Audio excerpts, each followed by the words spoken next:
Hello everyone, and peace of Christ all of you. I hope my voice coming good and clear. Please invite your friends. And if you are a Muslim, invite your 4 wives. If you are Muhammad in the grave listening to me, bring your 13 wives and your 13 mother-in-law. Today our topic is about how Sadhguru destroyed Zakir Naik.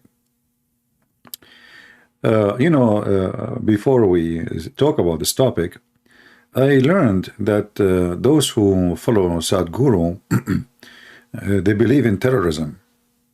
You see, they keep accusing Muslims of terrorism, but the second you made a video against Sadhguru, they flag you immediately.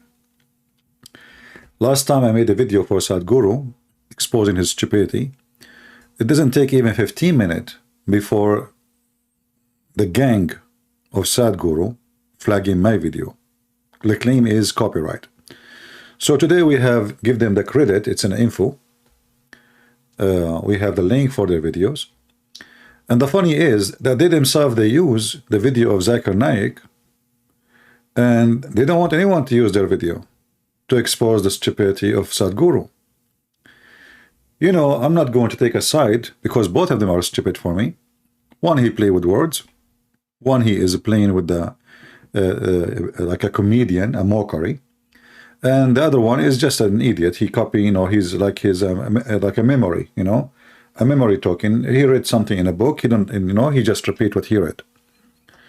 But I don't see too much difference between both of them. I find them both embarrassment for humanity, and both are professional liars. Actually, I find that Sadhguru is more deceiving than Zakir Naik, because Zakir Naik, he believe in something, like when he say heaven, he believe in it. Sadhguru, he believe in nothing, yet he claimed to be a Hindu. Actually, he make fun of Hinduism, yet he claimed to be a Hindu. So if you go to any of the videos of those in the internet, he have tons of them, and you will find how we can laugh at his videos immediately. But there is a video got my attention. It's called Sadhguru Destroys Zakir Naik. How Sadhguru destroys Zakir Naik? I like to see people destroying Islam anyway. So I should not side with the Sadhguru. I mean against with Zakir Naik against. But obviously Sadhguru is an idiot. He do not know what Muslims believe. He is just throwing words in the wind, and he knew he have fan in the front of him. Whatever he say, they will laugh. It's the same as when Mimi Hijab was debating David Wood. Whatever Mimi Hijab said, the Muslim they cheer, even if it's the most stupid thing. Like, your God have body part. Mimi Hijab, he say, who said so? The Muslim they laugh. When the fact is, Muhammad says so, the Quran says so. Even Fifi and Mimi and Didi, they say so. So here an example how both Muslims and Hindus, they play games. There's no honesty. It's like winning by lying, not by being truthful. Winning by bully. You come to the fold of Islam so that you go to paradise, you go to heaven. Otherwise you don't go to heaven. So you left your body here and went to heaven. What is in heaven? You must know. You know what's in heaven? Oh, you must know you're going. In Hindu heaven, food is good. If you're a foodie, that's where you go. In another place, there are white-gowned ladies floating around in the clouds. If you like that kind of ambience, you go there. In another place, you'll encounter virgin problems. If that's what you're looking for, that's where you go. But one thing is, you left your body here and went to heaven. You don't have a body. What do you do with good food and virgins? And all those people, they are laughing. But in fact, you are stupid, because Muslims, they believe they will have body. You're an idiot. You're an idiot. What do you mean you left your body here? Aren't you even a Hindu who believe in reincarnation? #1 people in the world who believe in reincarnation. What do you mean you left your body here? So those who they are listening, they are low IQ people, and you know, they take whatever he say. Nobody want to use his brain. You know, they put him in the stage, he think for you, he make you laugh, he tickle your brain because you are stupid, and you never thought for a second, you know, hold on, I'm a Hindu, I believe in reincarnation, which means always your body will have a body. You die, you come back with a body. You will never be without a body. So how this hypocrite, he speak about going to heaven, you left your body here. What do you mean?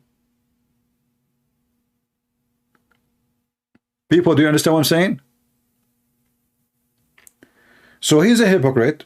And the funny is, those Hindu, they say that he destroys Zakir Naik. In fact, you destroy yourself.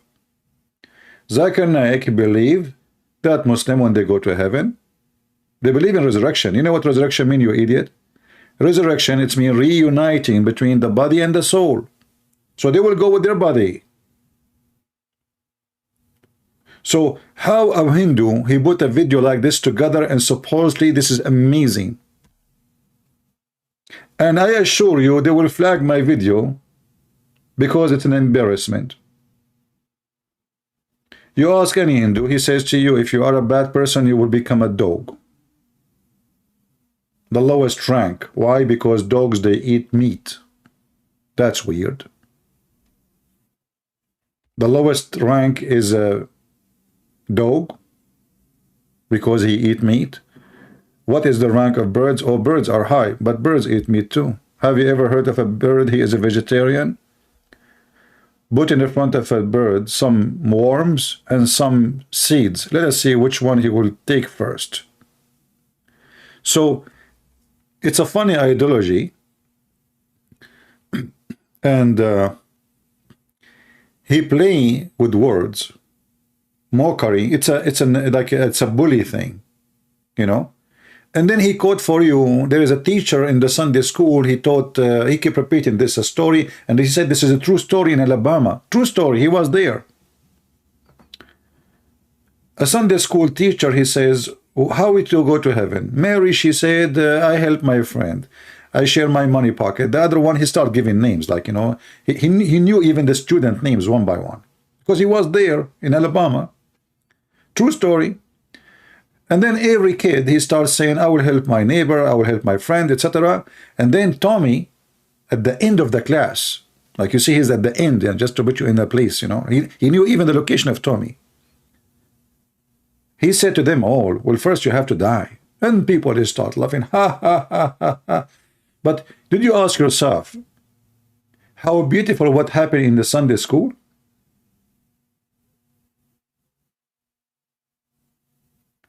That we are teaching kids that the way to God is to be godlike, not to be selfish.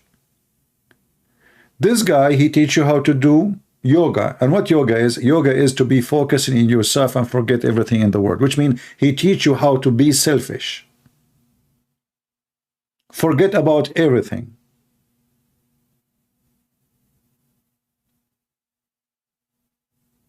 We knew that in Hinduism they have something called the casting system. Very evil system. You are a human being. This guy, he keep talking to you as a human being. We should live a humanity, and then ask him about the casting system. So in one hand, he tried to tickle you with his stupid philosophy, which is an empty philosophy. Totally empty philosophy. There is no philosophy in the philosophy. He's just playing with the words. And if you think about it carefully, you will notice that he is just making fun of his own religion. And yet they call the video, Sadhguru destroys Zakir Naik. You know, if I say to a Muslim, he is debating me, how you will go to heaven, enjoy sex if you don't have body? A Muslim will laugh at me. Well, who told you we don't have body? Are you talking about my belief? He will tell me right away, we will have a belief that we have body. So this is an answer of an ignorant who do not know what heaven is about. And actually in different video, I'm not sure which video, I forgot, he said, what heaven, you know, you believe in something you never experience. How you can believe in something How you can believe? He's against the word believe. How you can believe in something you never experience? How you believe in reincarnation then? Did you take selfie with yourself when you used to be a puppy or a donkey or a horse? So how you as a Hindu believe in reincarnation? Did you experience it? Can you show us a proof? So he's teaching the crowd that you should not believe in something you never experience.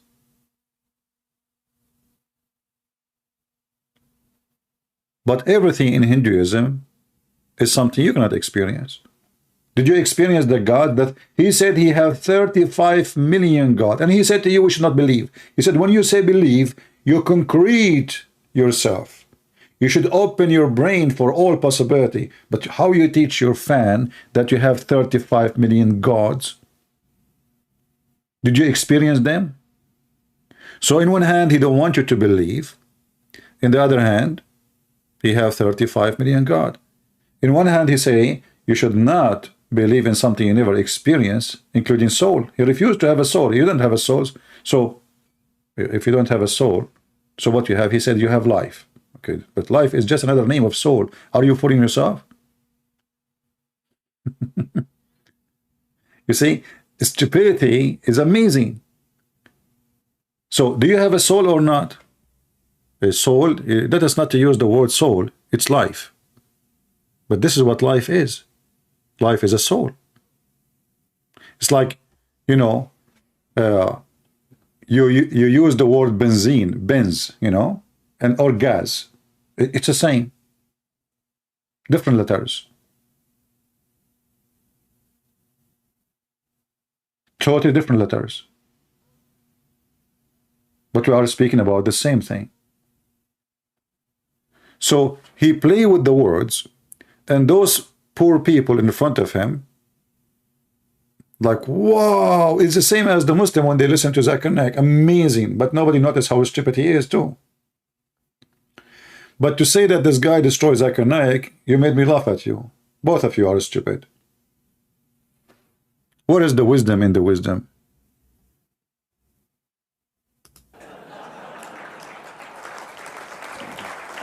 And you will notice that all of them, they do the same thing. When Zakir Naik is talking, everybody is clapping, nobody have a question, nobody have a problem, everybody agree in the crowd. So everybody have his crowd, and all the crowd agree with one idiot on the stage. What about Sadhguru? You open your call for us, and I will call you. And let us see how the crowd will be proud of you. Same as Zakir Naik. What do you think, guys? They bring people who they are not qualified to get them busted. Naive people. And the second they notice you that you are going to be a problem, they will not even let you be in. So if you are a person really who can advise us, I would love to have 30 minutes only from your priceless time. Now we offer Zakir Naik, the coward in Facebook, they said to me, you have to bring 2,500,000 to go to Bangladesh. I will meet you there. I have to fly with me 2,500 people to Bangladesh. Then he can debate me. And this was many years ago.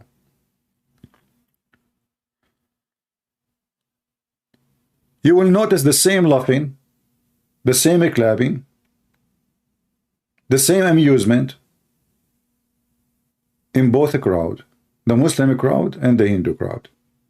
But the second you start thinking about what both are saying, you will find that both of them are stupid.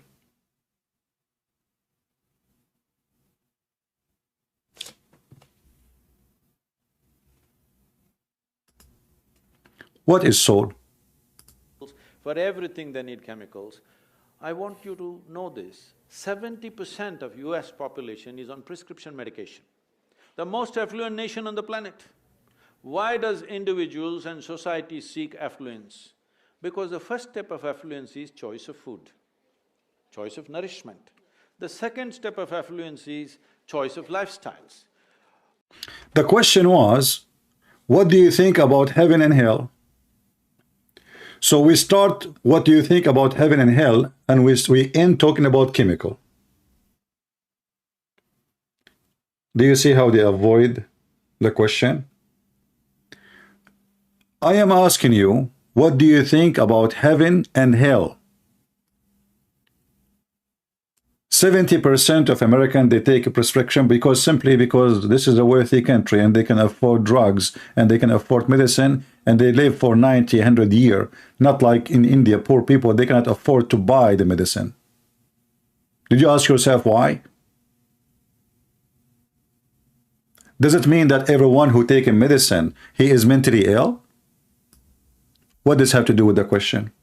He was explaining to you that your brain is not functioning. This is why you keep making your own word by taking medication. People, they take medication for many reasons, you idiot. Have nothing to do with the brain. And usually people who can take it is the one who can afford it. Me, myself, I don't have health insurance. But if I have health insurance and I am sick, I will go to a doctor. He will give me a medicine. But I don't have a health insurance and it's very expensive, so I stay home. Do you see why there is 70% that do that? And they are counting the one who buy vitamin, the one who buy something for the hair. I mean, those Americans, they buy medication even for their dogs and cats. But doesn't mean they are sick. The question is, what do you think about heaven and hell?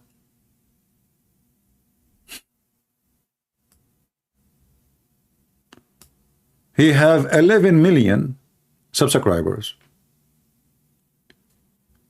If you read the comment, you will find nobody's asking him.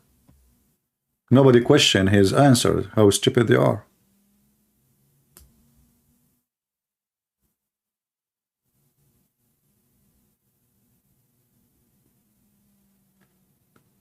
In fact, this person is teaching you to be a loser. Don't worry about you being bad. Worry about living, enjoying your life. Go sleep around, have sex, cheat. In the Hindu scriptures, you will notice that if a man, he have the right to cheat in his wife. He can cheat. A woman, she cannot. Can you believe it?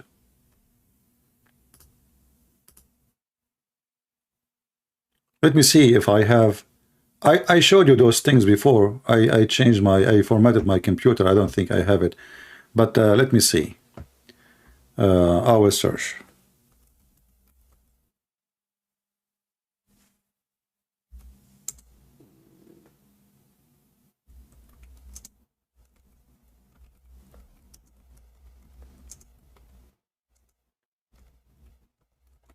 The man, he can go sleep around. But the woman, she cannot do that. She is not allowed. How that work?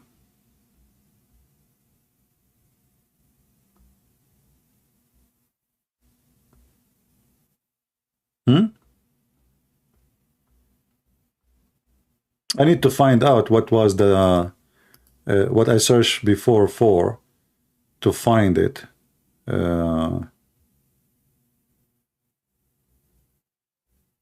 Let us see, maybe this one.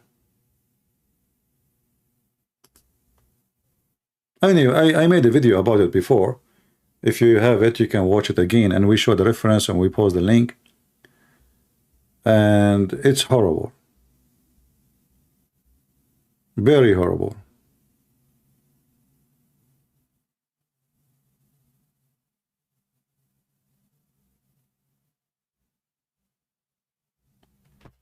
Yeah, it was an official Hindu website.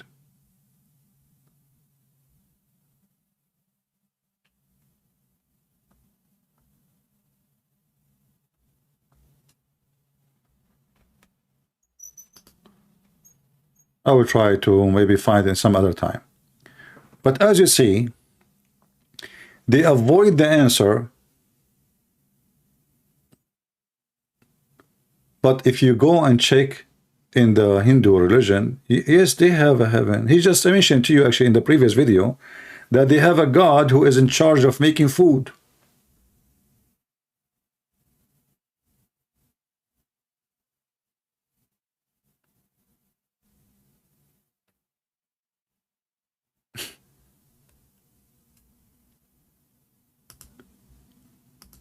So do we have a heaven and hell? The most incredible variety of food is in front of you and enormous lifestyle choices are there, and in this society, 70% of the people are on pharmaceutical, prescription medication. This clearly shows if you do economic development without also cultivating human consciousness, our wealth will become our biggest problem. So we are still on the threshold of economic development. This is the time where we have to invest in evolving human consciousness. So if individual evolution in terms… What is this? Can somebody tell me what this guy is talking about? The question is, if there is a heaven?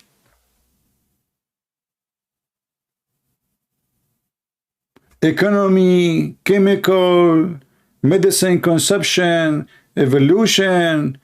What is that? What is the answer have to do with the question? And you will notice they put the camera in a girl, she is looking like, wow. What does this have to do with the question? So if an individual evolution in terms of becoming conscious does not happen, what?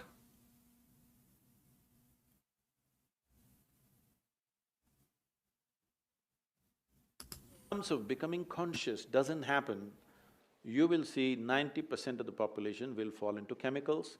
When they fall into chemicals, I'm not talking about this as a moral thing.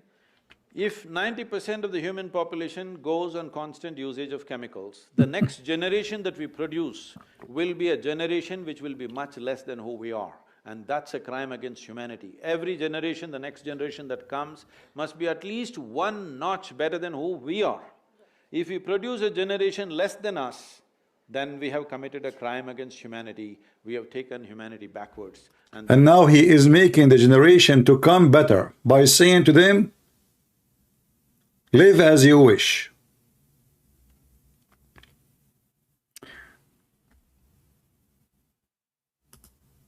If I go right now to Google and I search Sadhguru quotation,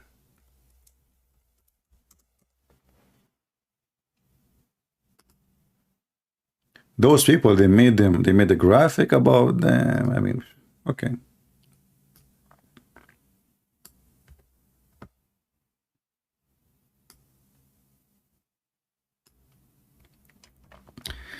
Remember, this guy, he don't believe in soul, right? I just searched for Sadhguru quotation. The first one came on me, I put it on the screen. Bound by time, you are in haste. Rooted in the eternal, you are governed by grace.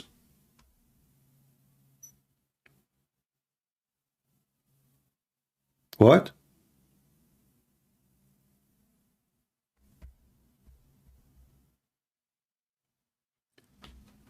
He is saying to you, if you are bound by time, but if there is a human being is not bound by time, is that a chance? Is that a choice? Rooted in the eternal.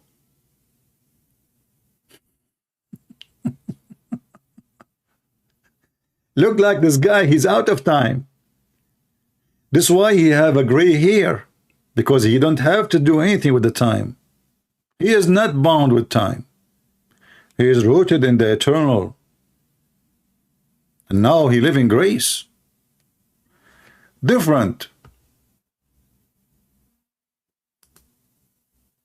Incredible things can be done simply if we are committed to making them happen. Okay. Incredible things done simply if we are committed to making them happen. Can you name for me one incredible thing you did?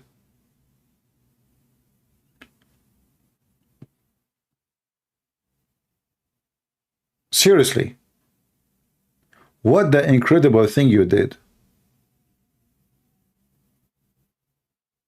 You spend your day sitting in the stage on your ass. You never have a job, you never have a work, you do nothing. One of the incredible things he did, he taught his wife yoga, and he claimed that his wife, she killed herself by yoga. They asked him, how your wife died? People accusing you. He said, my wife, she chose how to die by yoga. Is that an incredible thing? The result of your teaching. I mean, who is more close to you? Who more learned from you more than his wife? She ended committing suicide?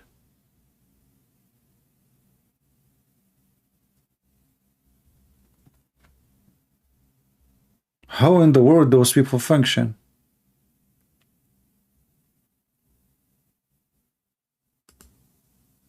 Look what he is trying to manipulate what Jesus said.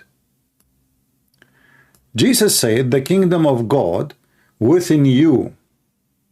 Yoga is a method, experience the within. That's what not Jesus meant. What does this have to do with yoga? Listen carefully.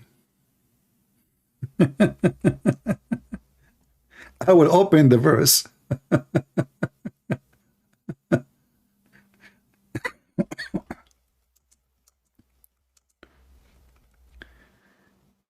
And you will see how those people they are. You see, he's like Muhammad. You know, Muhammad, he used, you know,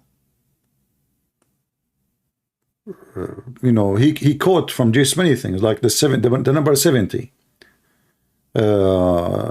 Forgive to your brother like 70 times. Jesus, he taught them how to pray like out of heaven. Muhammad, he start making the Fatiha. He's trying his best to copy Jesus, to look wise and the wise person.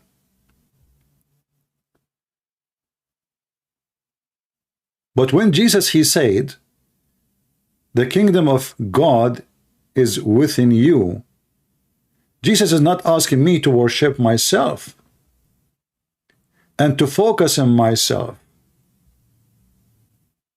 When they asked Jesus, after Jesus, he mentioned, like, I was thirsty and you gave me, you know, I was hungry and you gave me food. I was in a prison, you visited me. I was homeless, etc. And they said to him, Lord, when we did these things to you? He said, when you done it to my brothers, you did it to me. So the heaven within you, which mean you, is the one who can lead yourself to heaven if you listen to what I'm saying.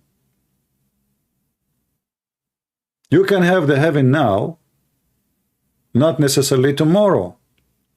For you are a child of God when you believe in me. This is why in Christianity we have what is called born again. Born again person, he is born again by the power of God, by the Holy Spirit. That is heaven within you. The Messiah said, whoever believe in me and die, he live. That is the heaven. Salvation. So he take what Jesus he said, and he tried to make it about yoga.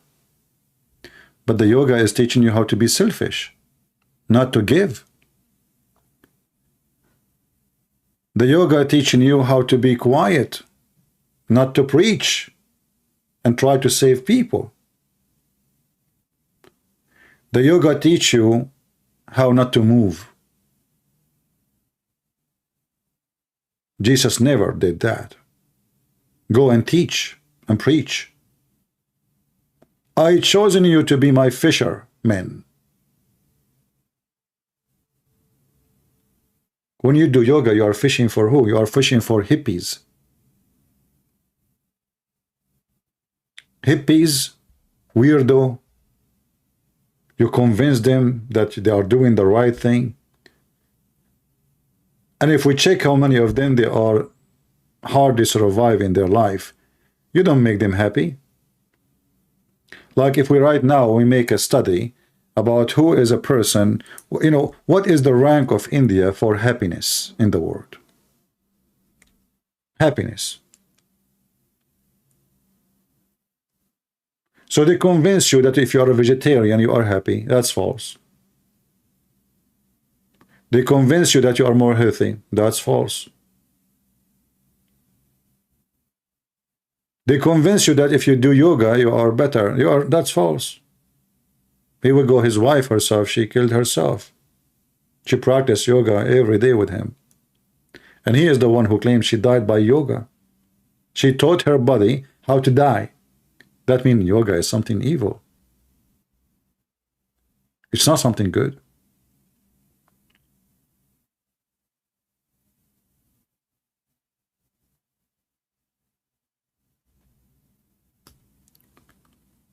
It's very embarrassing that somebody, he is a guru, trying to use the word of Jesus to fool people.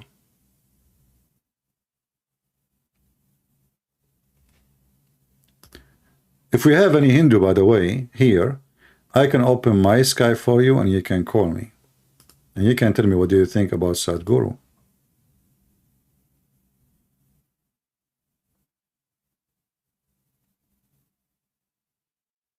Instead of quoting what Jesus said in the sentence, why you don't quote what Jesus said in the story? Because there's a reason for saying that statement.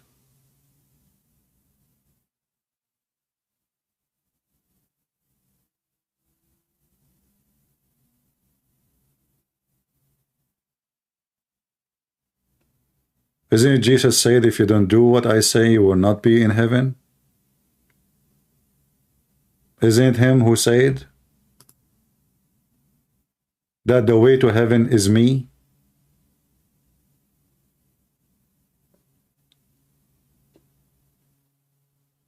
And why you don't say to them that when Jesus says the kingdom of God is about heaven, is not about their body?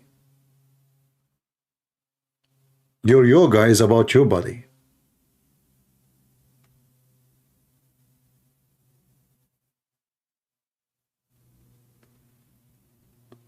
Very embarrassing. Let us see another quotation. Let us see. There are problems, only situation. It's all in how you approach them. There's no problem. There's situation. I mean, do you see the city? What does that mean? There's no problem. But if you go and watch his video, you will see right away when you speak to him, he will say the problem you are thinking in such a way. He himself, he used the word the problem all over his videos. But now he claims that there's no problem, there's a situation. But isn't it the situation is a problem? Situation simply is what we have.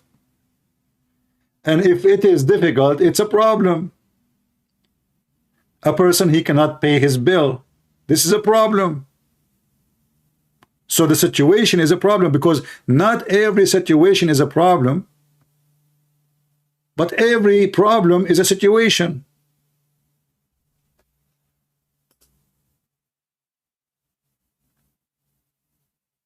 Are you following me, guys? We have a situation, it's snowing. But I like snow. That is not a bad situation. I have a problem. I cannot get out. That is a situation too. So not every situation is a problem.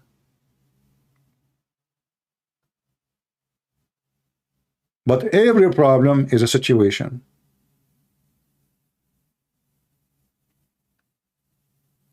So they play with the words, and those naives, nobody want to use his brain if they have one. That's it. And those people, like, they are making him God. They copy whatever, they make it in a graphic. I mean, look, amazing, brother.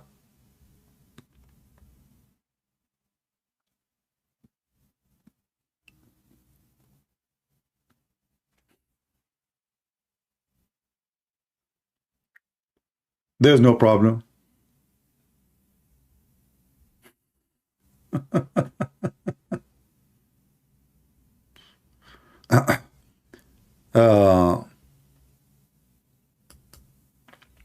If you choose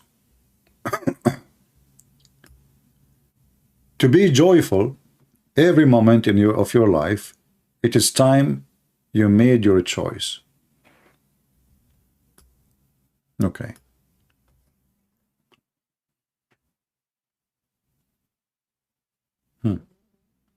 If you choose, you can be joyful every moment. The funny is, this person, he speak about reality, not fantasy. He keeps saying to you, you don't have a fantasy, you know, like heaven, and, you know, think of reality. You create heaven in your head. You create, but just what you are saying. You are saying that you can be joyful, but a second ago you said you have situation. So how the situation, who supposedly replace it with the problem, can be joyful? Let us say a person, he have cancer, and he is not a believer. Like a believer, at least he believe he will go to heaven anyway. It's just one step more to go to heaven. So you have, you don't want people to believe, you want people to be hippies. How somebody have cancer, he will be joyful?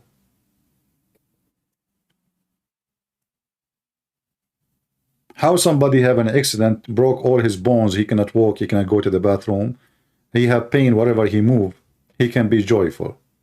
Talk is cheap. So if you choose,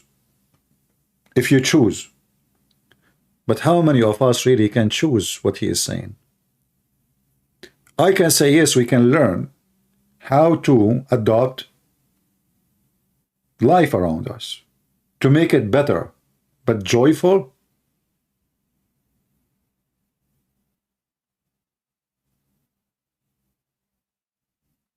That depends on who you are, what's happening to you. Is a life joyful for somebody who live under the bridge? A child, he have no parents, he's an orphan somewhere in the Philippines or in Bangladesh, or is that a joyful? A girl, she been forced into prostitution.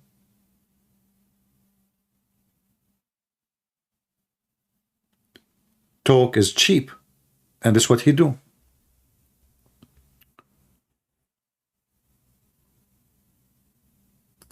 Look at this. Joy is a natural phenomenon. Sorry. It's a hard word for me to say. Misery is your creation. How truthful is that?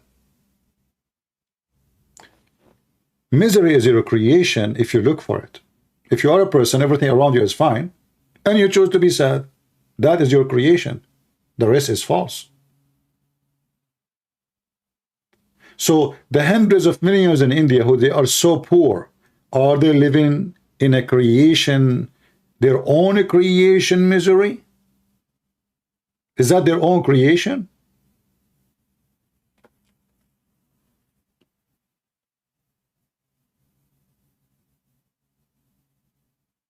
What do you think, guys? A poor person who live in India, he cannot afford to buy food, to have a shelter, even to have a family, to take care of his kids. Did he create misery? Is a misery is a creation? That's false. Misery is a creation only if you are a person who have a mental issue and you are suffering within you for no reason. when you should not. But we can say the rest of the population who they are suffering from misery, they have a misery for a reason.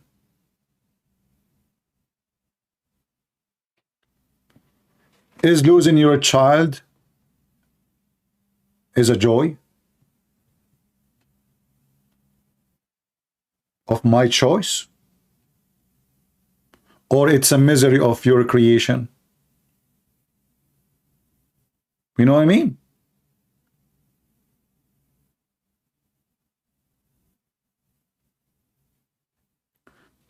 Empty words, they mean nothing. It's just a foolishness. And the stupid people, they say, wow, whatever he say.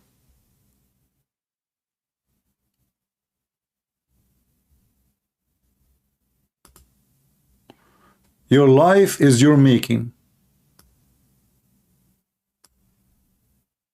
Your life is your making. God does not interfere with you, with it. The funniest guy, he says, you believe in soul. Did you experience? Do you believe in heaven? Do you experience heaven? Okay, do you experience God?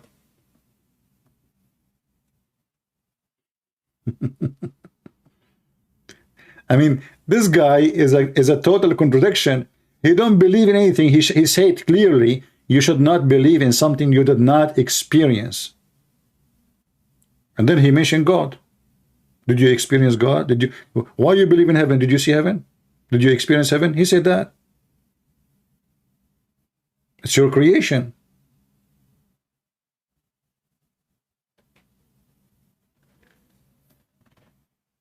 When they ask him about heaven and hell, he start talking about chemical and medicine, and you know, you create heaven.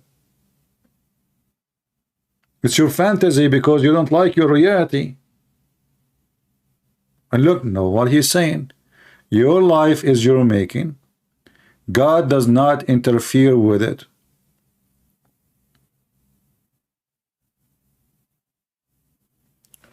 Aren't you a person who believes in reincarnation? Is that the interference of God? Like a person, he was bad, he came back as a cockroach. Did he choose to be a cockroach?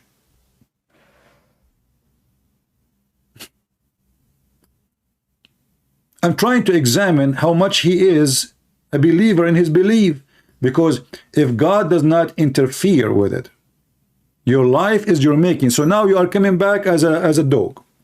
Here we go. What the answer will be? Oh, you know what? It's your making still, because you were a bad person, and now God, he made you a dog. Okay, but now as a dog, is he going to be a good dog? He can still be like a good dog?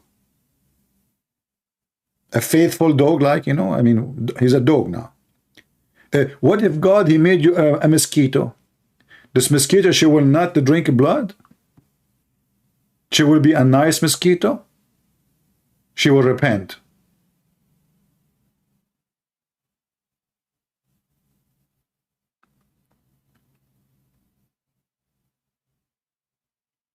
Because your life is your making. Okay, you came back as a mosquito. What do you do for a living? You suck blood. Is that my choice or the choice of God? You are the last one who can say that the gods in the Hindus religion don't interfere with you, because they change you, they curse you, they make you a lower rank, higher rank. They interfere immediately, not in the judgment day. Right away you die, you come back as different creature, or maybe as a human, depend who, what your karma.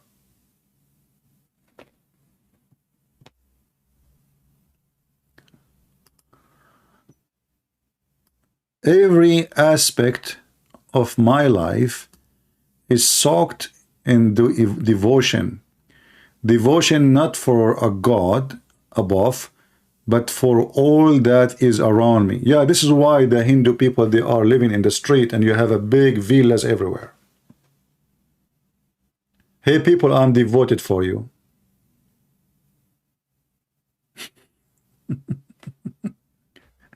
Do you see the devotion? You are making a lot of money from this. You live like a king. Do you live the same as all the Hindus and the Indian in India, or you have your own big villas? Do you have one citizenship or more? Where your children they study? They study in New Delhi or in England?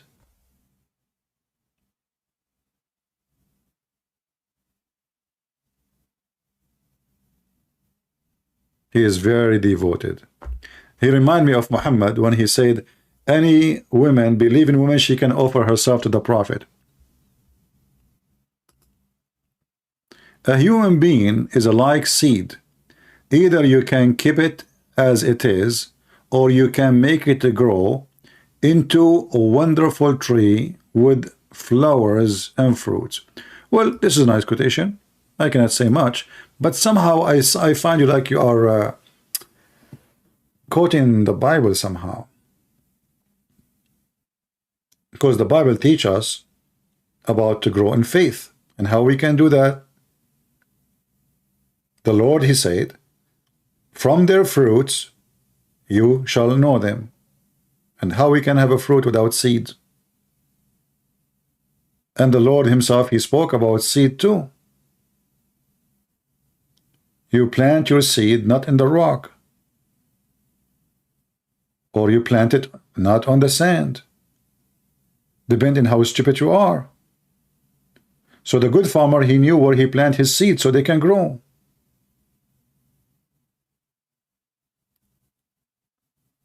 So even when you try to be wise person, I see that you are copying someone else. But here, if we go back in the quotation, he said, don't try to be the best. Try to do your best. Don't try to do your best. Sorry, don't try to be the best, but try to be the best. Okay, hold on. A human is like a seed. Either you can keep it as it is. Well, when you say to them, don't try to be the best, you are trying to do them to say to them, do your best, not to be the best. Which means you are saying to him, leave it as it is. Because when I say, okay, I'm not going to try to be the best, I will do my best. That is a lazy, action, which means, okay, I'm a seed. Okay, whatever happened, it is what it is. But when I'm trying to be the best, then the action will happen. I try to make myself different, unique. Let me show you the other quotation.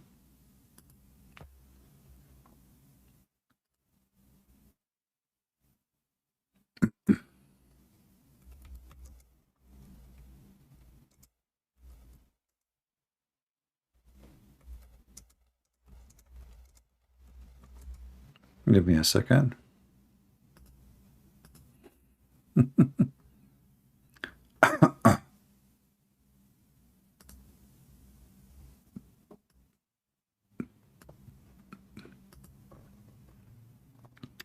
I found the quotation without an image. Here we go. Don't try to be the best, just do your best.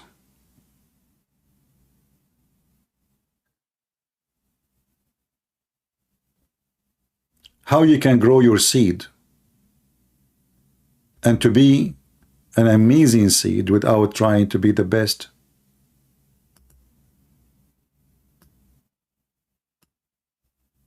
There we go. We click at the wrong bomb. Everything he say is nothing but a contradiction. A human being is like a seed. Either you can keep it as it is, or you can make it grow into a wonderful tree with the flowers and fruits.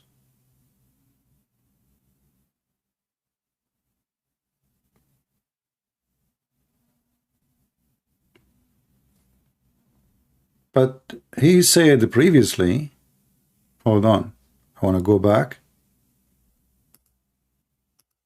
I just remember something. Let me take a screenshot of this, because we are passing those things. I mean, it's just a game of words. And you know, if you are a person amazed with the crowd, you know the cattle theory. The cattle theory is very simple. Everybody in the cattle is amazed. That's it. And if you join a theater and everybody's laughing, you laugh. You don't know why they are laughing. You laugh. You know, this is the cattle theory. You join the cattle, but nobody want to use his brain. Like, why I'm laughing? What exactly caused me to laugh? I don't know. They are laughing. I laughed.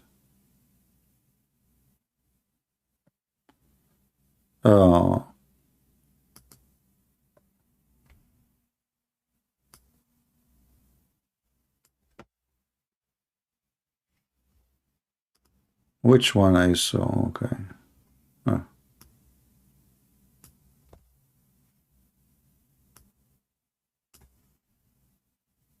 I'm trying to find the quotation.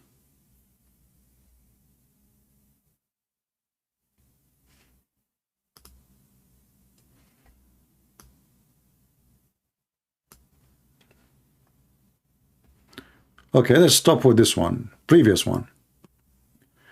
There are no problems, only situation. It is all in how you approach them. Stop. Let's go back to this one. I took screenshot. A human being is like a seed. Either you can keep it as it is, or you can make it grow into a wonderful tree with the flowers and fruits. Stop. There's no problem, only situation. Think about it. It's all in how you approach them, which means it's all in your brain. Okay? Now, if you are a seed who grow in a family, the mother is a prostitute. The father is drunk. He takes drugs. The brother is in jail. You have no money. You have no food. Your mom, she said to you, in order to eat, you have to go and steal. How the seed is going to grow and become a wonderful tree? Remember this guy, he speak about chemical and, you know, situation. There's no problem. There's a situation. There's no problem. There is a situation.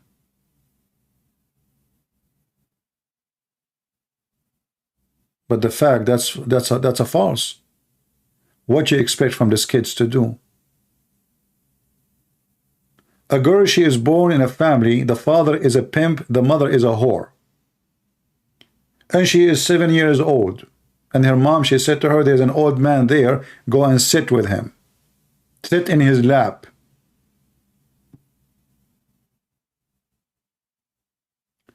You know, those people, it's like somebody coming from different galaxy. You know? And they try to give you a pink picture of the world. But the world is not pinky as they claim. Remember, there's no problem. There is a situation.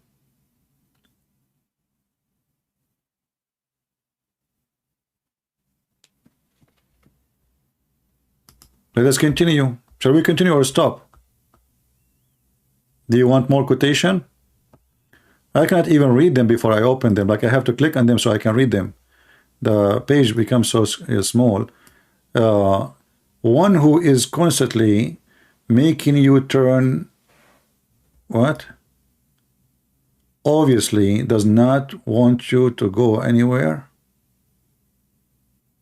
Making you turn. The person who keep making you turn, that's you. Because you change your statement about everything. Go and watch his debate with the guy. He is a Jew. You will die laughing. Maybe I should make a video about it. In less than 4 minutes, he said totally the opposite from what he said 4 minutes ago. I guess we have a Muslim trying to call us. Give me a second.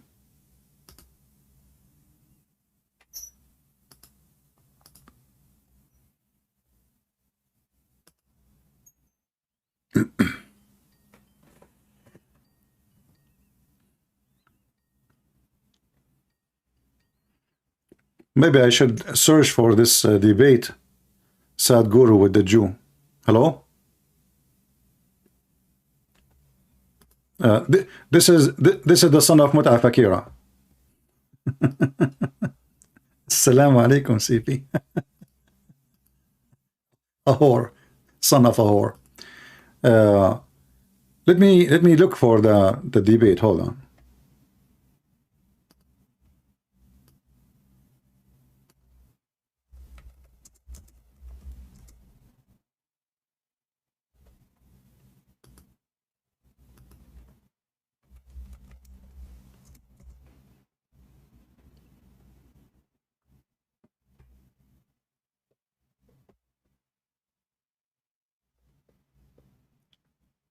Let us see.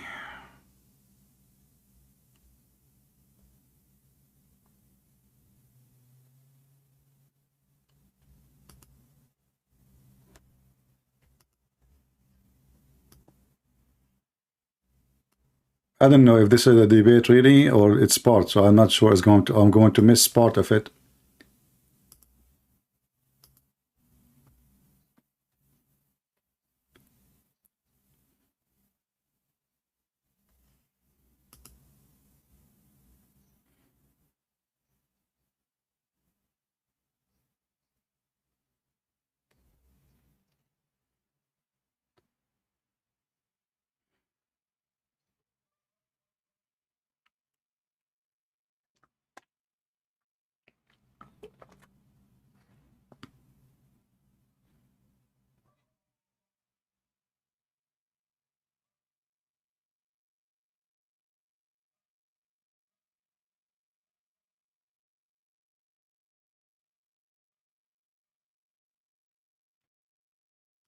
Oh, sorry, there's no sound. I apologize.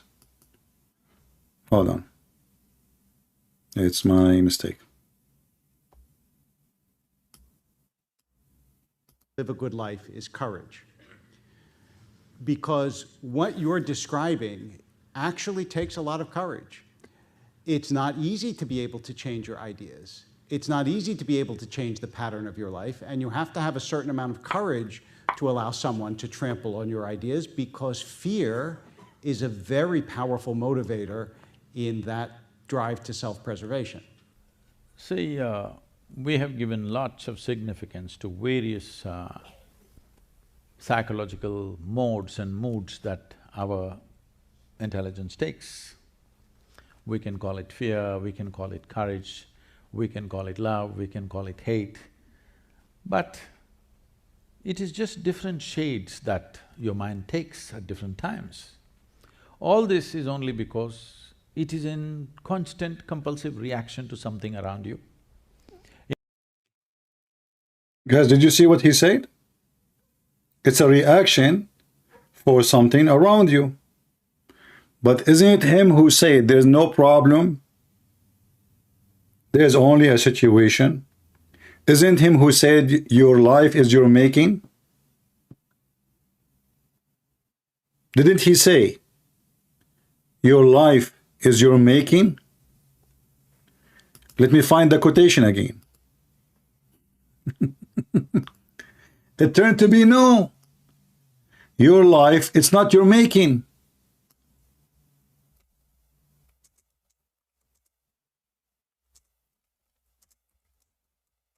It's a reaction.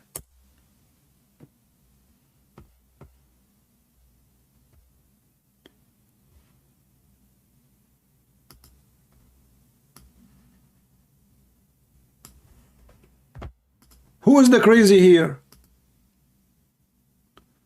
Your life is your making. Then we go and we jump into philosophy.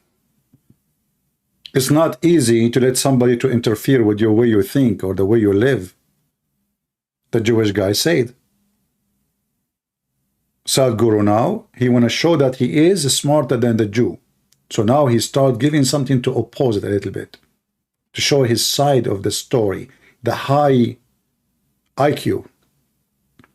But he is the same one who said, your life is you're making. God does not interfere. Well, here, that's not only God interfere. Everybody's interfere. You said reaction from what is around you. Let us go back to the video on love. You know, this guy is like Muhammad. Just put what he said together, you know, in a book. It's called Qur'an, and you would die laughing. Just put it together. As long as they are scattered around, nobody noticed how he could protect himself. He's fine. Love, we can call it hate, but it is just different shades that your mind takes at different times. All this is only because it is in constant compulsive reaction to something around you. In reaction, if somebody is nice to you, you fall in love with them. If somebody is nasty to you… Remember, you can have a joyful life. Remember? It's up to you. You can have what? You can have a joyful life.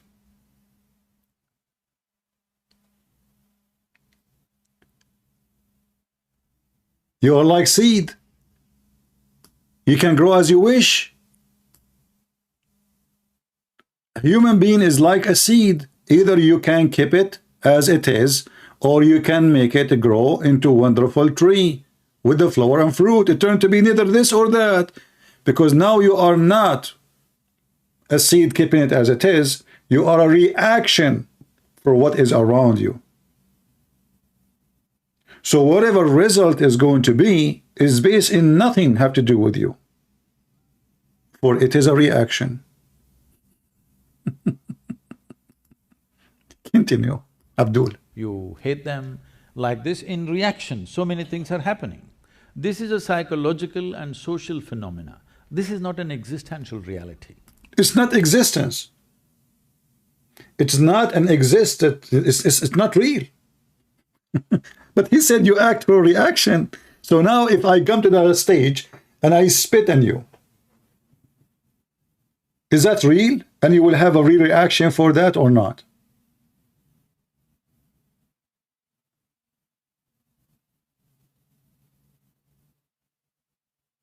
If somebody driving his car and hit your car, and he starts screaming at you, are you going to have a reaction, or you will say, no problem, it's okay, you damaged my car, you killed my wife, you killed my son, no problem. You will have no reaction, right? This is a creation. This does not exist. This is not reality. So the reaction of a human being is not real. It's not reality. Love is not an existential reality. It is what's happening. Love, you see, they are cutting the video, by the way. I don't know why they are cutting. Look like this video is not really showing everything. Your mind takes at different times. All this is only because it is in constant compulsive reaction to something around you. In reaction, if somebody is nice to you, you fall in love with them. If somebody is nasty to you, you hate them.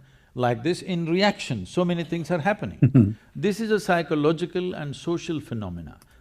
First of all, this is absolutely false, because you can be a bad person to your mother and still your mother love you. Is that correct? Is that true? You can be a bad person to your parents, still they love you. You can be a bad person to a Christian, still he pray for you and he bless you.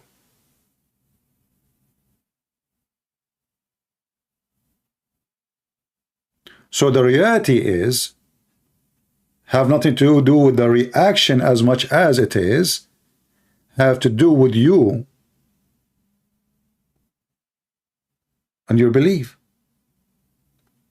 Reaction is true, but I react based in my belief. I draw Muhammad, a Muslim, he believes he should kill the one who drew Muhammad. So reaction is real, killing is real. It's not a fiction. His reaction is based on his stupid belief. The reaction is not your own creation. You mentioned the seed, but the seed needs soil. And you are not the one who choose the soil. Wherever they planted you, you are planted. When you mention seed, you idiot, remember what seed is. Seed is for a tree, you cannot even move. You don't choose where you are born. You don't choose which soil you are going to be planted in. You don't choose if you are going to be born in Vietnam, a lot of water, or in the desert where there's no water. You don't choose. So how reaction cannot be real? All the plants around us actually is showing us that they have a reaction. You will notice that the plants who grow in the desert, they react to the desert. So what they do? They save the water. They save the water. Plants who live in a cold area, they have different kind of leaves. If they want to be evergreen. If they're not evergreen, they get rid of their leaves so they can survive the winter. His reaction is real. Reaction, my friend, is a surviving. People who don't react what's happening, they will die. They cannot survive. You are being stupid. This is not an existential reality. Love is not an existential reality. It is what's happening within you, it's your emotion. That means, if you follow this person, you are just a stupid idiot if you love somebody. Love is not reality. It's a reaction. It is a reaction. How truthful is that? Are we insect? Do we cry? Do you cry if somebody you love die? What this person is talking about, is he trying to say to us he is made of concrete and steel? He don't know what love is? The mother, she loves her child because she's reacting? She's faking it? What is it? Give me an existential reality that doesn't happen within you. Well, life is. You're alive right now, this is existential. Well, it's pretty in you, though. The life, right? I mean, I don't know, the modes of life, the only thing that I have a problem with in the way you said it is you said it's just the way your mind. And it seems to me that Let me put it that this love way. is a profound reality in people's lives, as is thought or learning or all these things that may seem transient but are in fact, I think, deeply rooted in the human experience. Let me come to that. So it's like this.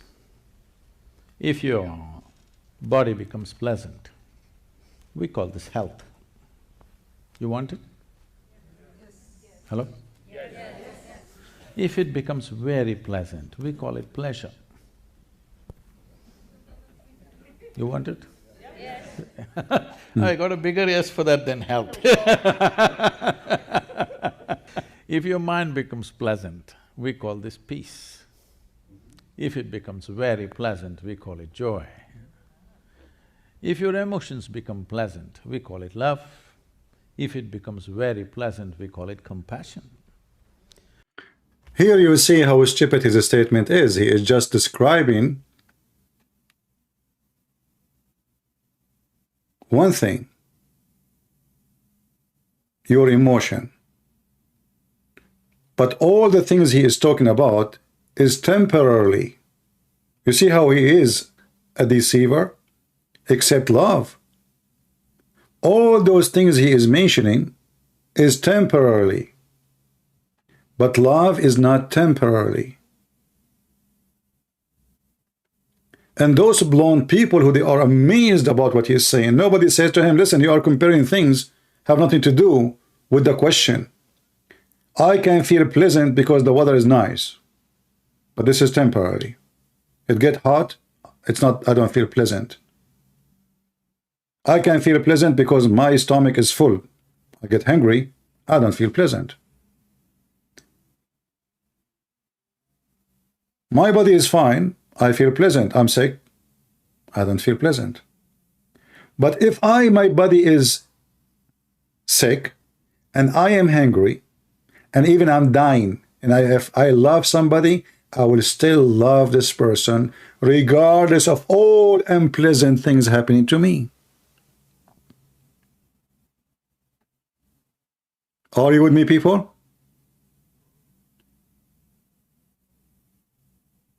Do you understand what I'm saying? He's trying to say to you that all of this is fake. Love is not real.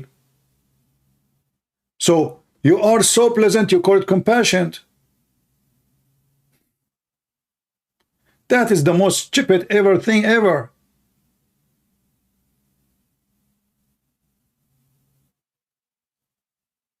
When we talk about love, this is not something temporarily. And these things cannot be temporarily. Absolute, they are absolute love. Like the mother loves her son. It's absolute. Have you ever seen the cat defending her babies? Have you ever seen the chicken defending her chick? Have you seen a dog going crazy if you try to touch her puppy? Is that a pleasant? Or this is the mother love?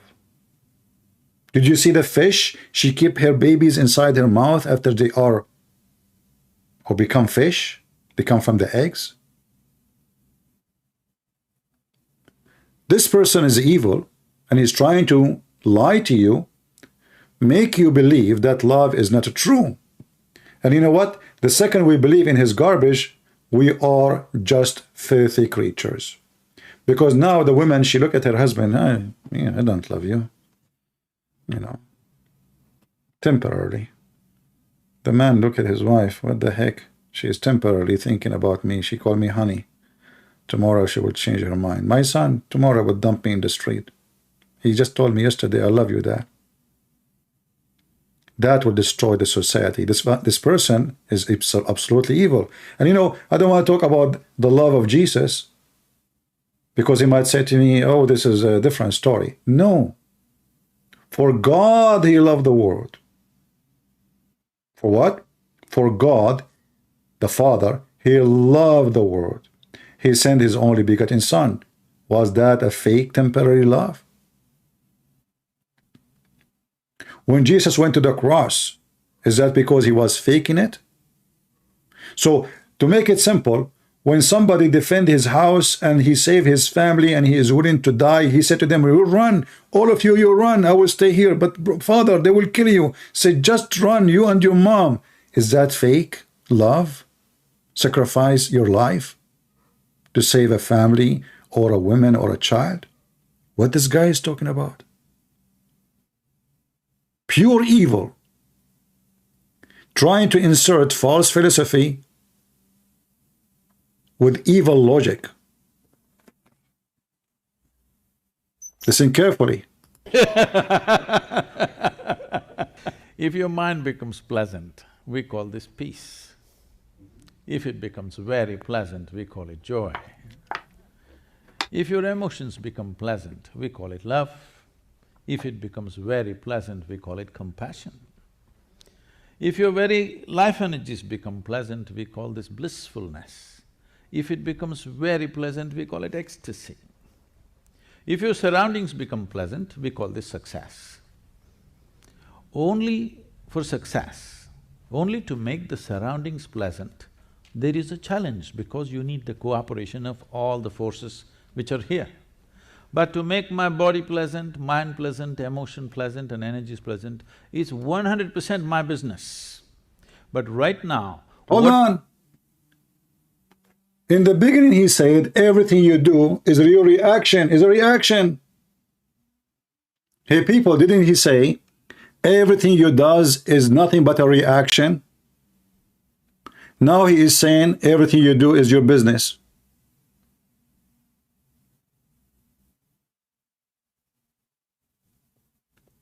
It was a reaction 3 minutes ago. Now it's your business. It's not the force around you.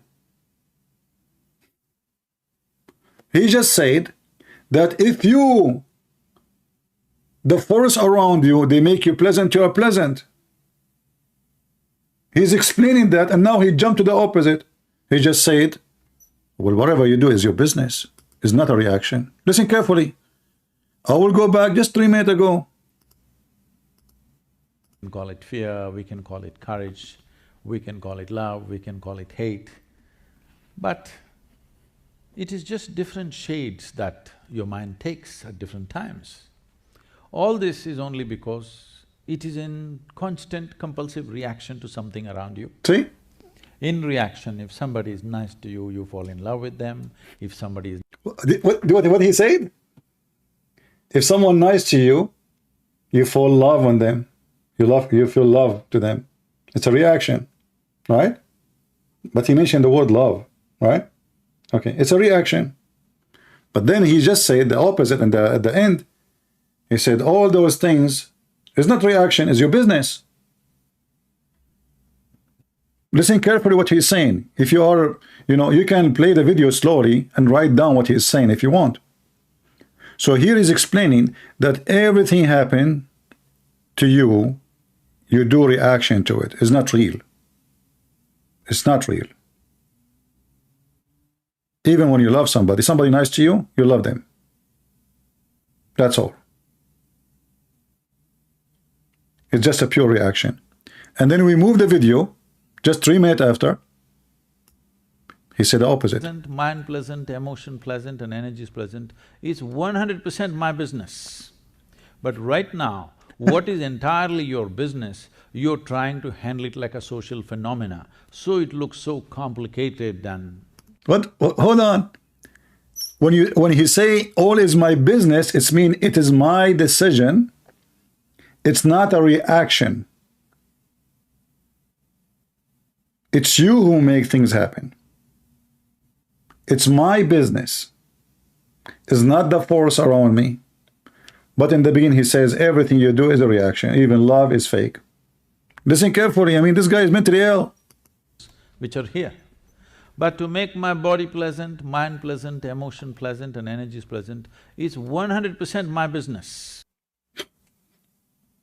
Aren't you the one who said, if somebody is nice to me, I love him? If somebody is good to me, I like him.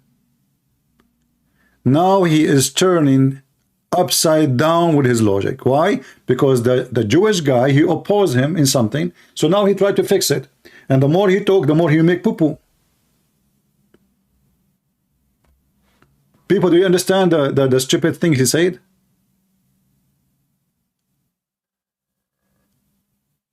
Do you understand, or I need to repeat again?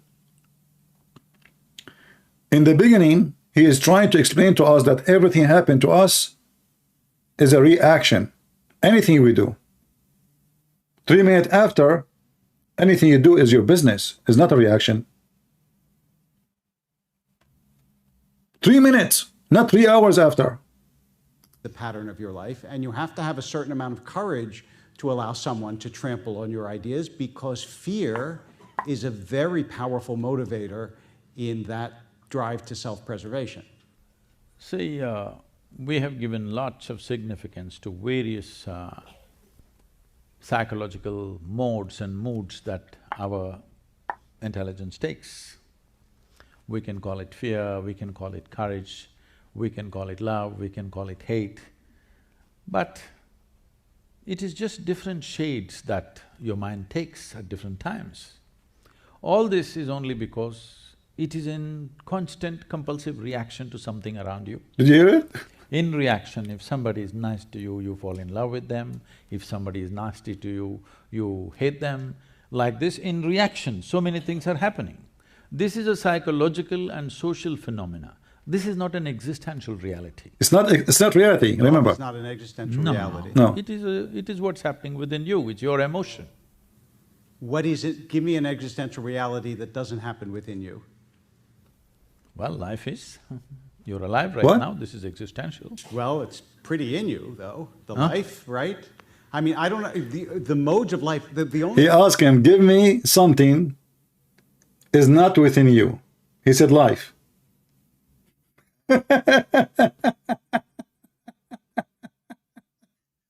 So he don't have life inside him. He's not alive. He's out of life. Well, life is. You're alive right now, this is existential. Well, it's pretty in you, though. The life, right? I mean, I don't know, the modes of life, the only thing that I have a problem with in the way you said it is you said it's just the way your mind. And it seems to me that… Let me put it that this love way. is a profound reality in people's lives, as is… See, now because he felt that he got him busted in something when he said, give me an example, and then he said life, but then he answered him saying, but life is within you, isn't it? So now Sadhguru, he is in trouble. He's trying to fix it. So he tried to, now he speak more, to explain more, but the more he explained is somebody digging for his grave. Thought or learning or all these things that may seem transient but are in fact, I think, deeply rooted in the human experience. Let me come to that. So it's like this. If your body becomes pleasant, we call this health. You want it? See guys, just to show you how illusional this person is. We were talking about the mind and now he's talking about the body. And there's an idiot, obviously he likes Sadhguru. He said, stick to the Quran, don't talk about this. It's embarrassment, right? I challenge you to make a video and refute me, you donkey. How in the beginning he was speaking about the mind, and now he is saying, if your body is pleasant. Remember, we are talking about love. He's talking about body.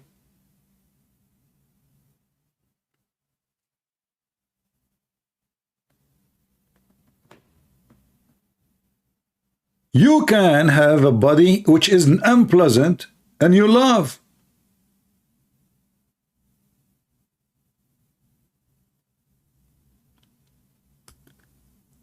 You can be a person who have all kind of problems in your body and you are in love with your son, with your daughter, with your wife, even with a tree. You love your flower, you love your dog, but your body is broken. So here he is trying to mix between what is in the mind and what is in the body. You just said it's in your mind and now your body is pleasant. But the pleasant of the mind is different from the pleasant of the body. There is many people, they don't have a nice body. They don't have a healthy body, but they enjoy reading, they are smart, they are intelligent, they're blind, their brain is their best joy in life is reading books, maybe, or writing, or poetry, or art.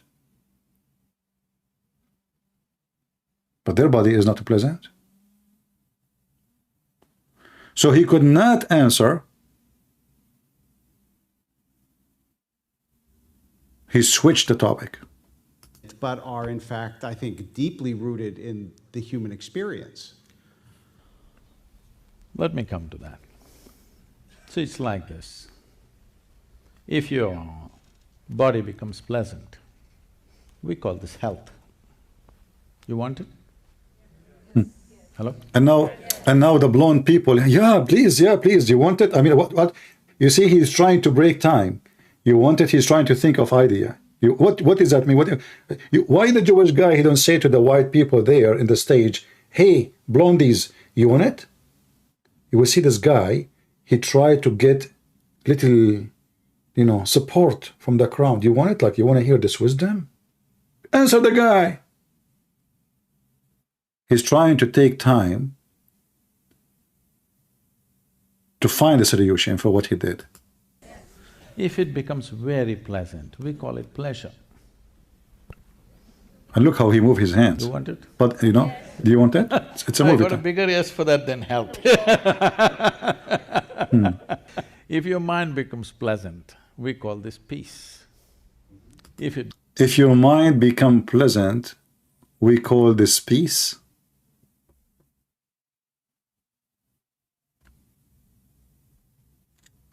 What?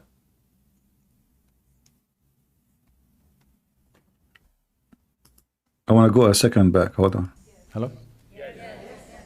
If it becomes very pleasant, we call it pleasure. Okay, hold on. If it become very pleasant, we can do it to pleasure. This guy, he switched the names as he wish, but all of them, they are one thing. All of them is the same, is a pleasure. What peace and what pleasant and what, I mean, you see, he's playing with the words and saying he's trying to describe for you, like, you know, when we say dark green, light green, but it's a green. He tried to avoid the question if what we have is true and real, to make it is nothing but a pleasant. And then at the end he says, all those things around you is not, he is telling you that it's reaction. He's explained why it's reaction. It's not true. But then at the end, 2 minutes after, he says, all what you do is your business. You want it? Yeah, you want it? I got a bigger yes for that than health. If your mind becomes pleasant, we call this peace. If it becomes very pleasant, we call it joy. If your emotions become pleasant, we call it love. If it becomes very pleasant, we call it compassion. If your very life energies become pleasant, we call this blissfulness. If it becomes very pleasant, we call it ecstasy. If your surroundings become pleasant, we call this success. Open the dictionary, hold on. We call it is if your surrounding become a pleasant, that we call it a success. But the stupid idiot, he forgot that all the pleasant he described, he is saying it is a reaction, which means anyway, it's your surrounding. So he tried to say, he tried to end with success, right? So if everything around you is a pleasant, that is a success. But a person who live a pleasant time, he see things around him pleasant. Otherwise, you will not feel the pleasant. Are you with me? So he tried to make it stage by stage. Like this is called joy. This is called peace. This is called happiness. This is called love. But if everything around you is a pleasant, that is a success. But if you think about it for a second, you will notice that none of those previous, who he put them in stages, can happen if they are not around you. He just said if somebody is nice to you, you love him.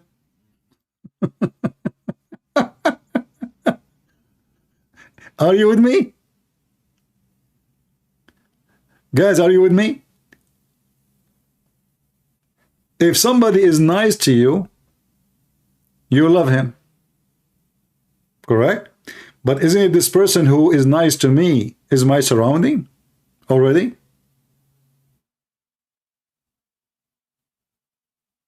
Are you following with me? He put the surrounding at the end.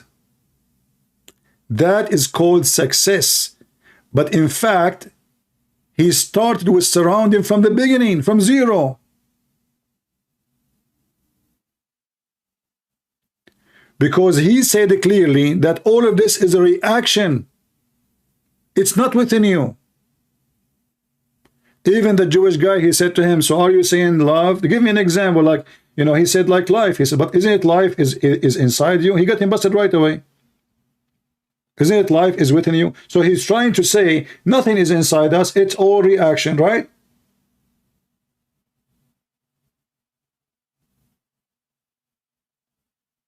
But everything he described is a surrounding. So why you are making it in stages and you call it success?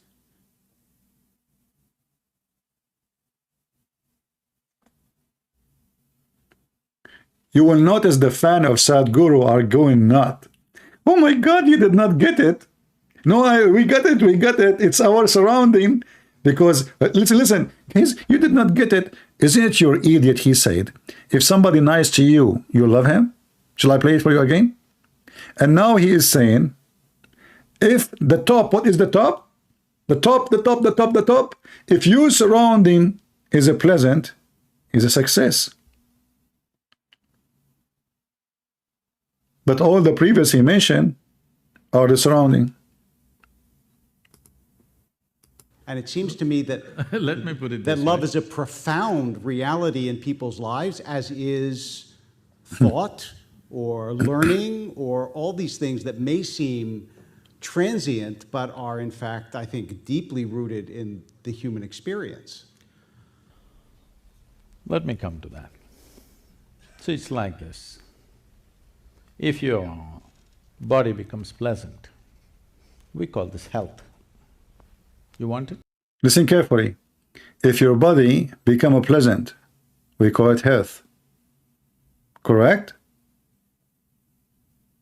If your body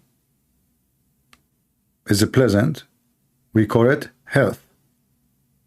But all of us, we knew that is not true. You can be a person who is totally in drugs and you feel so pleasant, but you are not healthy at all. Is that correct? Actually, those who take drugs, they fly in the sky. They are in different world, they are in different galaxy, they see things we don't see. And that's why they take drugs. But they have nothing to do with health. Continue. Hello? If it becomes very pleasant, we call it pleasure. You want it? I got a bigger yes for that than health. If your mind becomes pleasant, we call this peace. If your mind, listen carefully, if your mind become pleasant, so now he is separating. First, he said, if your body is a pleasant, that we call it health. But how you can feel the health and you call it a pleasant if your mind is not in a pleasant already? Is our mind separate from our body? Do you see how silly is that? He just cut your head and separated the head from your body. But all of us, we knew that your body and your brain is totally connected to the point if somebody touch a hair in your skin, maybe most of you don't have hair, but I have a lot of hair, you know, we are Middle Eastern, we have fur actually, we don't have hair. If you touch a hair in my skin, I feel it. Who feel it? My brain. How we can separate the mind from the health? Pleasant, false logic. So if your brain is pleasant, if your mind… You want it? Yeah, we want it, we want it, we want it. I got a bigger yes for that than health. If your mind becomes pleasant, we call this peace. If it becomes very pleasant, we call it joy. If your emotions become pleasant, we call it love. If it becomes very pleasant, we call it compassion. If your very life energies become pleasant, we call this blissfulness. If it becomes very pleasant, we call it ecstasy. If your surroundings become pleasant, we call this success. But everything he said is just surrounding. Even your body is your surrounding. Only Because the body, my friend, the body is nothing but a mix. He himself, he keep talking about your body is a chemical, complex chemical. And now he is suddenly, your body is not surrounding. for success, only to make the surroundings pleasant, there is a challenge because you need the cooperation of all the forces which are here. But to make my body pleasant, mind pleasant, emotion pleasant and energies pleasant is 100% my business. See? But right now, what is entirely your business, you're trying to handle it like a social phenomena, so it looks so complicated and all the problems associated with it. But actually, you being peaceful, you being loving, you being joyful, every human experience happens from within you. Every human experience happens within you. But in the beginning he says everything is a reaction. How many times need to replay it? Like love, we can call it hate, but it is just different shades that your mind takes at different times. All this is only because it is in constant compulsive reaction to something.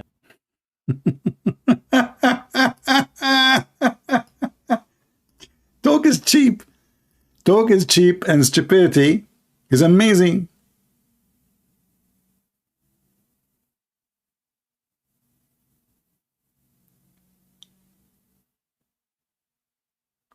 And you know what I find it very embarrassing is how stupid those people who it happened that they are white to invite such a donkey to teach them.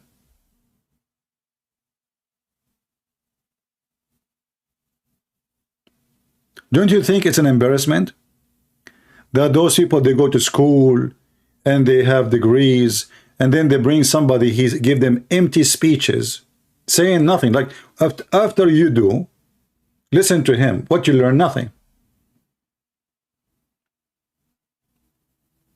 You learn nothing. In fact, if you believe in him now or what he's saying, he just destroy you. You love your wife? It's not true. You love your son? It's not true. You love your mother? You love your... It's not true. Love is not real. He just destroyed all those people who are coming to listen to him. He just taught you that you are not... You are not even animal, because even animal, they have love. Have you ever heard of birds who, if their spouse die, they never go and find a different one, and even they die? Is that true, guys? If there is such an animal, if the female die or the male die, the one who left alive, he die after, right? He don't go and find a new female. Bird, it's a bird. So those people, they are very dangerous. They are destroying your society. They are not different from the Democrat who trying to change your gender, trying to brainwash your kids, and those people are trying to bring those stupid, sadly, Western hippies.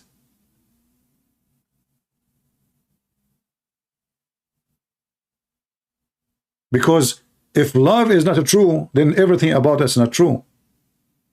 For what reason you are in the stage? Because you love to teach us, or because you love to be in that chair? Based on what he said,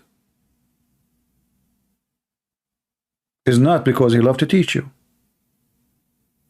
Because love is not reality. What is left is the chair, the money. Are you with me? Why you are there? Is that because you are a passionate person, you love to help people? He just denied that love exists. So why you are in the stage? If we go right now and we search for this person who do devote for himself.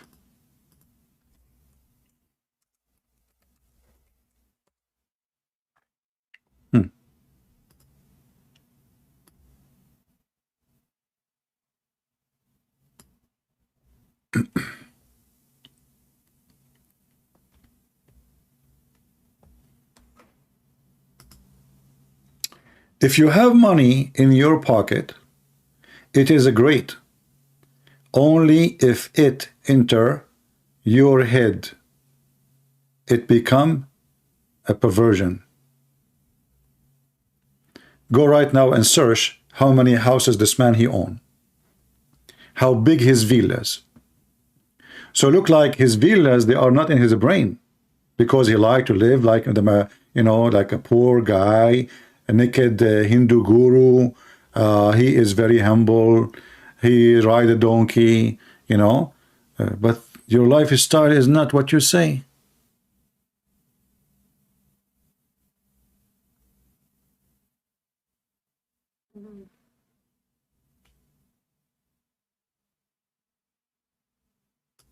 Look at this statement. Sex in the body is fine. Money in the wallet is fine. It's only a problem when they enter your mind. But isn't it this is the same guy? He said there's nothing called the problem, there's a situation. People, isn't it this is the same guy? He said there's nothing is called the problem, there is a situation. It turned to be there is a problem.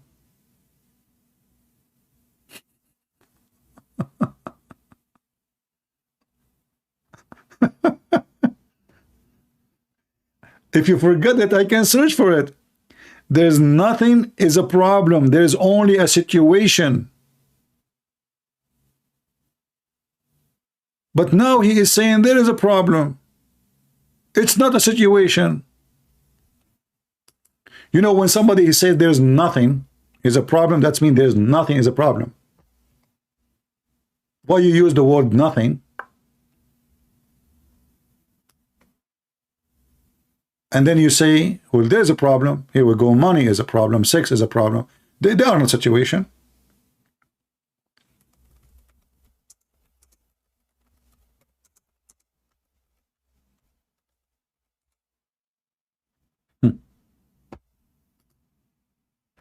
Here we go. We found it for you in case you have a bad memory.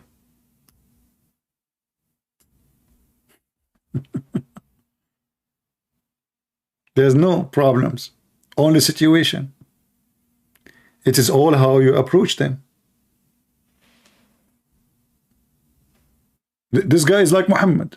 He says something in the place, he says something the opposite in a different place. Sex in the body is fine. Money is in the wallet is fine. It's only problem when you enter your mind. But you know, but isn't it him who said, he explained to us what is the pleasant?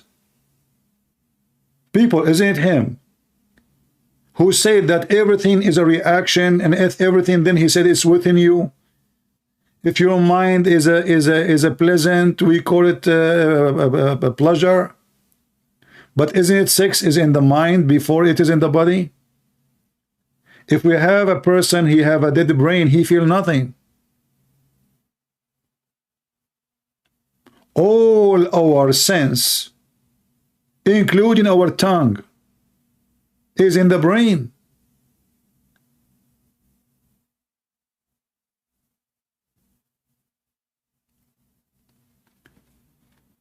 Nothing you enjoy if your brain is not involved, because even the money have no value if you are crazy.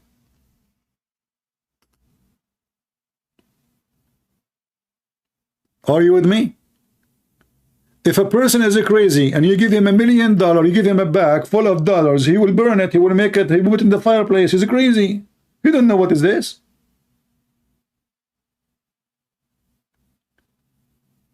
Same for sex. How we can put sex in our body and money in our wallet without having it in the brain, in our mind. In order to have sex with the women, you have to think of a woman. First of all, you have to think of you as a male first, or if you are female, right? You don't go for sex. First, you have to find your gender.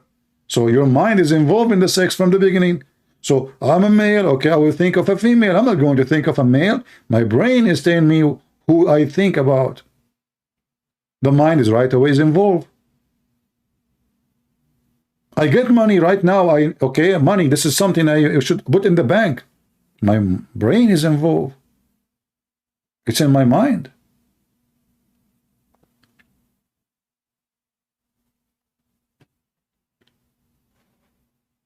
Look like this guy, when he have sex with his wife, he don't think about sex. He think about strawberry, ice cream. It's not in his mind. It's just down there. And when he receive all the donation from those fools, he's not thinking about money. It's not in his mind. But it's okay, give it to me. I mean, you don't need it. It doesn't enter his mind. It enter only his bank account.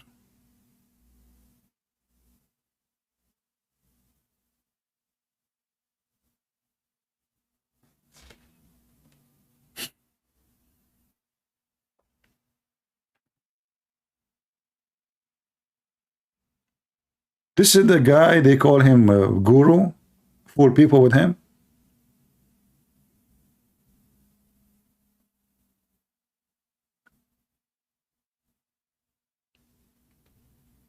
Look at this. The fear is simply because you are not living with life, you are living in your mind. Hey, hold on. Fear, because I am not living with life, you are living with in your mind. But this guy, he keep advising us to stay in your mind, yoga. But how we can live without fear? Do you know what fear means?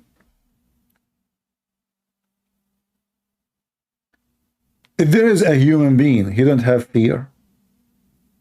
Do you fear to get sick? Sadhguru will say no. Do you fear not to have food? You die starving? He will say no. Do you fear like your son get killed, have an accident? No. Do you fear being bankrupt? No. Do you fear tomorrow having cancer or some horrible disease? No. But all of us, we know that's not true. Life in this earth is mixed with fear.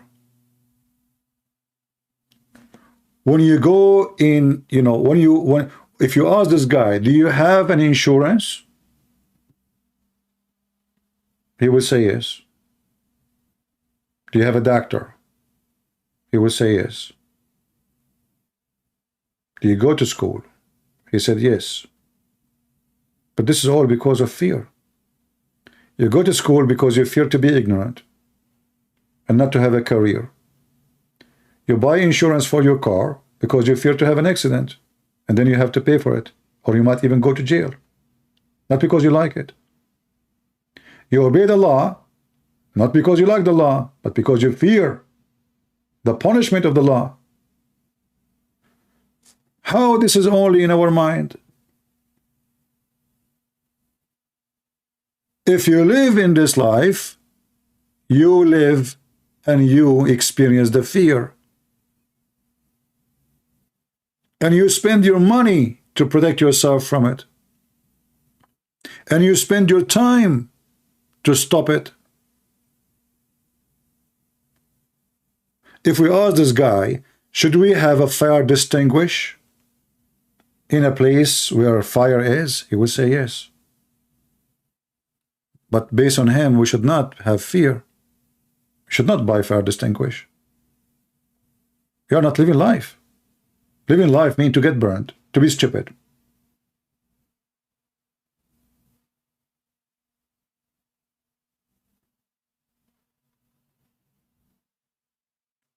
So the more you read what this guy say, the more you see his videos, the more you see how much is stupid what he say. But at the same time, how stupid people who follow him, who find him amazing. Once you experience all life forms as part of yourself, I want to know how a person can experience all life forms. Listen, listen. All. Do you know what all mean? Have you ever heard of a human being can experience all life forms? As an example, a worm is a form of life. Can you be a worm? Can you experience how to eat dirt?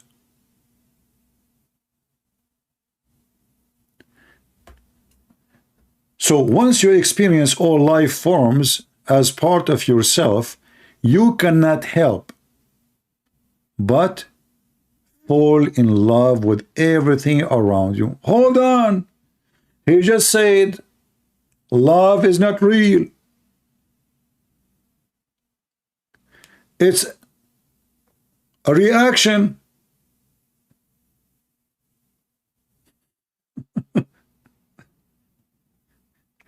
Isn't this guy who he was trained, the Jewish guy, that everything is a reaction and love is not real?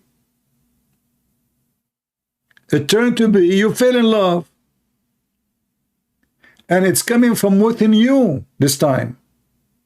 It's not a reaction. Read carefully. Once you experience all life forms as part of yourself, part of what? Of yourself, which means within you. But in the video he was describing that all those things is a reaction, and he told the man clearly love is not real. And the guy, he said to him, are you saying to me that love is not real? It turned to be life is real, love is real, and coming from within you. Muhammad, this is literally Muhammad.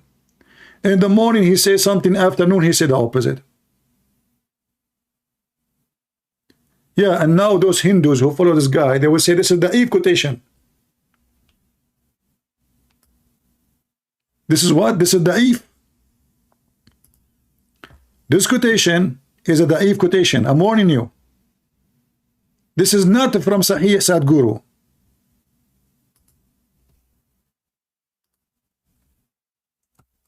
Da'if.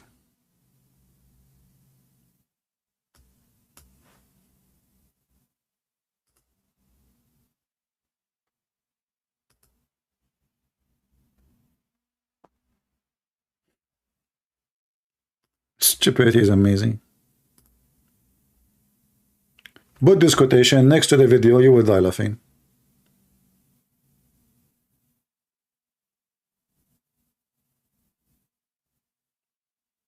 Exactly. Harun Musa, he talk in circle. He go opposing himself. It's like, you know, making a circle, as Harun Musa he said. You go around and then you go back to zero, but now you are opposing yourself.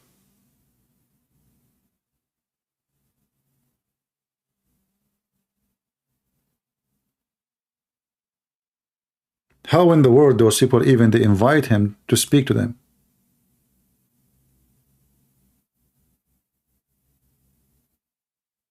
And look how his hands are together. Love is real now.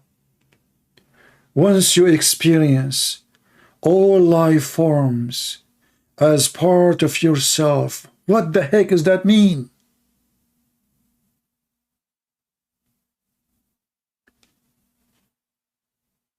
Did you yourself experience all life forms? Life is life.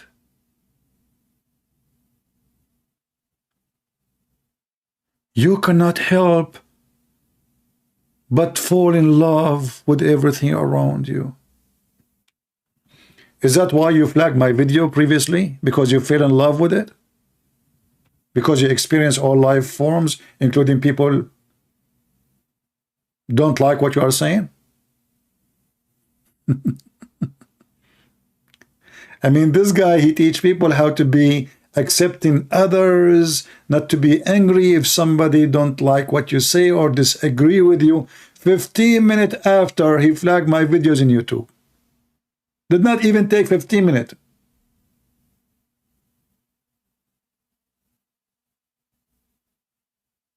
I click back to see how many view in it. YouTube saying it's gone. Form of love, life, accepting others, you know. Yeah, you know, he want to present himself like he's a, you know, Santa Claus or something. But in the video, he said the opposite. There's no love. Love is not real.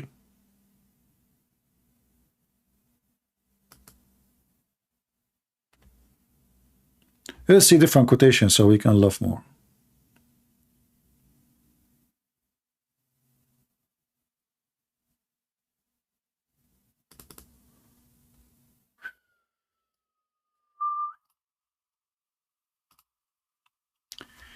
The most beautiful moment in life are the moments when you are expressing your joy, not when you are seeking it. But isn't it you in the video? You said that when your body is healthy, pleasant, you call it health.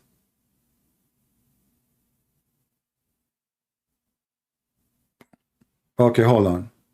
And you are the one who said this is just a reaction, it's not real. It turned to be that this is the most beautiful moment when you express.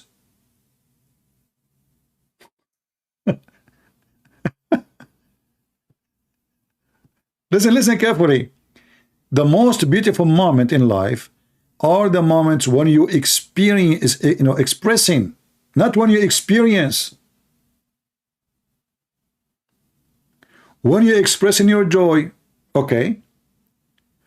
But in the video he says, when you have this, you call it that. But this is an expression. But he was saying this is not real. Did he use even the word joy, guys? Did he himself in the video use the word joy? Or my memory is not good?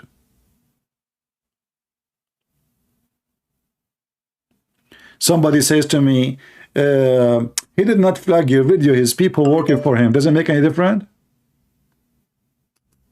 Isn't it people who work for him, they act as he told them? You work for a person, you do what he said to you. Listen carefully. Did he describe joy as something fake? Or my memory is not helping me? Let me go back to the video.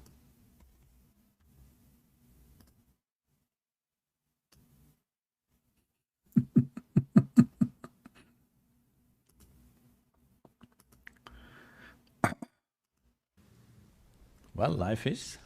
You're alive right now. This is existential. Well, it's pretty in you, though. The life, right? I mean, I don't know, the modes of… Let us go back a little bit. This is only because it is in conscious. Live a good life is courage. Because what you're describing actually takes a lot of courage. It's not easy to be able to change your ideas. It's not easy to be able to change the pattern of your life, and you have to have a certain amount of courage to allow someone to trample on your ideas, because fear is a very powerful motivator in that drive to self-preservation. See, we have given lots of significance to various psychological modes and moods that our intelligence takes. We can call it fear, we can call it courage, we can call it love, we can call it hate, but it is just different shades that your mind takes at different times. Stop. It's what? It's just different shade. We call them. But I want to hear the word joy. Hold on. All this is only because It is in constant compulsive reaction to something See? It's a compulsive reaction around you. around you. In reaction, if somebody is nice to you, you fall in love with them. If somebody is nasty to you, you hate them. Like this, in reaction, so many things are happening. This is a psychological and social phenomena. This is not an existential reality. This is not an existence.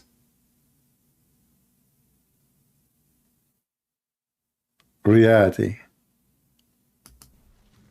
Love is not an existential No, reality. it is what's happening within you, it's your emotion. What is it? Give me an existential reality that doesn't happen within you. Well, life is. You're alive right now, this is existential. Well, it's pretty in you, though, life, right? I mean, I don't know, the modes of life, the only thing that I have a problem with in the way you said it is you said it's just the way your mind. And it seems to me that Let me put it that this love way. is a profound reality in people's lives, as is thought or learning or all these things that may seem transient but are in fact, I think, deeply rooted in the human experience. Let me come to that. So it's like this. If your body becomes pleasant, we call this health. You want it? Yeah, we want it, huh? Hello? Yes, If yes. it becomes very pleasant, we call it pleasure. Mm-hmm. You want it? Sure, sure. I got a bigger yes for that than health. If your mind becomes pleasant, we call this peace. If it becomes very pleasant, we call it joy. Hold on. Did you see it? It's not real. If it becomes very pleasant, we call it joy. Let us go back to the quotation.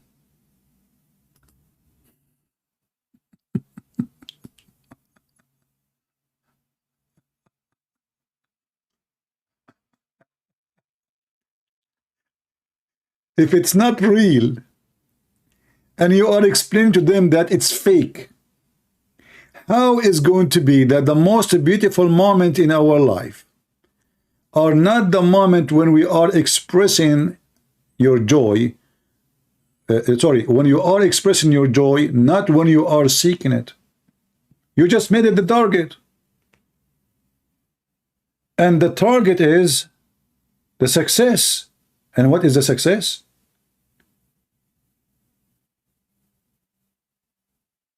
Is expressing your joy. Your joy. If it's my joy, how you are explaining to them saying it's a reaction?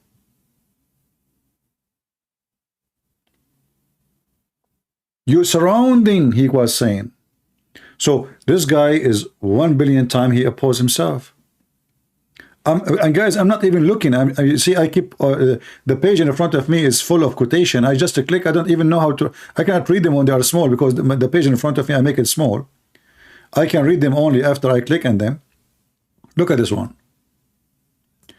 Happiness starts with you, but he just said everything is reaction. It's your surrounding, not with your money, relationship, or your job, but with you.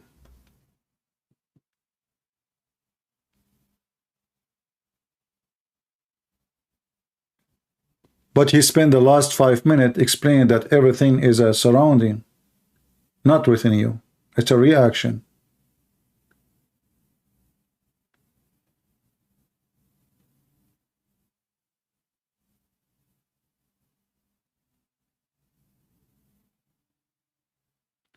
You are not proficient in English to understand what he is saying. I have to be proficient in English, man, to understand what he is saying. Yeah, you see? I mean, this guy, he speaks like Shakespeare. See, guys? Look like all of us here, we don't understand what he is saying. You are the only proficient in English here. CP, you are not the proficient in English to understand what he is saying, brother.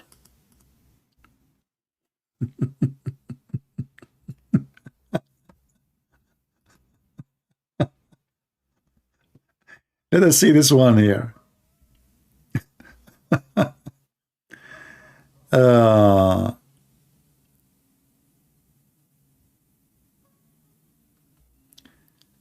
Another quotation. This one we saw it already. Do not just think about making money, think about living well. Okay, that's good. Don't just think about making money, think about living well. The most important aspect of living well is doing what you truly care for.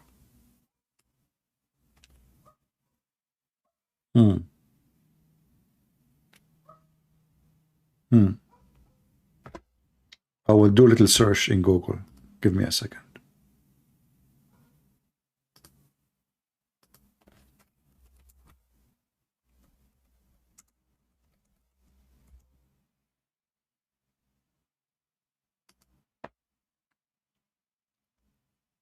See, Sadhguru don't care for making money. He cares for living well.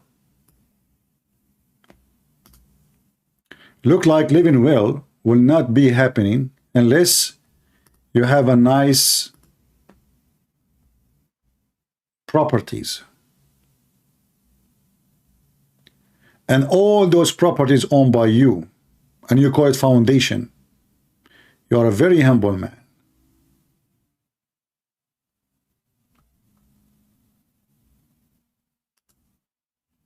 Look what is behind him.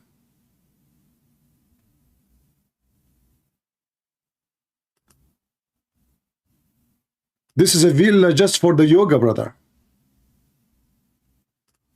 This is all owned by Sadhguru.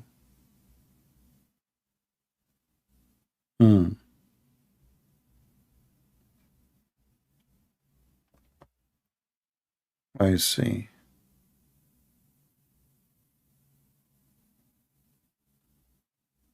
Very humble person.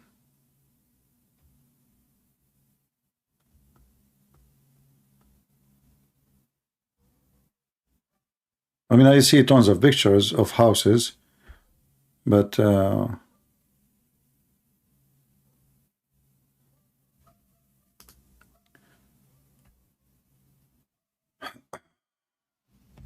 right.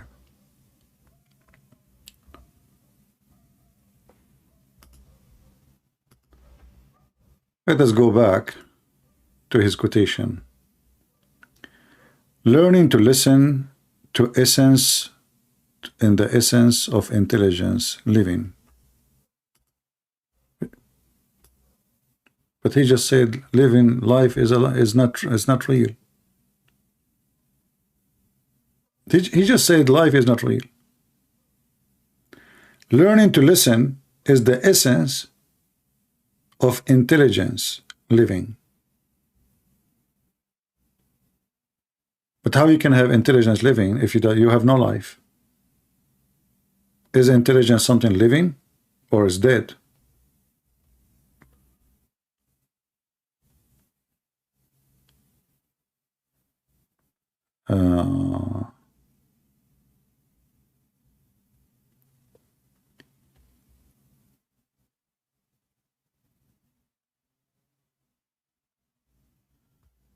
Look like we are out of quotation.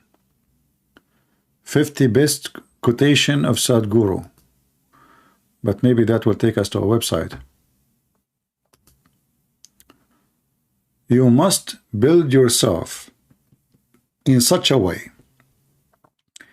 that when opportunities open up in your life, your body and your mind will not hold you back. Thank you very much. He is an opportunity seeker. You see, he just said in the beginning, don't try to be the best, try your best. But now he is trying his best and doing his best to seek opportunity. So all the preparation of his body and his mind is for opportunity, not to live life. It's like Muhammad, he saw a woman, she is way older and she need a husband. She have two husbands before him. He is young, she's rich. So he built his body and his mind to be ready to the moment he accept to sleep with the women in the age of his mother. The opportunity is just right there. Seek the opportunity.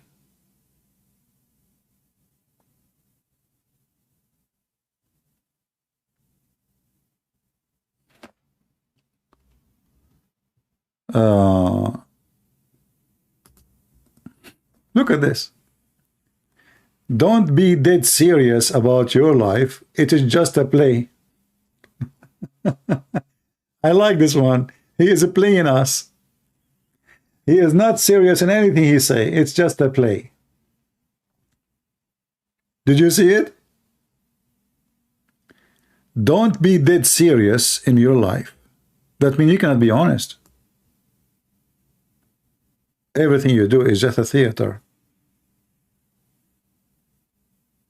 Life is not real.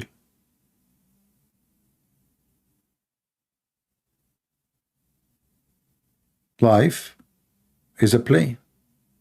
And Sadhguru, he playing.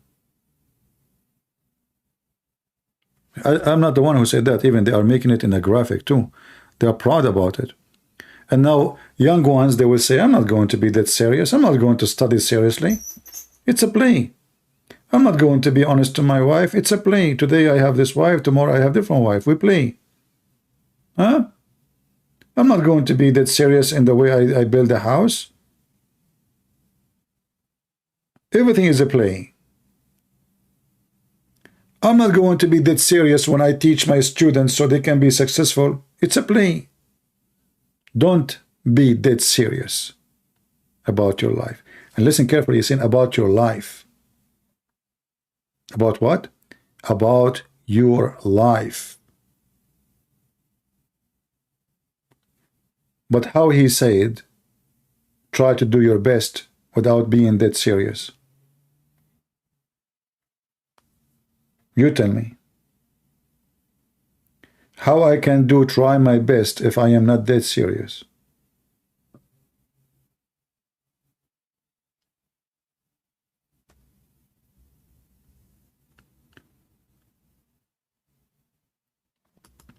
Look at this. Happiness starts with you, not with your relationship, nor with your job, nor with your money, but with you. But he just said that everything we call it a pleasant happiness is nothing but a reaction from the surrounding. I mean, it's endless. It's endless, poo-poo.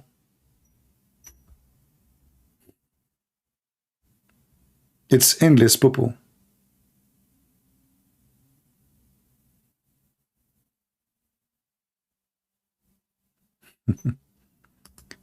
Life is not outside of you. You are life. Wow. Me. That's deep.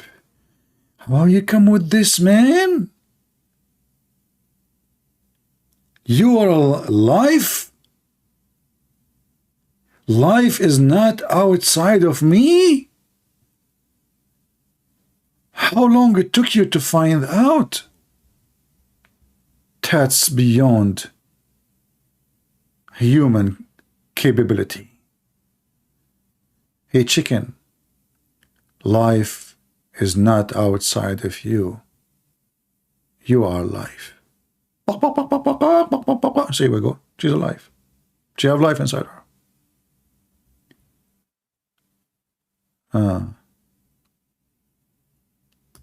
Look at this. Once your life is your expression of blissfulness, you will not be in conflict with anyone? But in the video, he was explaining to us that everything is a conflict. It's a surrounding. All life around us is a conflict. So if once your life is expression of a blissfulness, you will not be in conflict with anyone?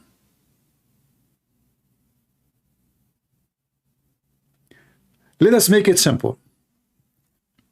If somebody, he is a gay, do you know what gay mean? Guys, what gay mean in English? Happy. I mean, you cannot be blissfulness more than this, right? Even they call them happy. So, okay, if he is a gay and he is in his expression of a blissfulness, is he really having no conflict with anyone?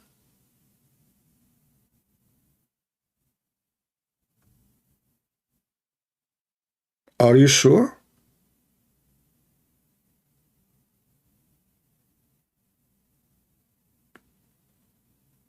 If I am a person who is a Christian and I have expression of a blissfulness for making Muslims leave Islam in Saudi Arabia, I have no conflict with anyone. I will not be, listen carefully, you will not be in conflict with anyone. How false. You are in conflict with everybody as soon as they don't agree with you. And actually, he is the one who said that.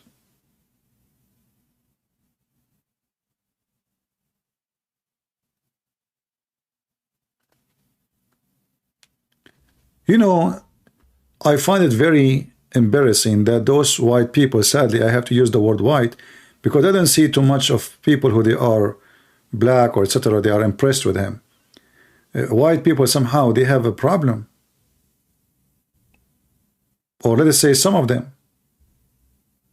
They invite him. You will see people from around Europe. They want to do yoga and and all the madness.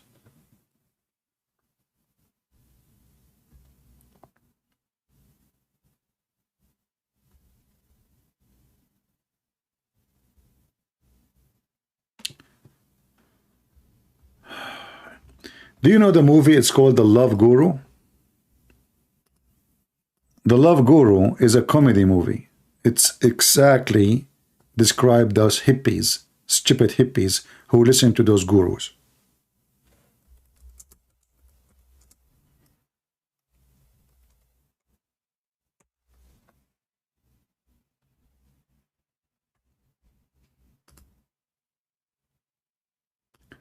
They will show you in the movie a big number of white people, and I have to say the word white again. They are astonished with the Love Guru advice, speaking about your penis. And this is his master, who had a cross eyes because he had sex with a male in the movie.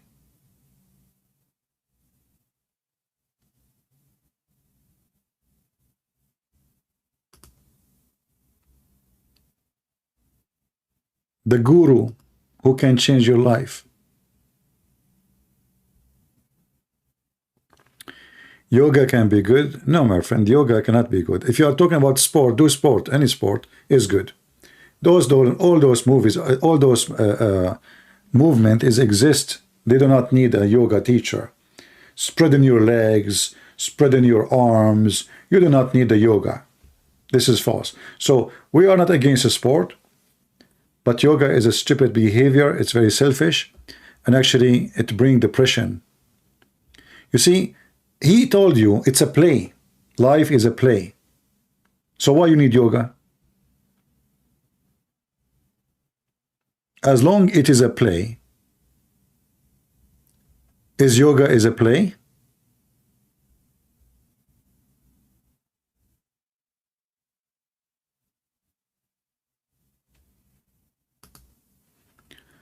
call me in Skype? What is your name in Skype?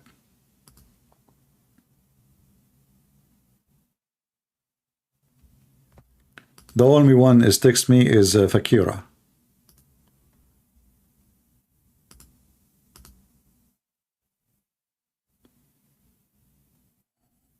What is your name in Skype? I don't see your name in Skype.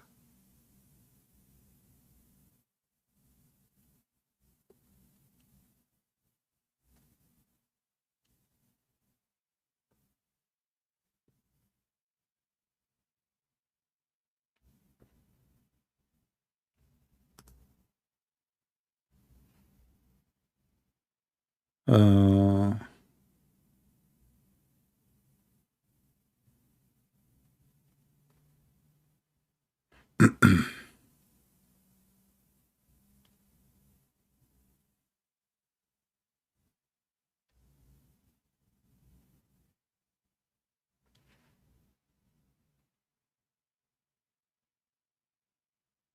Somebody says to me he threw the Quran in his bin in the garbage, and a girl, she said to him, a friend, or to her, I don't know, that Allah will punish you for doing that. My friend, I laugh at Allah and his Quran every day.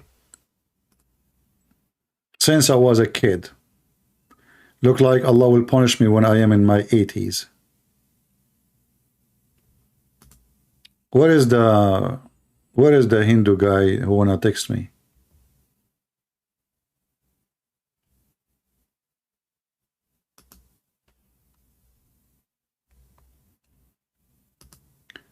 You know, once there's a guy in Paltalk, I made him an admin.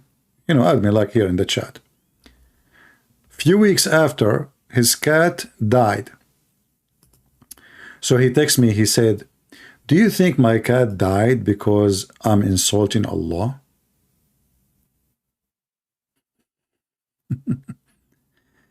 I told him, idiot, I don't want to see you in my chat room again.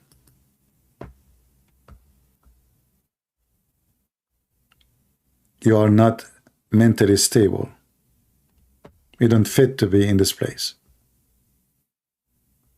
So this is how stupid some people are. So you work for my chat room, Allah kill your cat. He don't kill a Christian prince. It makes sense. I mean, killing the cat is easier. I mean, this guy, he have too many guns. Let me go to the cat. I'm Allah and so small. And I could not believe it. I mean, this guy, if my, you know, Christian prince, I want to talk to you in private. I said, what's happening? He said, very urgent, very urgent. I said, what the heck, what happened? He said, what happened? He said, something really bad happened to me since I became your admin. I said, what? He said, yesterday my cat died. I said, what? I said, my cat died. I said, what does this have to do with being my admin? I said, I'm thinking maybe because I became an admin in your room, you know, so the cat, you know, died.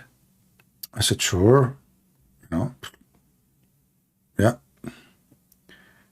I assure you that. Listen, I don't want to see you in my chat room ever again. He said, hold on, I'm just telling you what happened. I said, don't tell me what happened. I don't want to see you. I don't have time for stupid people. His cat died. Did your cat burn the Quran too? Crazy people. Hey, admins in the chat room, any of you, your cat died? Be honest with me. Look like Allah, he is targeting the cats.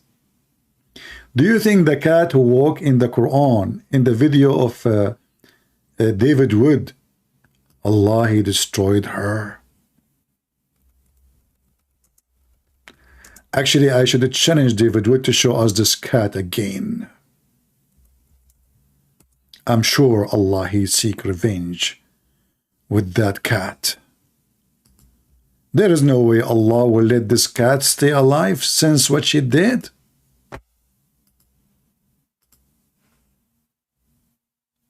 I mean, we finish from Sadhguru, we get with idiots. I don't know. I remember this video actually. The Muslim, they were making the video how the cat, subhanallah, alhamdulillah, the cat is not walking in the Quran, brother. Allahu Akbar, Allahu Akbar. And you know those Muhammadan, they are the same as the Hindu. Anything you say to them, just say Zakir Naik said it. Just anything, like a dog praying to Allah, reaction for the dog to Allah. Even a dog have a reaction to the adhan. Let's take a break from talking. Hi everyone. Well, you might notice the background here. I'm at my friend's house and he has a cat. Why am I recording another cat video? Well, I recorded a video responding to a disturbingly common Muslim argument claiming that the Quran must be miraculous and from God because a cat will not walk on it. So I tested that over and over again, and it took me on. You know, I have to be honest with you. I live in the Middle East all my life. I never saw a cat walking in any Quran. How you explain that to me? I mean, let us be serious now. I never ever saw a cat ever in the Middle East walking in the Quran. They show respect. They will never do that. Cats in the Middle East, they are from good families. They are true believers in Allah. They pray 5 times a day. Their prayer is well known. It's called meow. Like meow, meow, meow, meow. You know? They do ablution. You see all of you, the cat, she lick her ass. And that's what the Prophet used to do. So it's proven scientifically that cats are true Islamic believers. This is the only explanation why cats don't walk in the Quran. If you are a Muslim, leave a comment and tell me why. We need to know. Why? Please let us know. Average about half a second to 2 seconds to get a cat to walk on the Quran each time. You're kidding. Oh my goodness. Look at those Qurans. But there are people who want to defend this absurd claim. So they replied in hundreds of comments that the texts I was using weren't Qurans.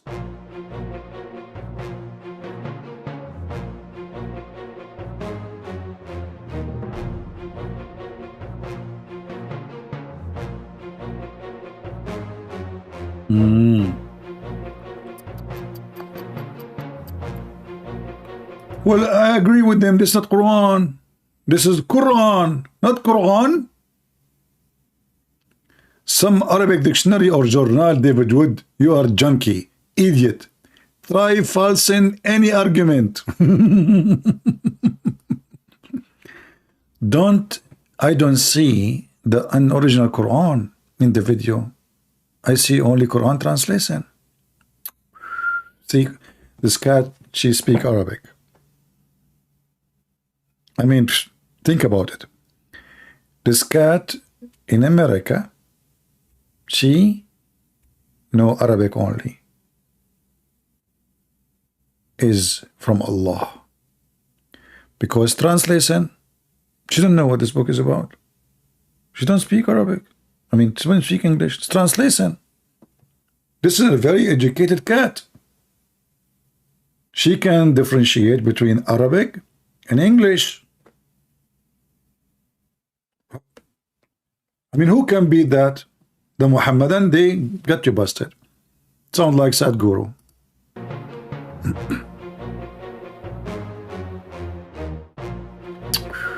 Man, that's not Quran, you liar. Yeah, I don't see the Quran. It's not Quran. Yeah. It's only dictionary. This is not Quran, you fool. I mean, all of this reaction for a cat video. I mean, do you see the believers of Allah, how low the IQ? Do you see how low the IQ? They are upset because it got them busted with their lies. The cat don't walk in the Quran. Should I get you a donkey? I don't have a farm, but I can find somebody have a donkey and take the Quran there. Don't force me to do that. Let us see. Do you want to take the Quran to the goat? Actually, I saw online a goat for sale. Maybe I should just buy it for that experiment alone. And then after that, I will set her free for the sake of Allah.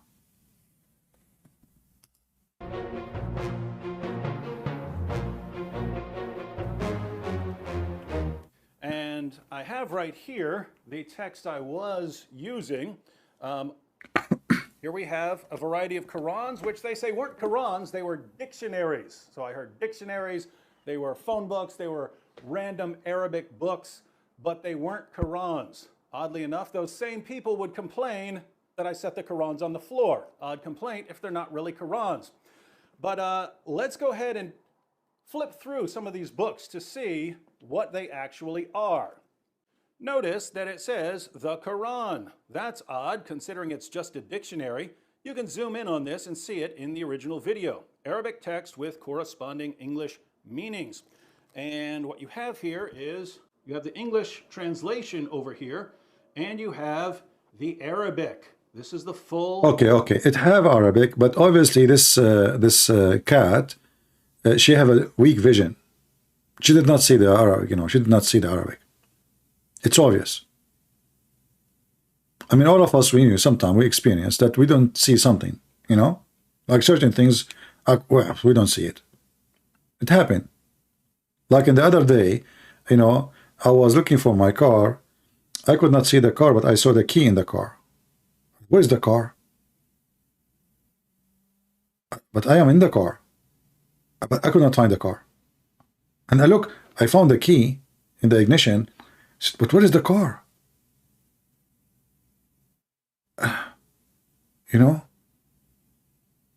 Which is very normal to happen. Like you can see the key in the car, but you can't see the car. And then I hold the steering and I look around me. Where is the car? Where is the car? I saw the car of my neighbor. I didn't see my car. Maybe because I was inside my car, I did not see my car. This is what happened to the cat. The cat, she was inside the book. She did not see the book. See, the book is in the floor. She is in the book. There's 2 pages open. Hello? So she is in the book. She cannot see the book. The same as the Christian prince. He was in the car. He could not see his car. Because he is in the car. How you can see your car if you are in the car? Just simple logic. If you don't believe me, ask Sadhguru. It's all about your surrounding, Arabic text of the Quran. You have the entire Quran from Surah 1 all the way to Surah 114. The entire Arabic text of the Quran. Here we also have the Quran. We have the full Arabic text and English translation, some notes and so on. So, Arabic text of the Quran. Arabic text of the Quran. Arabic text of the Quran. This is the full Arabic text of the Quran. Here we have the Noble Quran. Odd title for a book that's simply a dictionary. Once again, we have the English text and we have the Arabic text. The full Arabic text of the Quran. And yet, for some reason, it's not a Quran, even though it contains the full Arabic text of the Quran. Full Arabic text of the Quran. Lots of English translation, lots of notes, you have introductions, but you also have the full Arabic text of the Quran.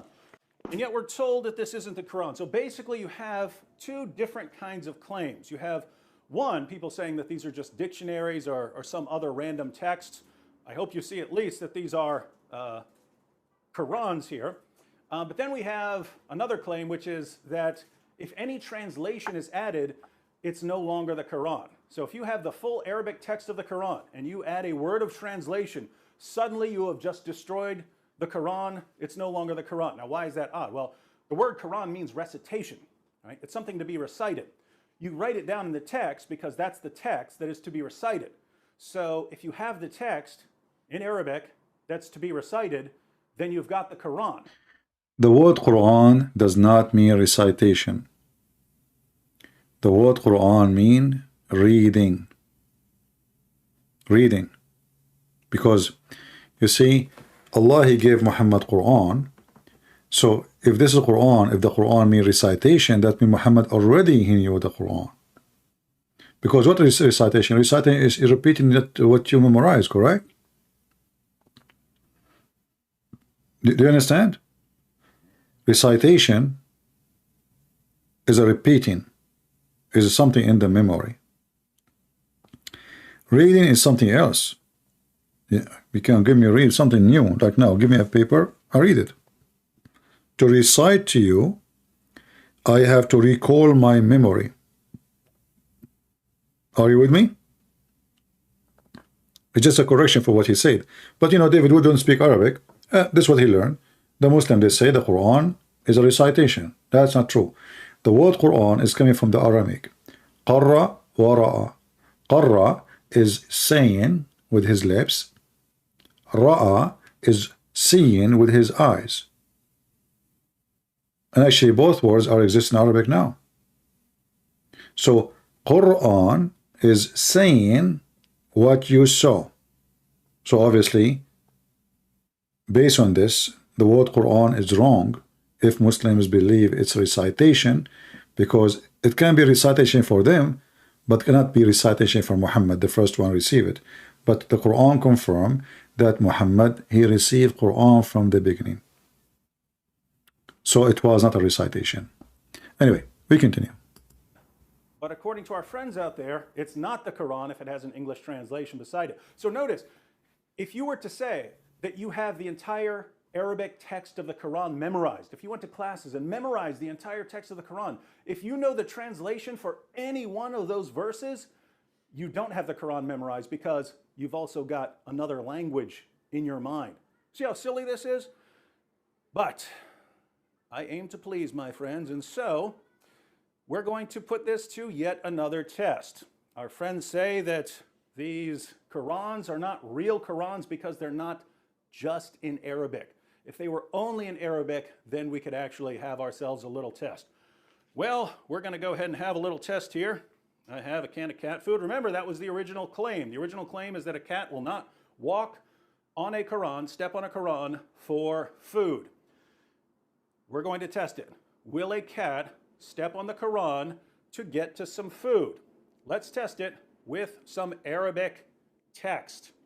So we have here a variety of Arabic Qurans. And we have some delicious cat food. This cat is already stepping on. You want that? Hey, look, where's that cat stepping? Where's the cat stepping? What is that? Okay, guys, I will explain to you what happened.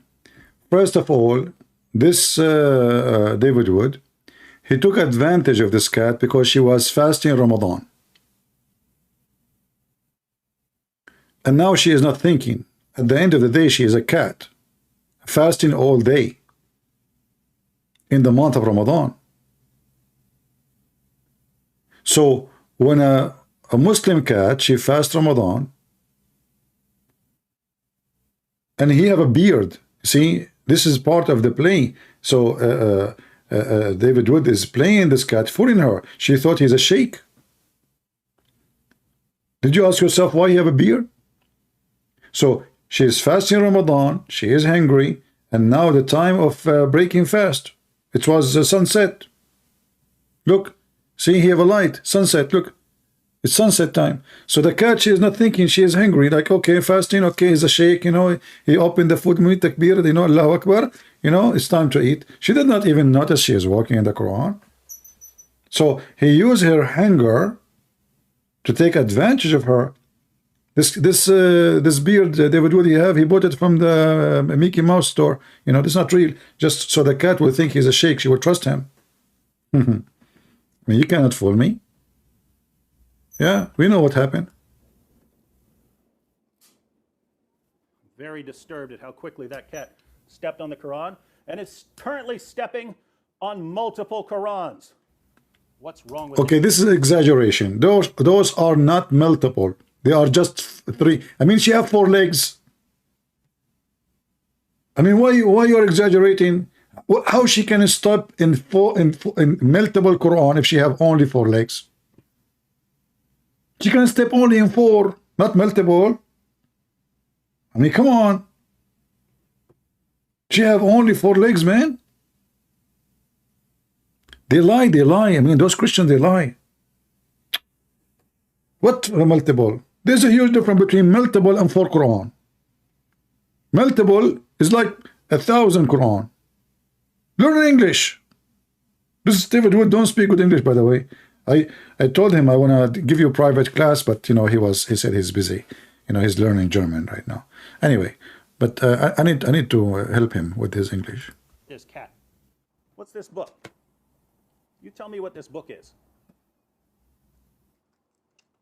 What? It's empty page. Hello. So, see, it says outside Quran. The first page is empty. Second page, empty. Third page, empty. Fourth page, empty. So what is the book? Empty book. I got him busted. What is it? Empty. Because I don't see anything. Comment I see over and over again is, just because a book's in Arabic doesn't make it the Quran. Well, that's true, but we're not talking about any book that happens to be written in Arabic. We're talking about what this book is. What is this book? What is it? If we flip through this book, what is it? Is this 50 Shades of Grey? Is it Huckleberry Finn? What? What is it? Is it The Adventures of Tom Sawyer? What is this book? How about food that's not fancy at all? What about regular dry cat food? Regular dry cat food. Come on. Come on.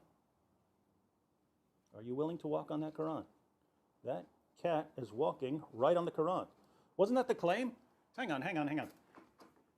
Because people also said that because I had more than one Quran there, that somehow disturbs the Quran.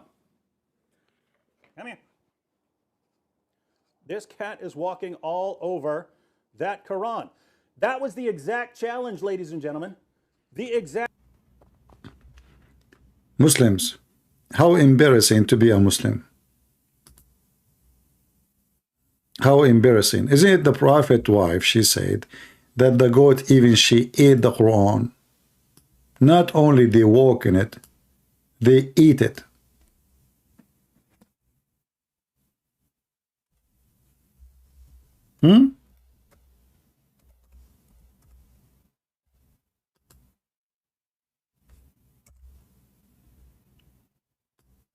Shall I make a video?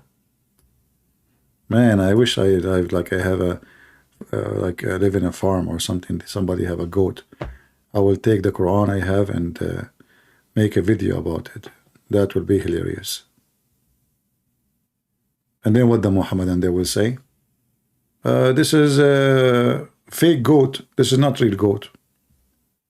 A true goat will not do that.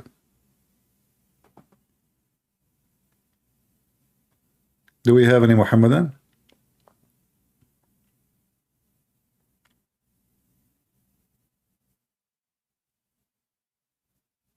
No, I mean, this cat, obviously, she is like suffering from shafranidze or something, you know, like mental illness or something. There's no way a cat, she is normal, will do that, my friend. Maybe he give her drugs or, you know, cocaine, heroin. You never know.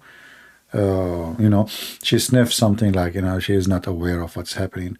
I mean, just think about it. There's many million tricks to make this cat do what, there's no way a normal cat would do that. You know, actually, I noticed that there is dark spots around her eyes. Obviously, she is addicted. You know, if you go back to the beginning of the video, you will see that there is a dark spot. Let me show you. All of you are not really aware of your surrounding. The only one is aware is Sadhguru and Mimi Hijab. Okay, let us go. Here we go. Look at this. Can you explain to me why it's dark around her eyes? Just think about it. Actually, I saw some like in her arm, when her arm over the Quran, I saw the places of the needles. She's addicted. She take, you know, she give herself shots, and you know, and maybe David Wood is involved in this issue. We should sue him, you know, call the police for him, not the police, the police. Because this cat, obviously. Look, she is high. Look at her ears, you know. Hi, she is she have no idea what's happening. There's no way a cat will do that. And I'm sure all the Muhammadan, they agree with me. And Zakir Naik. Christian Prince, first of all, this is not a big cat, and I can prove it. Zakir Naik, look, she have a mustache like your mustache, but they are long, not like yours. I mean, you are trying to grow a beard for last century, and all the fertilizer and the work is not making it growing, man. What's wrong with you? Christian Prince, first of all, shame on you to compare between my beard and the beard of the cat. Zakir Naik, I did not compare between your beard and the beard of the cat. The cat doesn't have a beard. I said mustache. Are you listening? Exactly. And when you compare between a human being and that means they're insulting. What the heck? But can you explain to me why the cat, she have a long mustache and your mustache, they are never growing? I mean, for how long? Be honest with me. For how long you are shaving, growing, shaving, growing, shaving, growing, still is not growing. Unbelievable. I shave my beard. I go at night. I woke up in the morning, I have a beard. I'm serious. It doesn't even take a night to have a beard again. I hate it. Zakir Naik, he spent all his life, he cannot even grow the beard. Somebody saying CP has the best Zakir Naik voice. My friend, this is real Zakir Naik. What's wrong with people? Now Muslim, they will come and they will say, this is not, you know, can you believe it that Muslims, they made a comment before saying the one who called him is not Zakir Naik? Can you believe it? Those people, they think really Zakir Naik. And they are questioning, like, he sounds like Zakir Naik, but this is not, I don't think it's Zakir Naik.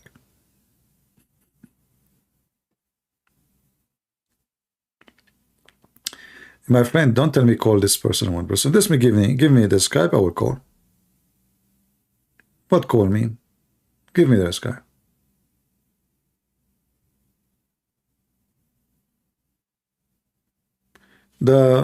There's a guy, I never heard of him before. They call him A Dawa, correct?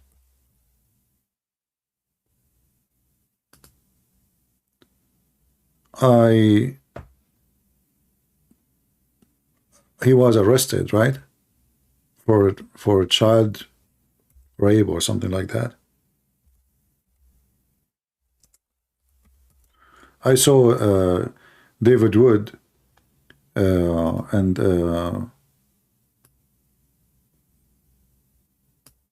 I was a prophet making a video about him. So I searched his name and then I found that this guy is even talking about me. It says like Christian Prince versus A.E. Dawa. But I never spoke to this, but I don't remember. But anyway, in the video he was challenging me. I challenge Christian Prince, he is a card, blah, blah, blah, blah, blah. And now I wish I debated him, man, before he go to jail. He will stay there for 18 years. That's not fun.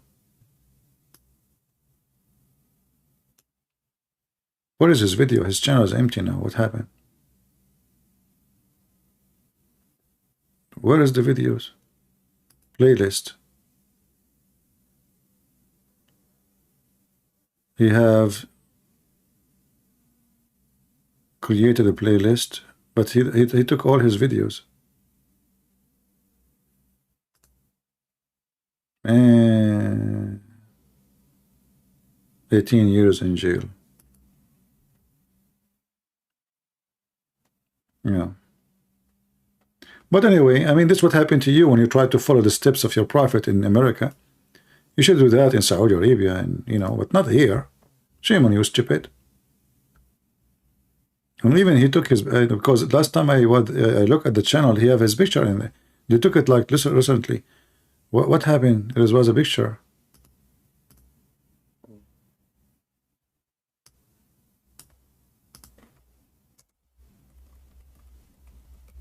And look, the Muslim, they went sleep with it. Nobody is talking about it. If it's a Christian, man, yeah. Idawa arrested. TikTok. Idawa indicted for sexual with minor.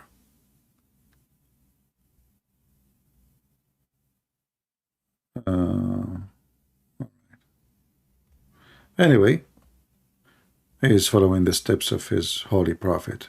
MashaAllah. It's MashaAllah.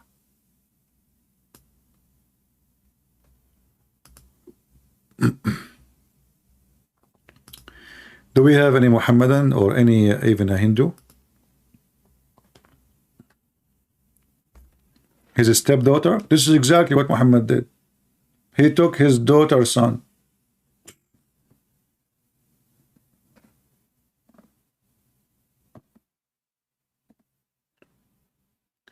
And you know, the funny is that a person, he claimed in the beginning that this is not true, and then he plead guilty. A person who is innocent, he will never plead guilty. Even if they say to you, we will put you in jail for the coming century. You know what I mean? Because this is not a good accusation to say, okay, I will plead guilty, stay there for like few years less, and because anyway, it's going to be a lot of years. So what plead guilty for? But obviously they have evidence, very enough evidence to prove it.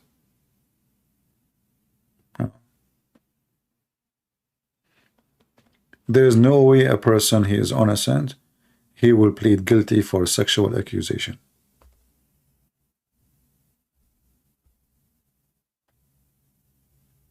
Today I heard that there is a Muslim, he attacked a bank and he killed 5 or 6 people. Somebody posted, I think he said Louisiana, downtown shooting. And I saw, actually this is another topic, maybe I should make a video about it. I will make a video about it, not to mention it. There's an imam being stabbed in New Jersey, and right away the stupid Western media, the American liberal media, hate crime, but this guy is a Muslim. I mean, the guy is a Muslim. How this is hate crime? Stupid liberals. They make me sick. Louisville, not Louisiana. Okay. Yeah. But the imam is in New Jersey.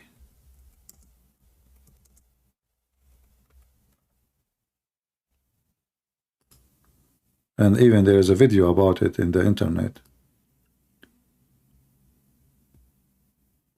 And this is the guy who stabbed him. His name is Serif. Is that the guy who been stabbed, or this is the guy who stabbed? I'm not sure. Yeah.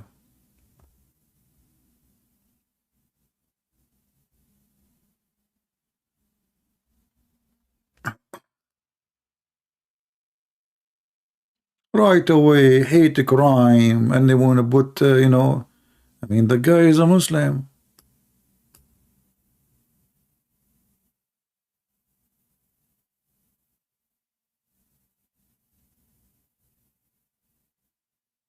Well, from his name, you know, the name of the guy is Serif something, you know.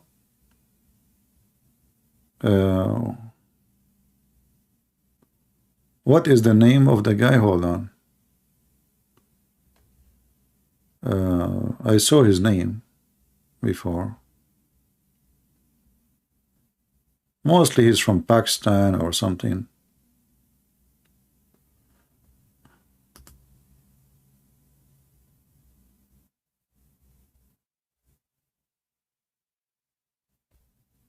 Okay.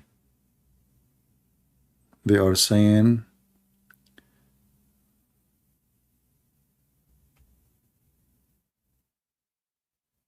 "32-old Zorba," because they are saying he is not a regular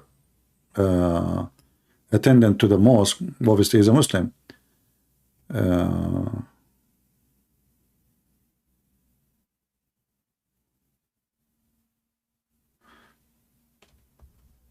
Anyone know the name? I know here they are saying Zorba. In the morning I saw a different name. Zorba, 32 years old.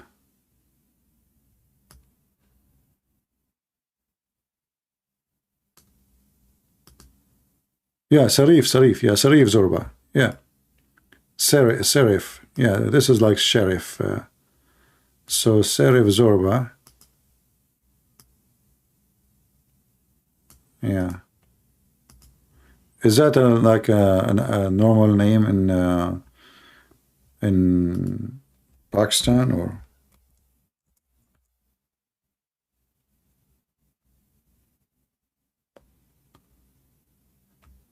Serif Zorba.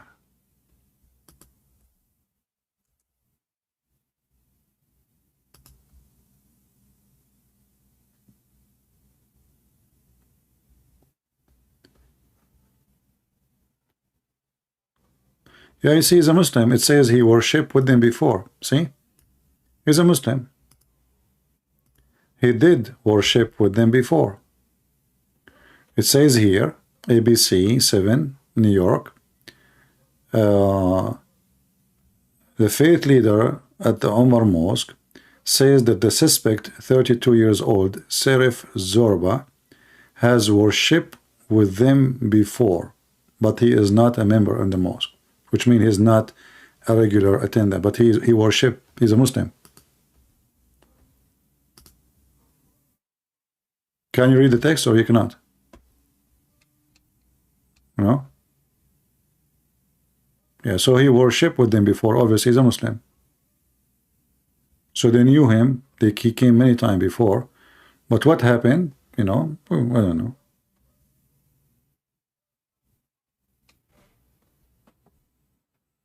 Yeah.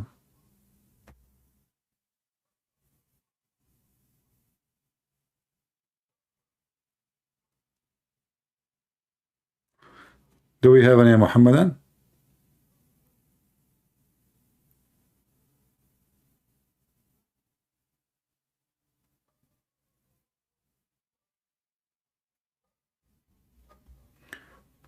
Well, we don't know what is the motive. They will find out as long as they get him alive. They will find out what his reasoning. And actually, I find it very stupid.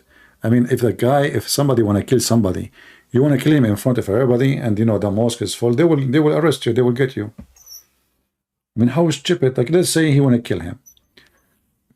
You kill him in front. Have you ever heard of a criminal like this? Mental. I mean, it's like he want to be captured. You know what I mean? So there's like 40, 50 people in this small mosque, and then you walk between them, you stab the man, and now you want to run. For sure, they will chase you. You just made 40 people chase you. Mental. It doesn't make sense, you know.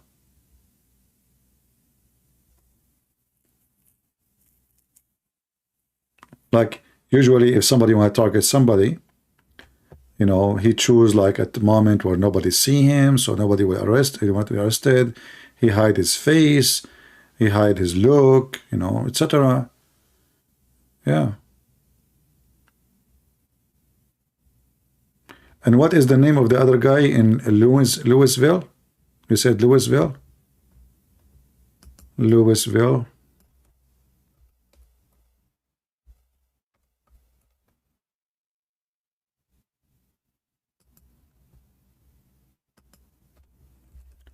Shooter. Let us see. One of you, he said his name is Abdul something. He killed 5 people.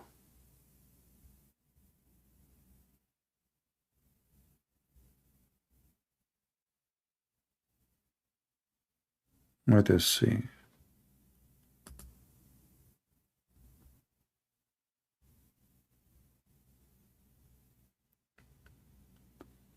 What his name? I mean, look, he called like all of them. They are all 4 victims who died Monday morning were identified as Joshua Barrick, 40 years, Julianne Farmer, 45, Tommy, 63, James Toot, 64. Police said that the 5th victim, 57 years old, also died. So now there are 5. What is the name of the guy? Where is the name?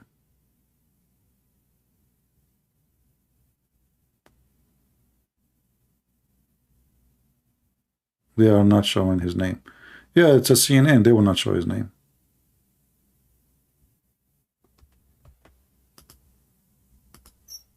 If he is a Muslim.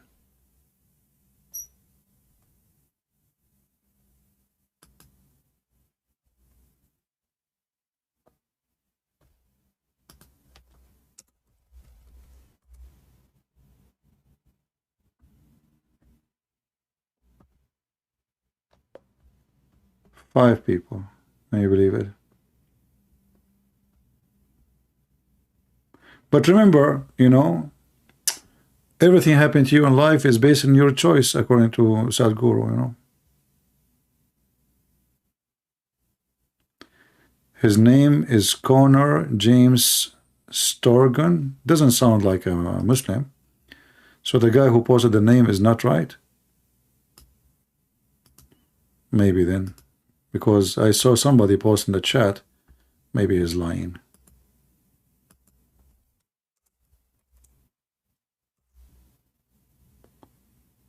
Yeah, you are right.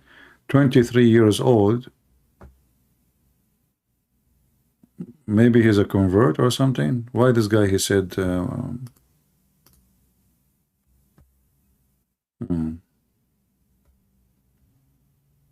So imagine you fire your employee, he come back and he shoot everybody.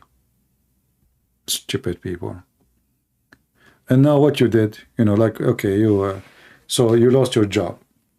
Which one is better? You spend the rest of your life in jail. This guy, he would not only, he might be, I don't know if in Kentucky they have execution.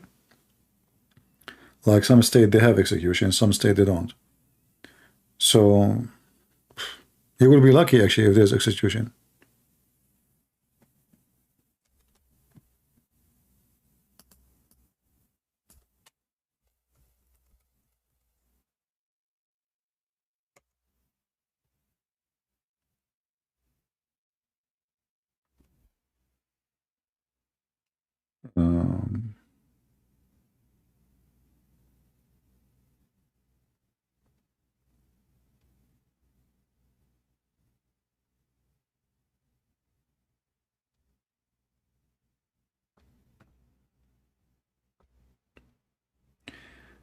Anyway,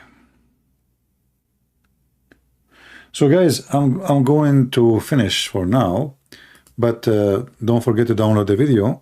After a few hours I will make it unlisted, so still some of you can download. You can get the link from Patreon, because I'm sure that Sadhguru people, they will be very unhappy for this video.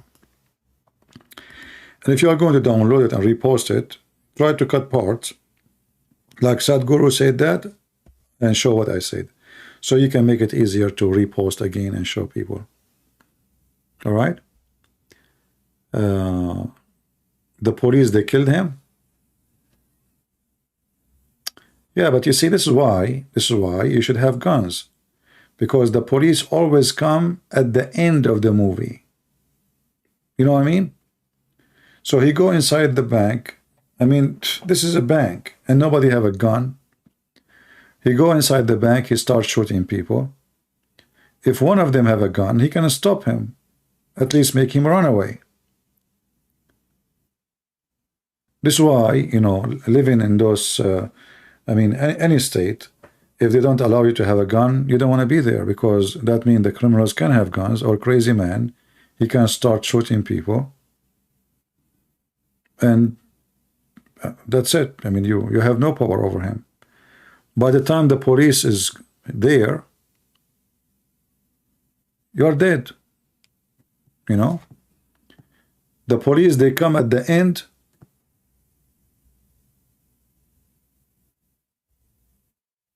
to take a picture for you when you are dead.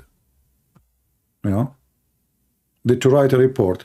Oh, this guy, he was shot in the head. This guy was shot in his chest. This is what they will do now. They will go over those dead people who lost their life and their family, and they will take pictures of them, you know. But if they have a guard armed, or every one of them have a gun in his table, the shooter, he will be able maybe to surprise them and shoot the first one, the second one, but he cannot continue.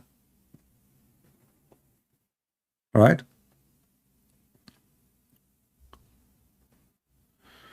Anyway, me myself, I have always my guns ready, and I don't depend on the police to protect me, even though you need the police at the end of the day. But at least, you know, by the time they arrive, you can defend yourself until they arrive. All right? So it's a mistake, and if somebody, he trusts his security in everybody else, security starts from you. You secure yourself first, you secure your family, you secure your house. And then you need to buy time when somebody attacking your house, you know, until the police come. I mean, the fastest police in the world is going to take them at least 10 minutes before they arrive to your house. By 10 minutes, it's over. In the time of such a thing, every second is priceless. You know? Every second is priceless.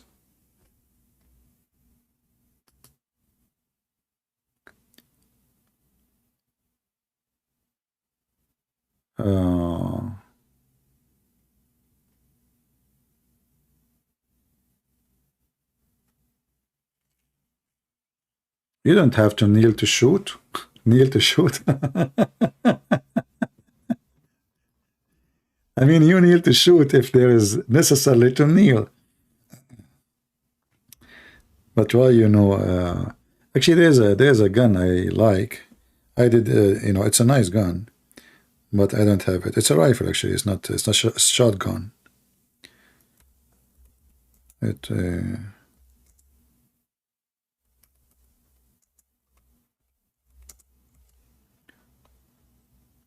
Beretta. Yeah, it's a nice one.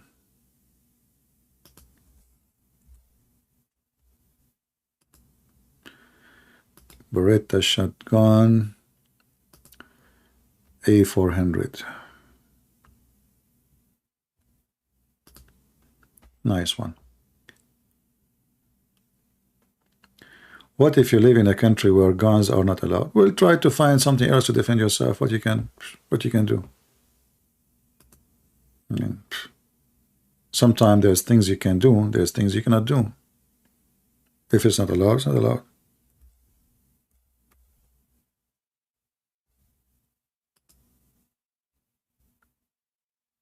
Yeah.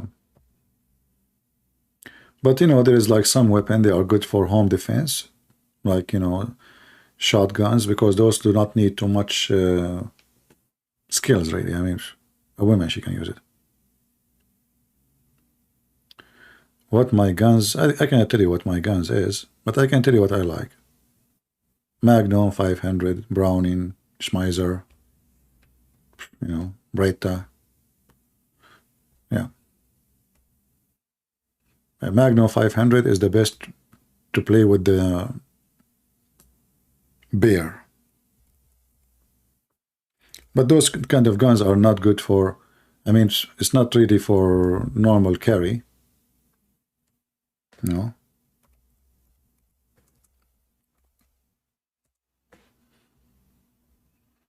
Because they are so huge, so big. So,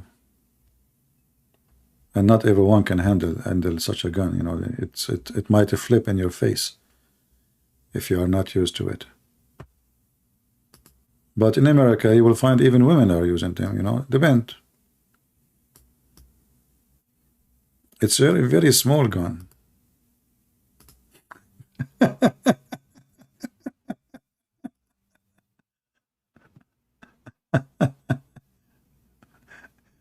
Yeah. But it's very powerful, you know. It's like really powerful gun. You can open a hole in the wall with this gun. Yeah, but there's, you know, if you want to be, let us say, practical, those are not practical. Those are for like heavy duty, like you are going camping, hiking, a bear, surprise you, you cannot get to your rifle, you grab this gun, it will work. No, AK-47, I don't like it. I had the AK-47 since I was a teenage. I have the Navy one, the one you can throw a grenade with it, and the one have like the folding arm. But AK-47 is the worst when it's come to aiming. They are good just to shoot, but from 30 bullets, let us say maybe you will get 5 in the target. They are not good for aiming, and their recoil is heavy, is not good for aiming. American guns and Israeli guns are the best, I think, for aiming, and Italian.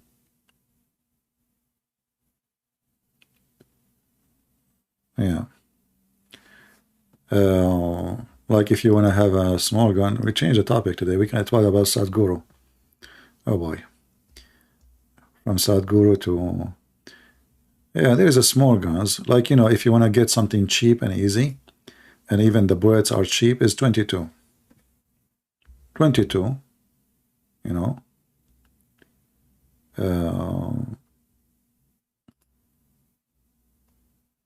very cheap bullet, and they do the job. I mean, they are not powerful bullets, but for self-defense,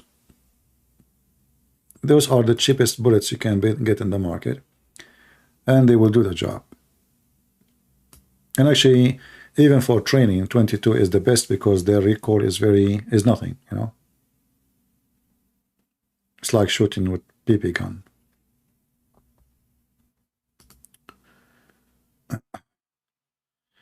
Here we go. Everybody is giving you advice what to get. Yeah, but if you are not, like, you don't have money and you want, etc., the 22, I think it does good job, especially for women. It, you can do self-defense with it very well, and the animation is so cheap.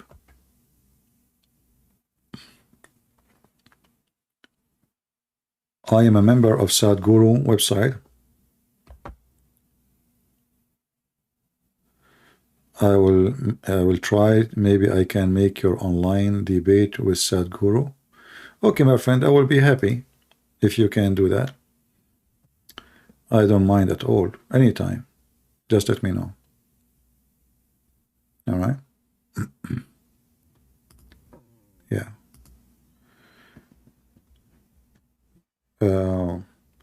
But what I noticed from his groups, I mean, last time I made a video, they flagged my video, and I was really disappointed. I mean, this guy, he claimed about accepting others, people if they don't agree with you, why you get angry, because simply you are not confident. All this talk, it was in the air.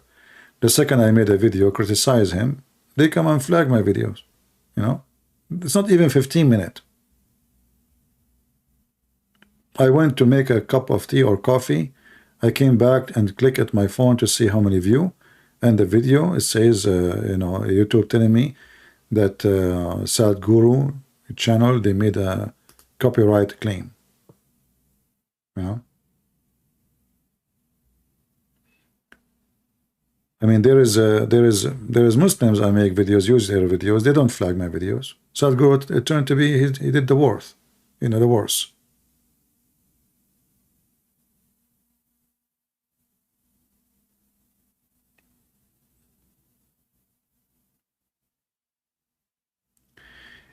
Yeah, people like Sadhguru, he is, I have to say, he is smart, and those who they are, like, let us say, they admire him, they are not even listening. It's like, somebody is being ticklish to your skin, and now you are ticklish, you are just laughing. So he tickle you with empty words. But anyone who listen carefully and think carefully of what he is saying, you will see that this guy is a chain of contradiction. Everything he say is he opposes himself, like Muhammad. You know, I read the Quran. People read the Quran too, but people don't see what I see. Then you ask yourself why. You know, why people don't see what I am seeing? Is it possible that all those hundreds of millions of Muslims, they are reading the Quran, they don't really see? But nobody wanna, you know, as long you are not trying to question, as long you take things for granted, you will not receive an answer because you're not questioning.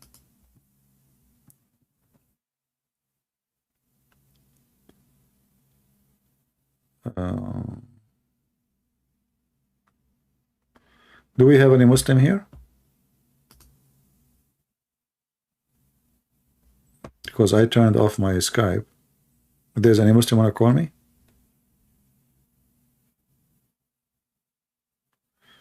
We have a lady, her name Roth Jasmine.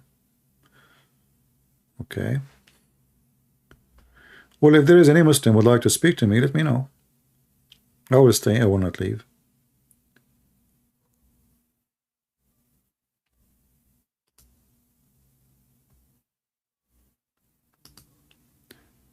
Always when, you know, when somebody he shine on the stage, there is two possibility.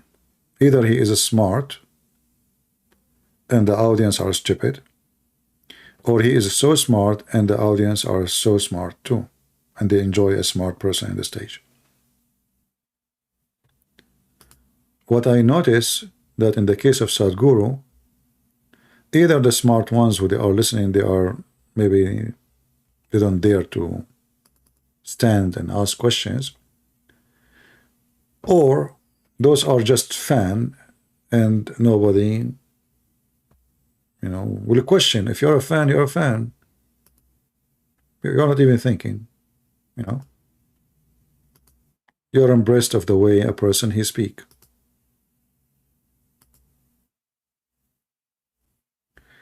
So where is the Muslim when I call me? I open my Skype again.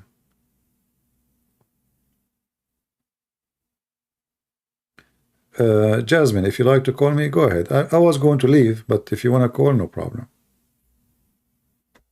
Just text me in Skype and I will answer you.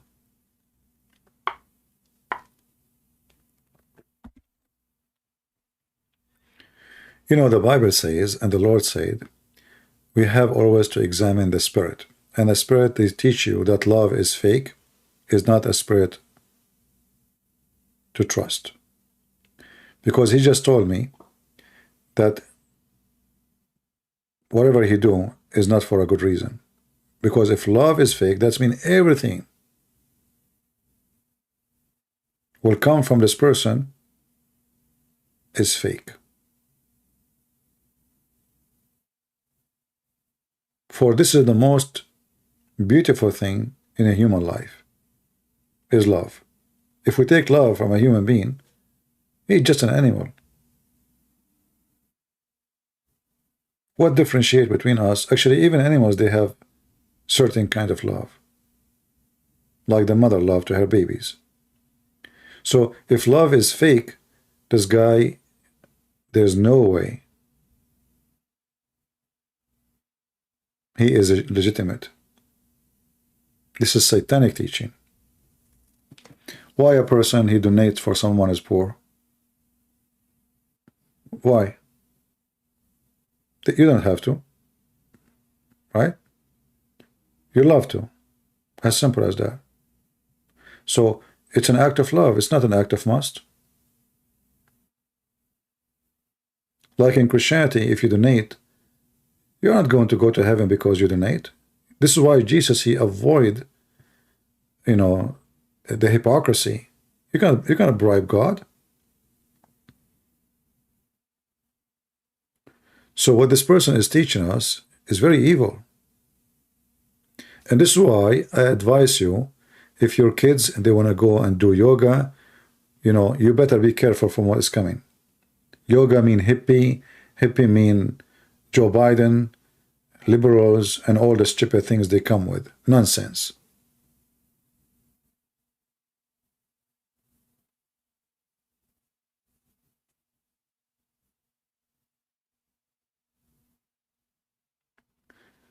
Will you marry me if you accept Christianity?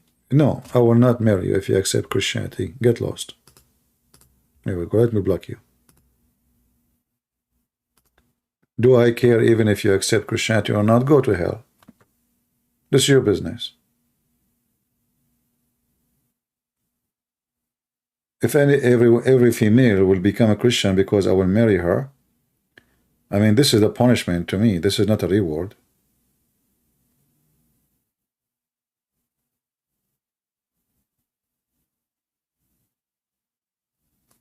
Somebody told you I'm Muhammad, you know, walking down the street with my private part. Go find a goat to marry your husband, Muslim, you know.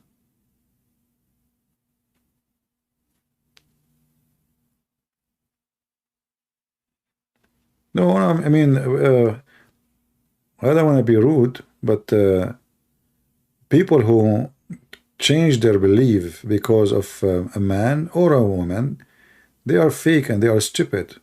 They are even disgusting, which means that means you have no value.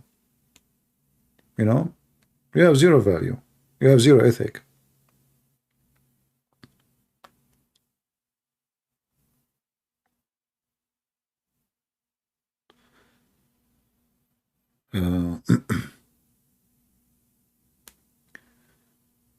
She want a green card? Well,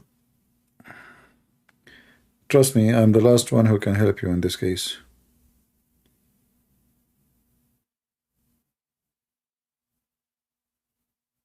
Yeah, Muhammad, he says, any believing woman, she want to offer herself to the Prophet. I am not in that agenda. All cult leaders, they want two things: your money and your women. And for sure that means power in the same time, to take control of you.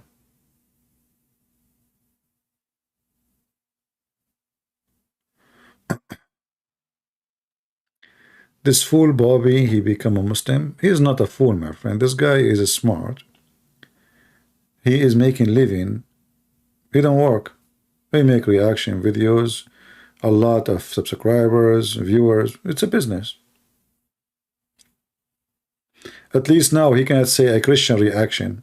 And now he will lose. He will lose viewers.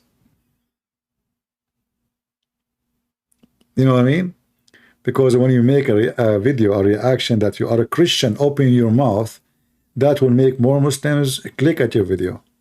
But now if you are a Muslim and open your mouth, he's a Muslim. So he made a bad move, actually. If he is, he will notice right now that the view will drop. Yeah. Are you Catholic? No, I am not a Catholic, not a Protestant, nothing. You know, I believe that all churches are blessed as long as they serve the Lord. Any church don't teach the truth is a false church. So if the church, doesn't matter what the name, they preach the truth and they don't compromise, that is my church. Any church compromise with liberalism, stupidism, whatever ism, those aren't Christians and they are Antichrist. So when you go to a church, ask them a few questions. Like, what do you think about homosexuality? If they say it's okay, there is no sin, they are false. The Bible is so clear. Second question, what do you think about Islam? If they say to you, we have the same God, you know, they are false. Very simple. It's very easy to find out who is a true Christian, who is not. Right? Those who compromise, they have nothing to do with the Bible. The second you compromise, you are compromised. This is what compromise means. You are yourself, you are compromised. You are fake.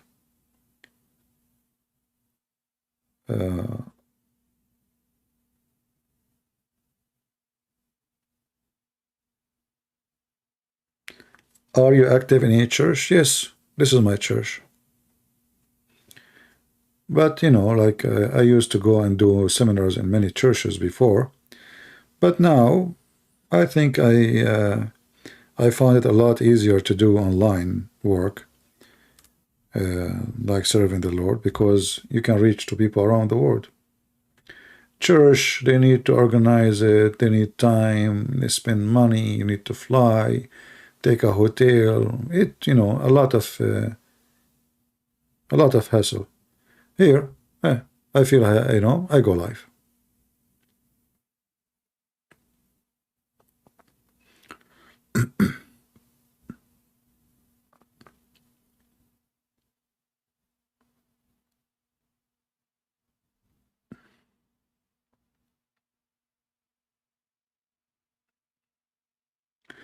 There's nothing is called LGBT pastor. This guy is a false man. There is no such a thing.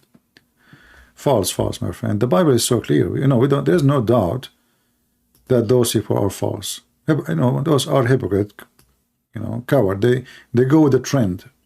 If you want to make money, like now, why I cannot collect donation in YouTube? Because I don't go by their guideline. Very simple. If you go by their guideline, which mean what? You know what that mean, right? You are a Christian. That alone is a crime for the YouTube. Those liberals, they hate Christianity and they hate the Christians. So you are a Christian. You don't go by their guideline, and you expect them to let you collect donation. Good luck. I can't even keep my videos on my channel. Actually, each time I reach 70, 80,000 channel, I lose my channel. As simple as that.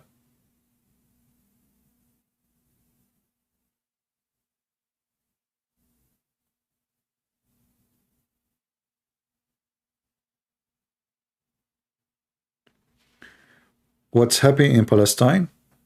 There's no such a thing as called Palestine. Those Israeli government, they are cowards, you know.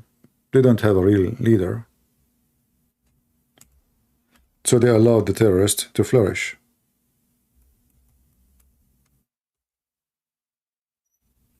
This Netanyahu is an idiot. Netanyahu is the same as a Trump, you know. He just cared for being elected again. When people, they do politics, victory never come. Those are politicians, not leaders. When a person, he want to stay in office, and he want to do anything to stay in the office, he will never be a leader. I find Netanyahu, Trump, Biden, all they have the same fabric somehow. I mean, Biden is extreme stupid, but Trump is extreme coward too.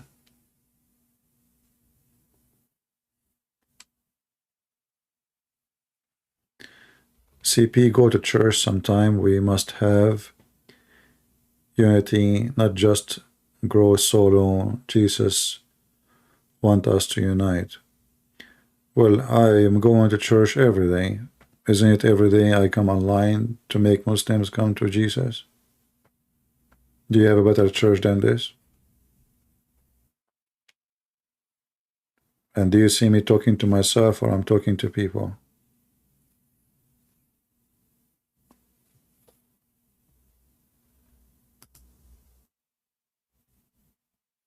Do you have a church or doing better job than my job? All the church together. Did you see any?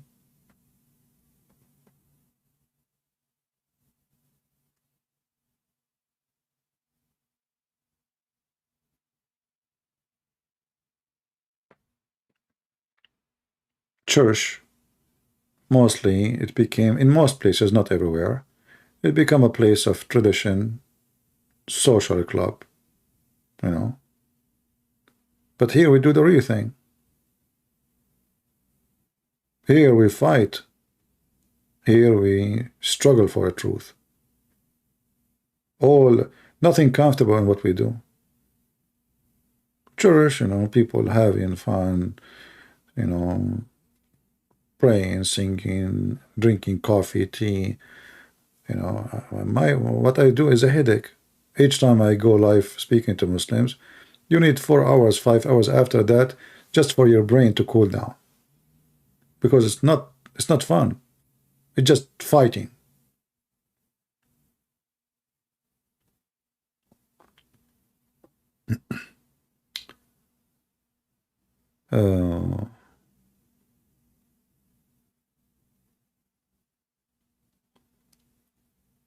And I'm not against going to any church, but each time I go, I am a person who is very, let us say, I watch carefully what the priests say. And if I see something not right, that will not be a good thing for the priest.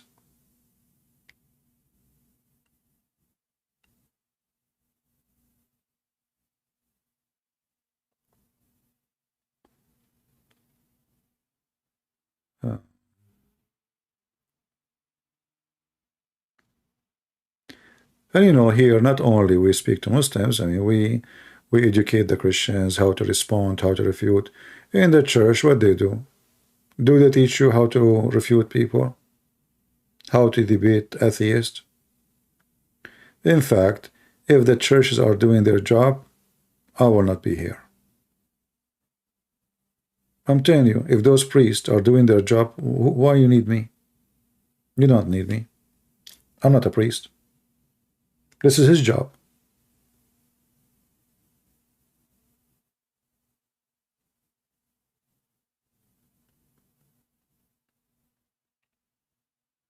What do you think of Mary Priest in Australia? I never heard of such a name. I don't know.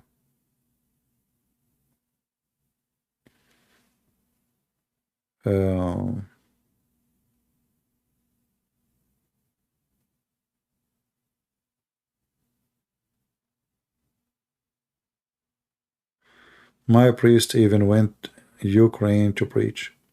Even that is not necessarily. Do you think in Ukraine there is no people to speak? You don't speak the language. You go to Ukraine to preach.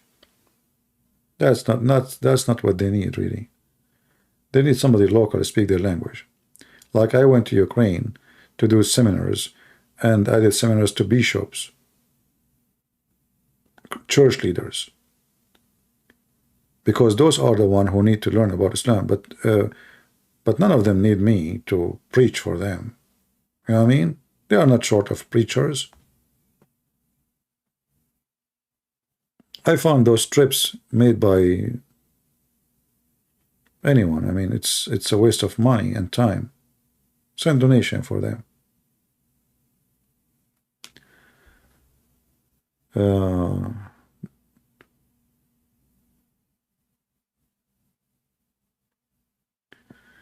You see, a priest is not about being trained. It's about many of them. They are fake. It's not about being trained. They are fake. They are just doing business.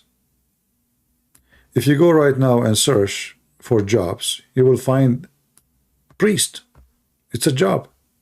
There's a salary, there's a contract, there's health insurance, there's housing. This is not what the church is about. You know what I mean? Like I go and do a seminar, they say to me how much you charge.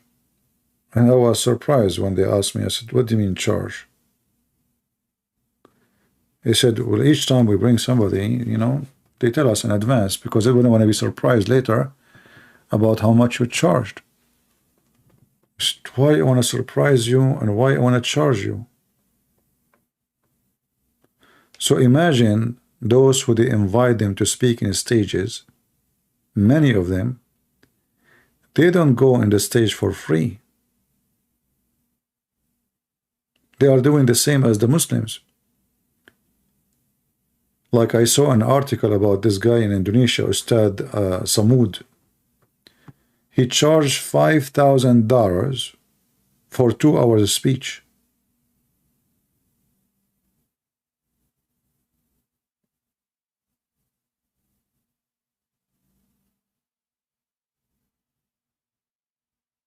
$5,000. I remember not last year, the year before it, I think, or yeah, like a few years ago, I was invited to do a seminar,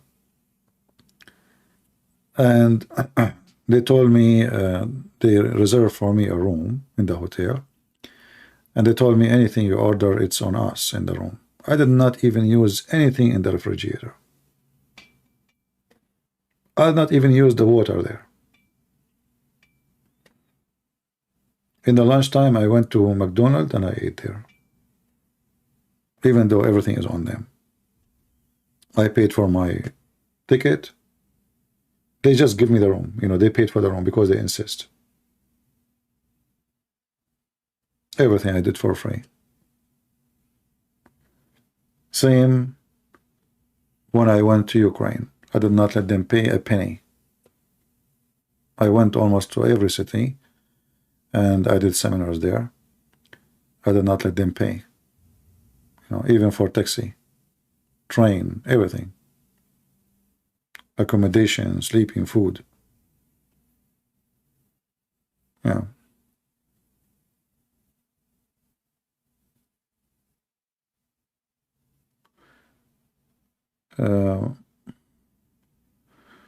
But anyway, this is how, you know, like who is fake, who is real. I mean, all of us, we need money, right? I mean, if for me, if people don't support what I do too, how I can pay for what I do, right? So, but you don't work for the money. You know, you don't go and say, I will not teach unless you pay me first. You should not even get paid. Actually, when I go to churches, I ask them not to collect any donation in my present, like, because I'm here, because I don't want them to use me as a reason to collect money. If I'm not there, you know, do whatever you want in your church. But if it's my seminar, don't even dare to collect money.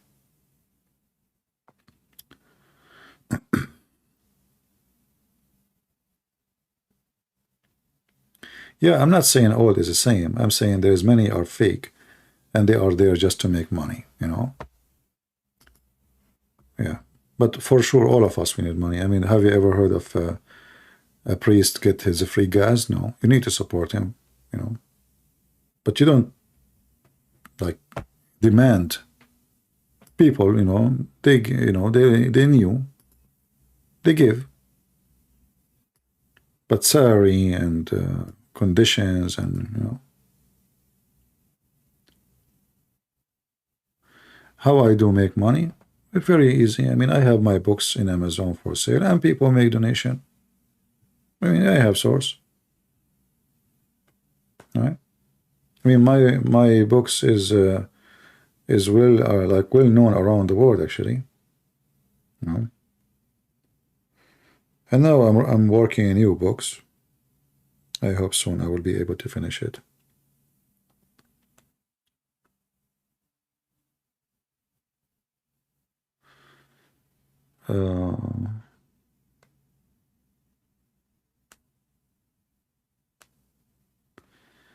Are you in the state? Yes, I am in the state.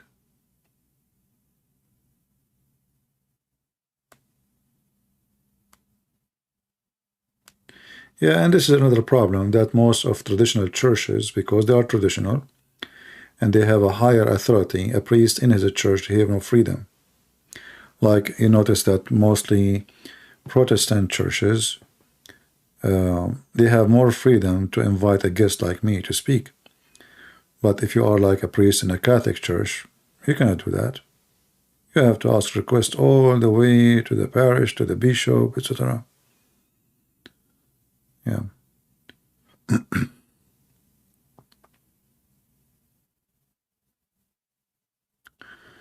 where I can watch your seminar video in the Philippines. We don't allow people to record videos. The church recorded videos actually, but they didn't, I told them not to publish. But I did seminars in Manila, in Cagayan de Oro, in Batangas, in many cities.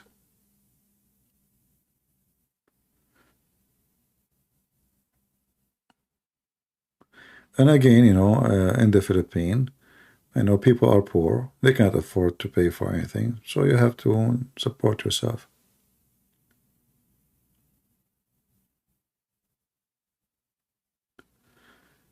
CP apologize, but I must know. Do you like your steak well done? What does that have to do with the topic? Oh boy. Today actually I ate potatoes. My food today, it was bread and potatoes, mashed potatoes, and some onion, spice, no meat, I decided not to eat meat for a few days. Yeah, and yesterday too, actually, the same food. Very simple.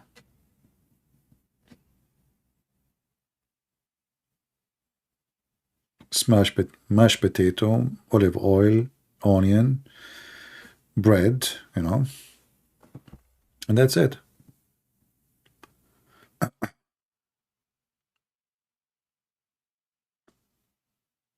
Maybe you can discuss another time.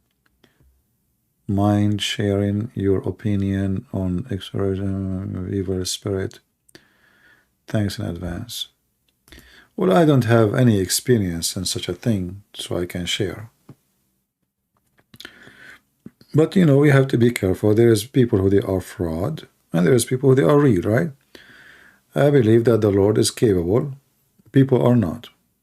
Which means it's possible that in the name of the Lord you can cast demon, but it's not you who cast demon. And there is some people, they take advantage of people because of what they do. So you have to be careful in that field.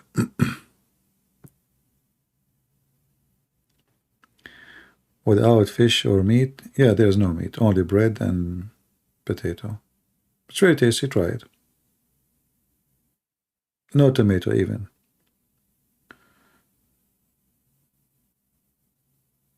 Yeah.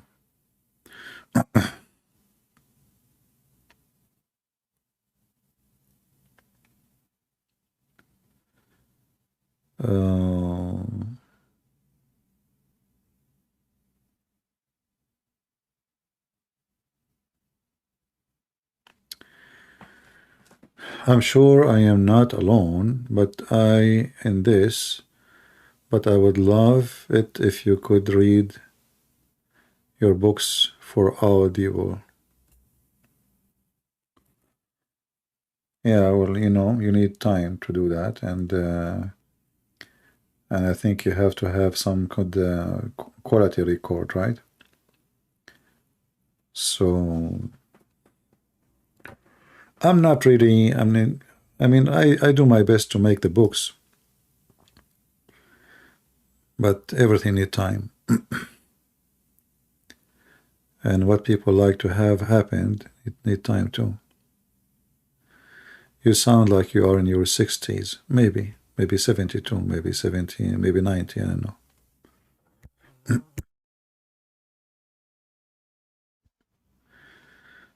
No questions, no private questions, please. Why you don't debate lousy Mimi hijab? I called him once and we made him shish kebab, he hung up on me. We can't chase people. Do you work out? I do not need to work out. I'm very much physically fit, thank God.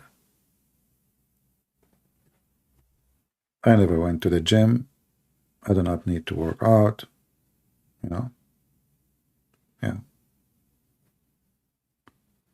But for sure, like if you want to better physical fit, you know, workout is good, you know, but I don't need it.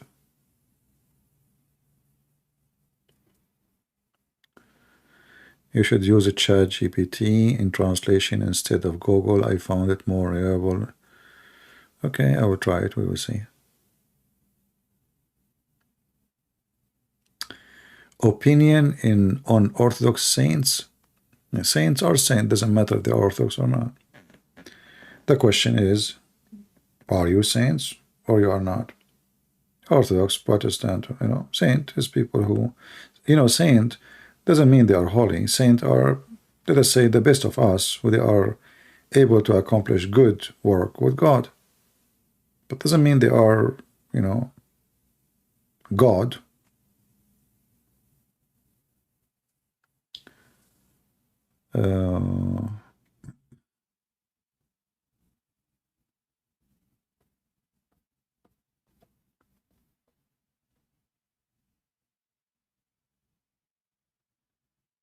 All right.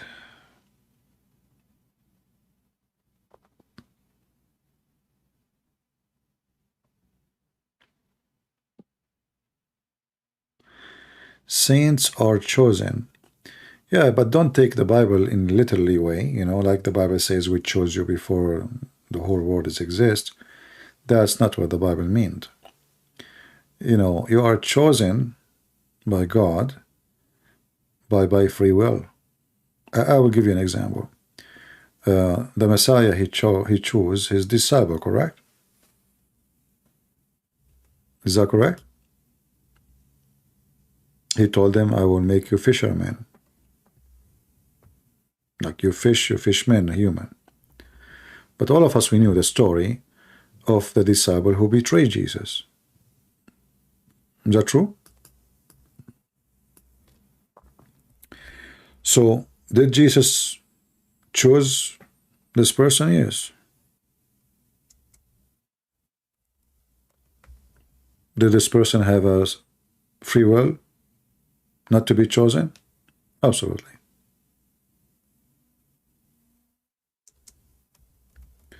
So don't take what the Bible say and try to understand it in the wrong way. We, as a Christian, believe in a free will. Destiny for us have totally different meaning from other belief.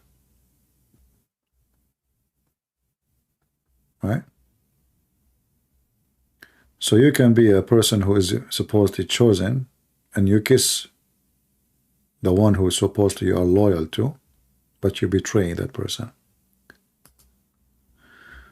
What do you say about Gaza-Israel problem?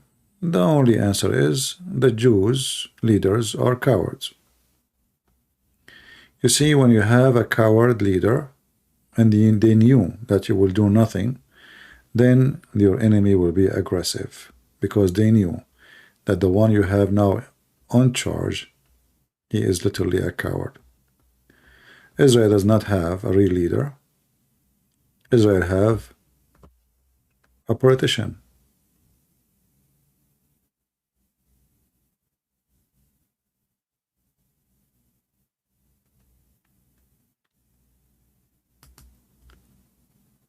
And this is my opinion.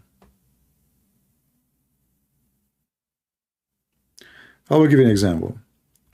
You know, when Hezbollah was shelling Israel every day, for many years,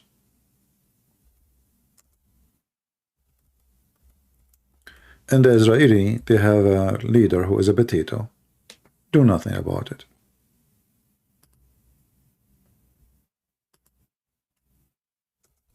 Until Israel decide to wipe the floor with Hezbollah.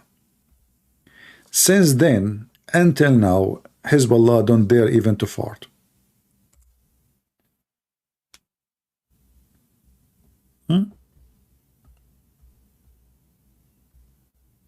I hope I give you an example. Your enemy are big when they feel that you are small. They are small when they feel that you are big. Who care who blame, Israel? If I'm a leader, I will not care for what people, I care for giving victory to my country and, and peace and safety and security. The word blaming Israel, because the liberals, they are the one in control of the media. And if you ask who control the media, mostly it's Jews. Who own CNN? Who own Fox News? So Jews themselves, they are harming Israel.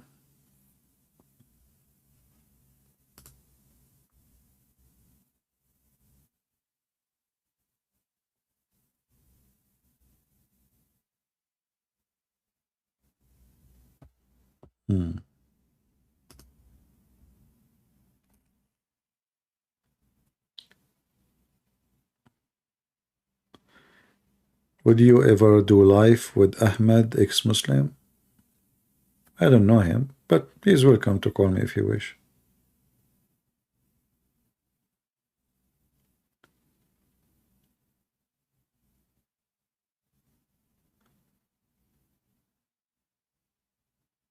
Like Israel right now, Israel as a country, if they continue the way they are, they will be destroyed. They will not survive maybe 200 years. This country is getting doomed. Liberalism is taking over the country. They are just European, they are not Israeli really.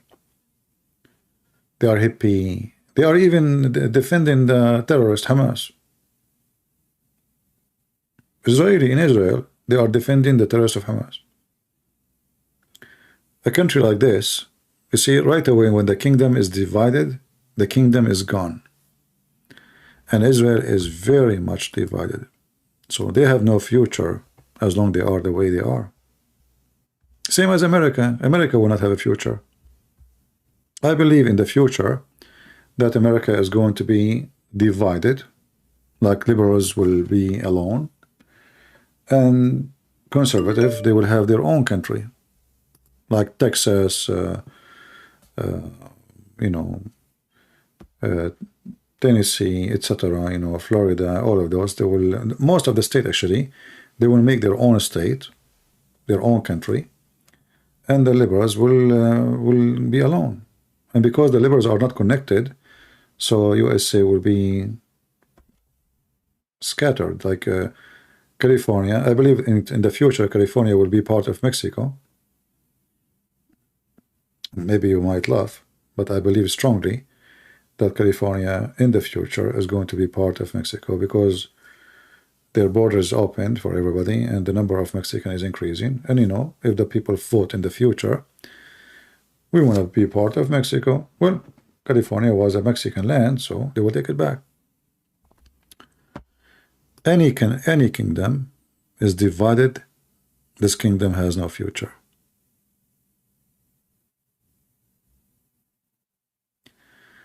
Do you think Israel is doing nothing because they are worried about the global criticism? No.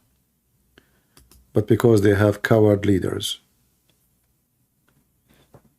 They have politicians like Trump. Trump is a big balloon. He's big. Almost 7 foot.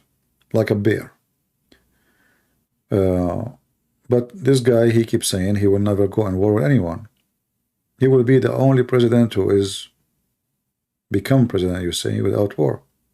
So the Iranians take advantage. This guy, he keeps saying he will never beat us back. So they did. They hit the American base and Trump like a potato. He acted as if nothing happened. As nothing happened. Same with Biden. Biden, he told Putin, he can go watch the video before the attack. They asked him what he would do, what the reaction of USA. He said, we will never be involved. He was terrified, scared. We will not involve. We will not do anything. We will not, let me make it clear. We will never go in war with Russia and we will not involve. And depending on what he do, like it's a full attack or, our reaction will be, but we will make it clear we will never. So he told the Putin, come. Potato.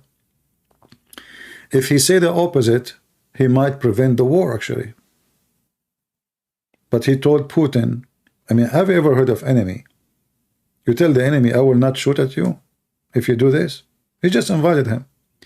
So, you know, in the West, we don't have leaders. Same as in Israel.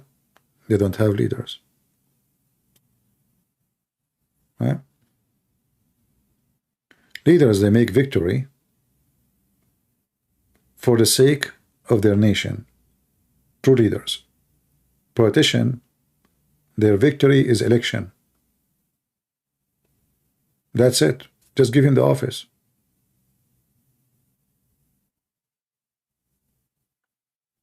And I don't see in the West, all of the West, have any leaders. You know, at least Putin, I can call him a leader. He is a leader. There's no leaders in the West. The president of China is a dictator, yeah, but he's a leader. They don't change their mind every 2 weeks. You know, once we want oil, once we don't want oil. You put Democrat, they don't want oil. You put Republican, they want oil. I mean, those people, they are crazy. They go back to zero. You have 8 years of Obama, then you get another 8 years of etc. Then the 8 years of this will try to erase the 8 years of the other one. The result is zero. Mental, you know. The system in USA is a mental system.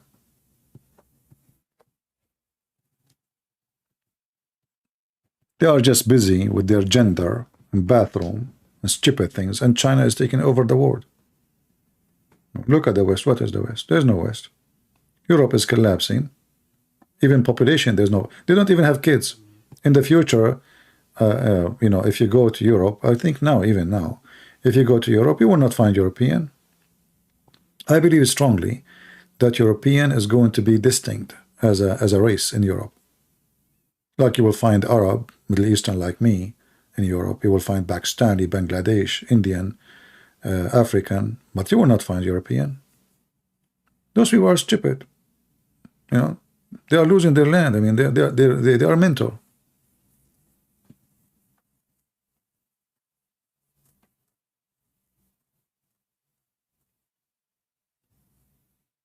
And you know, you get what you deserve.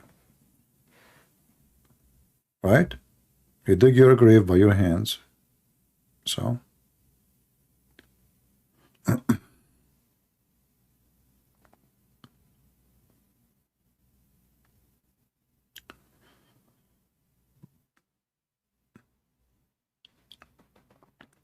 Yeah, I mean, what is the most important topic now in the West? Transgender. I mean, the dollar is going down, inflation, banks are going bankruptcy, gas is so expensive, food is so expensive, and the stupid Americans are busy with gender. Mental.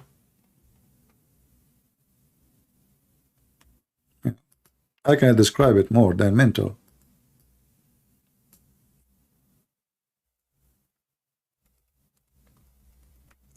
Do you have a better description?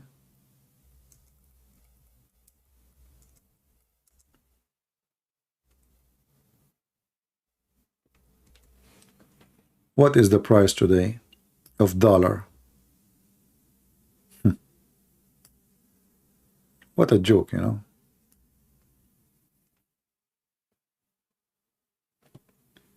And instead of being busy protecting their country, building their country, you know, they are busy. What is the sign in the bathroom? I can't describe that more than, you know, most stupid ever.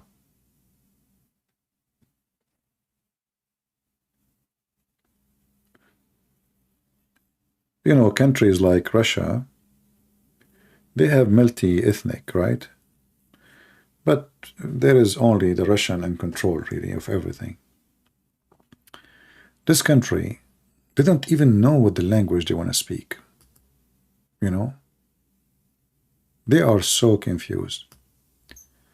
And I can say the only one is really confused about what they want is those liberals. They are very weird. I believe liberals are a curse for any country. Any country, even Muslim countries. Liberalism is dangerous. You know, and by the way, they call themselves liberal, right? Liberal is not a bad word. It's a good word. Like, you know, you are liberated. But those people, they are liberating themselves from the good things, not from the bad things. They are the awkward one.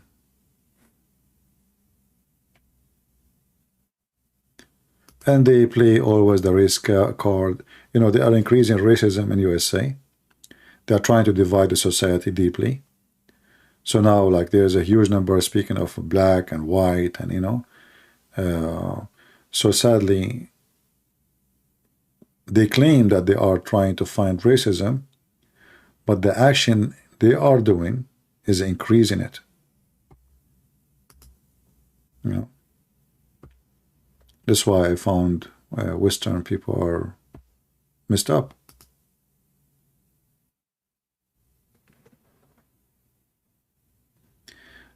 No, we are not living in the last days. I think the last days have long time to go. But let us say USA is not in a good position. And this is why you notice right now that the Chinese is flourishing, because we have a stupid guy in the White House. Even Saudi Arabia, they are joining China right now. You know, everybody is, that's it. Nobody, you see, this country control the world by fear, not by respect. So when they notice that the president is a joker, you know, it's time to escape. It's like somebody, you have him in the leash for a century. So the Saudi, finally, they want to be out of the leash, you know. But you will see, count my words, if we have a strong president, the Saudi, they will come back like a puppy. For those people, they are, those countries, they need protection. They are not, and this is actually why he went to China, because he noticed that the Americans are not interested in protecting Saudi Arabia as before.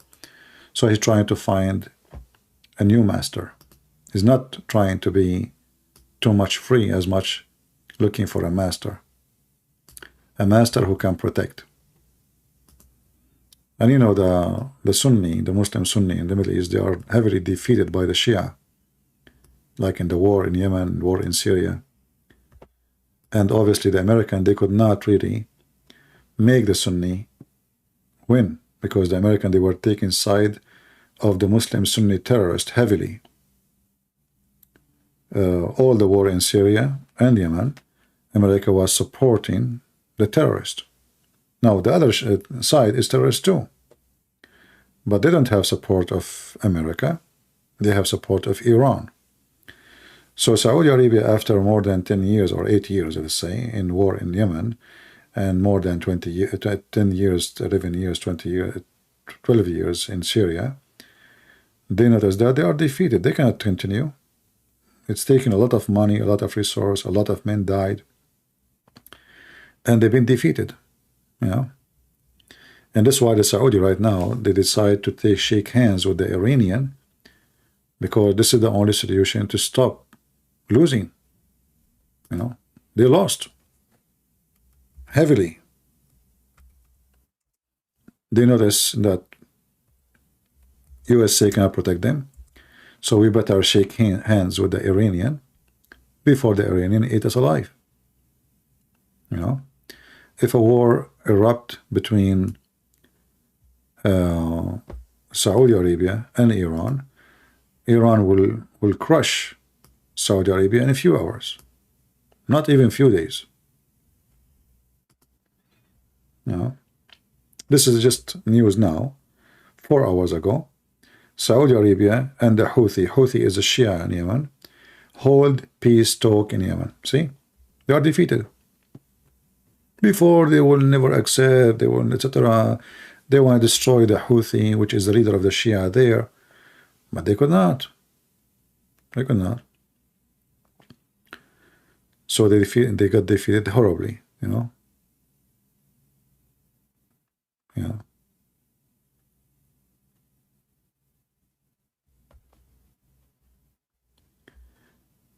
Yeah, well, you know, but did you ask yourself, what kind of a CIA head he is, and he was surprised by what's happening.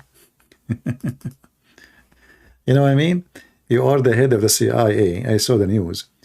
It says he was shocked. How you are the head of the CIA and you were shocked? Shouldn't you know the news before it happened? You know what I mean? So why your department exist? Aren't those people are the one who spy at everybody? He was shocked. So like he saw the news in Google like me, and yet he is the head of the CIA. This was called weakness, you know. When you see such a thing, this is telling you how weak this country become. So they need a strong leader to re-glue it. Yeah. They are busy watching Trump, you know. They are not busy watching in China. Trump is the enemy. They want to put him in jail. And Trump was the same stupid too, you know. When he was in the office, he sent what his name, Giuliani, whatever, to Ukraine to find about Hunter Biden. He's the same. You know, like they say, they are going after him personally. He was going after them personally too. And he did it in the wrong way. He's stupid. Anyway, politics is a dirty game. And most of people, they learn about it from the news, they don't see really what is behind the news.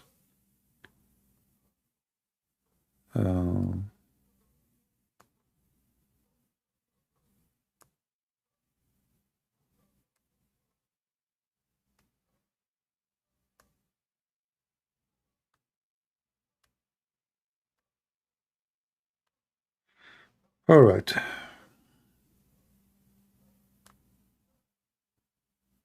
No, we knew that this is, you know, me myself, I knew that this will happen, because, you know, Emirat and Bahrain and etc. They already opened their borders to Syria, and they reinstated their ambassador, and we know that all those things are connected.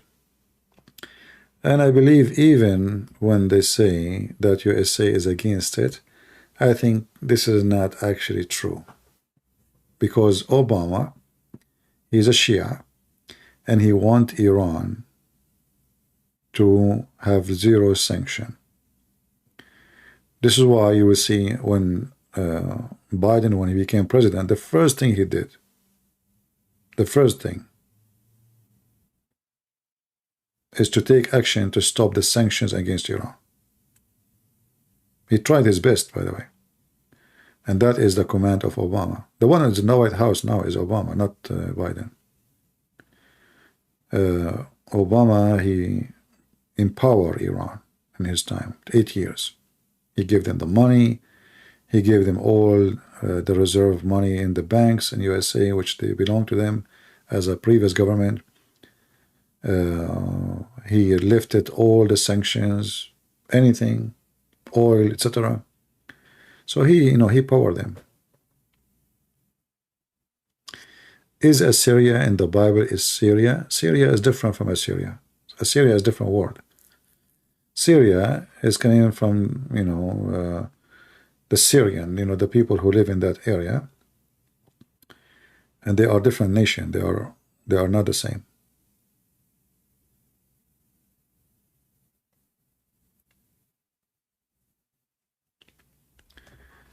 Arabic countries will have peace with Israel. Peace in the Middle East will never happen, even if there is no Israel.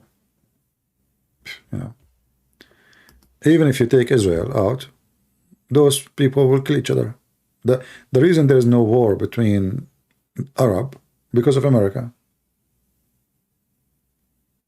As simple as that. If you go and check history, those people there never have peace. Saddam Hussein, he invaded Kuwait, but this is something normal happened before. Turkey invades Syria, you know. Or Egypt invade Yemen. Saudi Arabia right now, they are fighting in Yemen. So always those people, they cannot have peace. The Middle East is not a land of peace, will never have peace. So regardless if there is Israel or not, peace will never happen. And Israel is an additional reason to have war because they hate the Jews. Yeah. The Matrix, that's a good joke. Those Matrix things is good for andro-tits, not for me. What Matrix?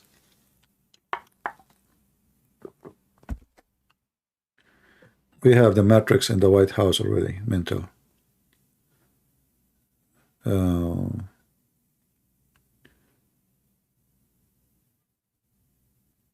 It's always, you know, peace and war happen when there is weak countries. Like now, China keep threatening Taiwan.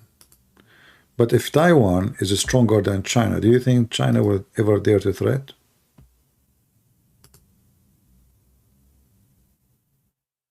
You know what I mean? People that threat you, and they might do it when you are weak. So war happened because you are weak. If you are strong, peace will come always. War only happened when you are weak. People take advantage of you because the enemy, whoever that is, feel in the moment your weakness, and he would love to take advantage of that moment. If you are strong, your enemy will fear you, will never even get close to you. All right? So now if China, if they feel that they can conquer Taiwan, they will not even hesitate for a day. But obviously there is something still stopping them. Taiwan is not an easy, I mean, it's a small island. And that make it maybe more difficult because they are preparing themselves to fight street to street. And they have high technology. So like just arriving to the island is going to be heavily costly for China because the Taiwans, they will be able, the only way to arrive is by the sea, you know. This is the only way to have a massive soldiers. So to do that, that's mission impossible because the Taiwan, they have all kinds of missiles even made there by own, and they can destroy all those huge ships so easy. So it's not because China is a friendly, but because Taiwan is hard cookies. Same now as what happened between Russia and Ukraine. If Putin knew that the Ukrainians, they will fight as they are doing now, he will never attack. He thought it's going to be, that's why he called it operation. You know, he called it operation because he was convinced that it's going to be very fast, so easy, like 48 hours. The whole country will be under his command. If he knew this is what happened, he would never do it. So when your enemy feel that you are weak, you know, like, you know, the cat attacked the mice, right? Can the attack think of like the cat think of attacking you as a man? No, because the mice is small. Abu Falah fans saying you cannot even fix your issues, and you are lonely, and you want the countries to get fixed. My friend, look like you are thinking about me too much, and obviously you are a lonely person to the point you have nothing to be busy with except thinking about me. Who is the one is lonely? I'm the last one to be lonely.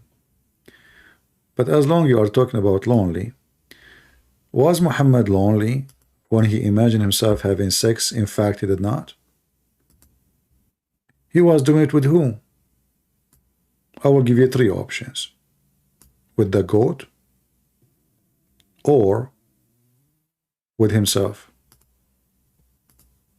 I don't imagine myself having sex with my wives. So he have 13 wives, yet he is imagining himself having sex. So if you want to talk about lonely, you are welcome. Call me so we can laugh. Potato.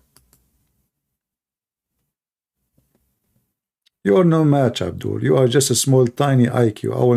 I will wipe the floor with you, whatever you say. Just try something else. Let us see how smart you are.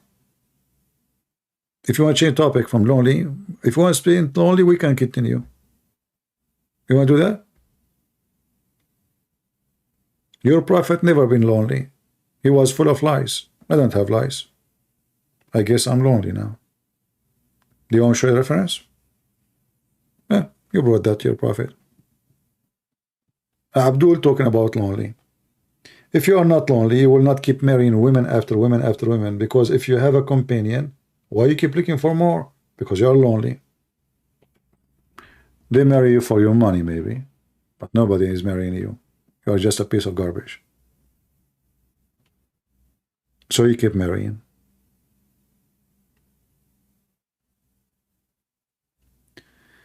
CP, do you think Iraq is going to split to 3 countries? Again, it's about the depend in the strength. If the country army is strong, that will never happen. If the country army is weak, it's going to happen more than 3. Same as Turkey. I believe Turkey is going to split too. It's just a matter of time. All those who they are multi-ethnic, you know, they are under the threat of splitting, and that will happen to all those countries, no matter what.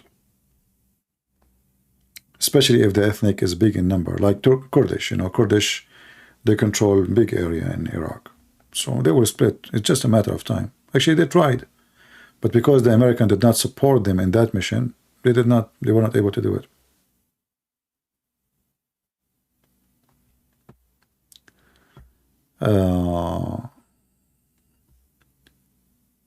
Iraq should kicked out of UN. Why? I mean, United Nations is nothing anyway.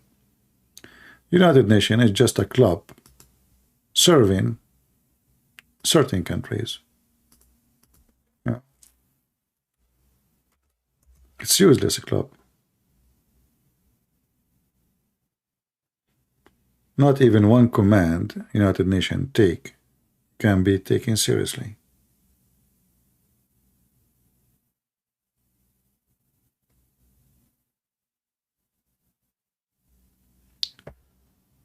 All right.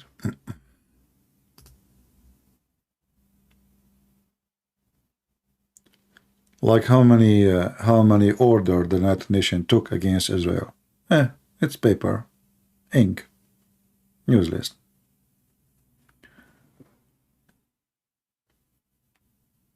I think about Prophet Muhammad and his wives. Well, I have my reason. First of all, it's fun. It's entertaining. People here like it, you know, and they enjoy it. And in the same time, I make Muslims leave Islam. So do you see why? It is like win-win. Do you know how many Muslims leave Islam after listening to me? Tens of thousands. So you can see that I am thinking a lot about Prophet Muhammad and his wife. The funny is, you are saying I am the one thinking about him. When you Muslim, you see him in your dreams having sex with his wife, and you talk about how good his penis is. Look like you were thinking about his penis a lot. Because I cannot believe a believer, he speak about his prophet and he mentioned how good the penis of his prophet. Unless either you are a penis or your prophet, nothing good about him except his penis. You tell me. Like, can you tell me the reason why you Muslims think a lot about how good Muhammad in bed? Give me a reason. Have you ever heard any religion? They speak about the power of their prophet penis, except Islam. I will be waiting for your answer. Give me more, give me more. Have you ever heard of a woman, wives, they speak about the penis of their husband in public? Just let me know. You know? So who is the one who think about, you know, you Muslims, you put for us all the details, even how Muhammad, he wiped his ass. But let me show you this hadith, just to help you. Here we go. What you Muslims think about this. Aisha describing for us what is coming from her vagina.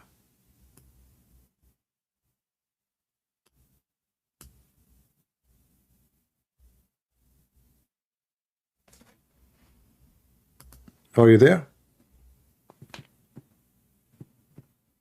And the one who wrote this story, did he find it interesting? So if you ask me, look like you are thinking about Muhammad and his wives, I find it very entertaining. I cannot find someone more stupid than your prophet and your books. The prophet wife, she put a dish in the front of her vagina and she was dropping yellowish discharge. You should be very thankful that in the time of Muhammad, his wives didn't have TikTok. Otherwise, they will put the phone there and they will record it live.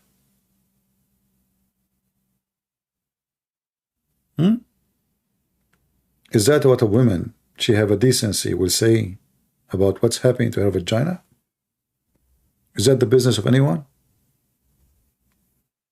Should I tell you what happened to me in the bathroom when I was doing poo-poo? Do you want to describe for you the color, the smell? So you are talking about my interest. Please call me and tell me your interest. What is this? She have sexual infection. What is that? Yellowish what? Discharge? Why it's yellowish? Is that the ink or what? See, you brought this to your garbage. You are talking to Christian Prince. I have all the laundry of your prophet. All of it, including his panties, as you see. So don't try.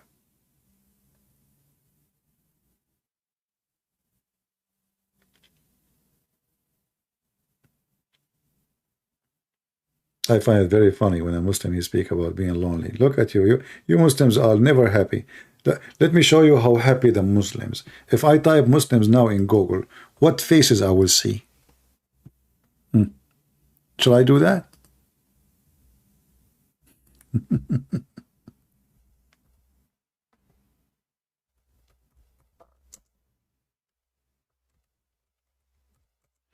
Let us see. I just, honest to God, I just typed the word Muslims Pakistan. Very beautiful. Happy people. And they are giving finger to Allah. I did not type like angry Muslim. I did not type fighting. I just type Muslims Pakistan. I mean, how beautiful this religion is. Look at the faces, brother. I mean, we have to agree that the second, look, you know, this guy is not lonely. He is so happy. Life is good, man. Life is good. You are a Muslim?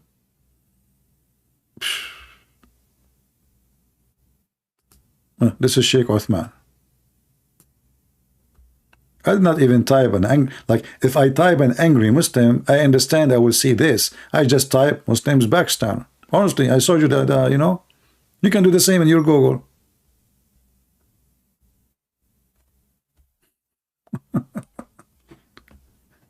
Should I try a different country?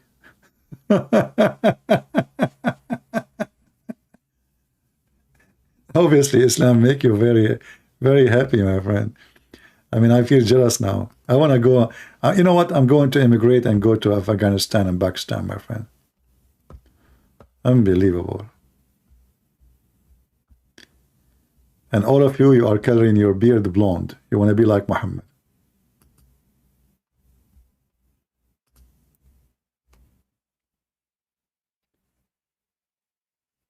Yeah. And you know, if you talk to them, the land of the kuffar, the disgusting kuffar, those kuffar, filthy kuffar, you know, yeah. But not a single one of them want to stay in there.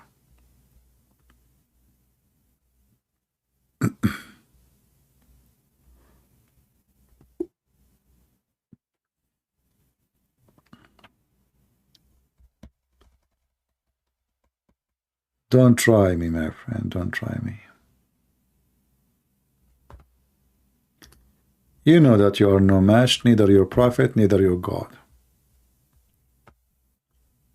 And remember, I am tired now. So if you come to me when I am not tired, the shower will be even different level.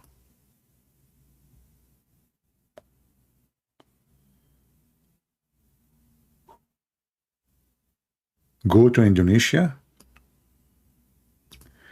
Well, I believe Indonesia is way better than Pakistan. We cannot compare.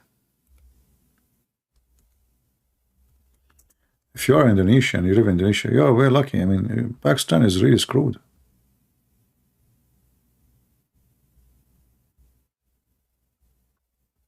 Economy is bad, security is bad, safety is bad, drugs, prostitution, kidnapping, assassination, you know, messed up, this country. If they go in war in India, the Indian will eat them alive now. I mean, the country is really messed up. Can you explain your lies in the Muhammad hijab you debate?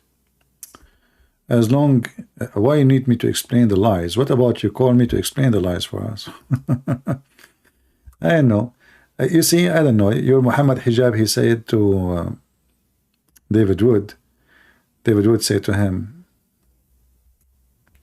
your God, Allah, have a body parts. Mimi hijab, he said, who said so? I made the videos and I show everybody. You can type right now, see how Zakir Naik, he says, yes, Allah have hands, Allah have arms. So the lies.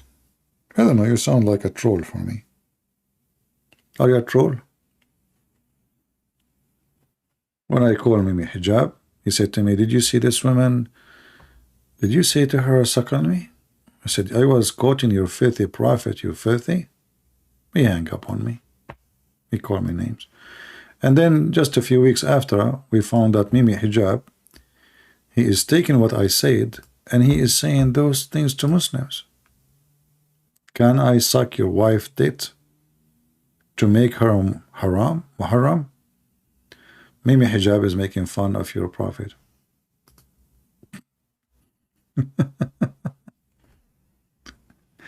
He made a video saying the Christian prince is a sexual predator because I was quoting his prophet. He go and say the same to a Muslim woman. She is a wife of a sheikh. A sheikh. You know? Unbelievable. Anyway, they are coward like their prophet. We laugh at them. But, you know, we are happy. There's a lot of Muslims are seeing our videos, reading our books, and they end leaving the garbage of Muhammad. I know this video now becomes so long, so I'm going to make it unlisted. So if you are interested to download, I will keep it. You can click in Patreon and download the part which you like about Sadhguru if you want. And then until we come back, maybe tomorrow, maybe the day after. Already we are in Tuesday now.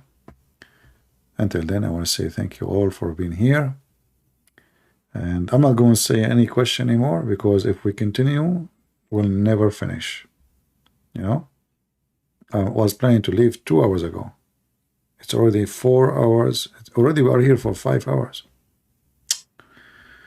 Man, oh man, what you guys did to me.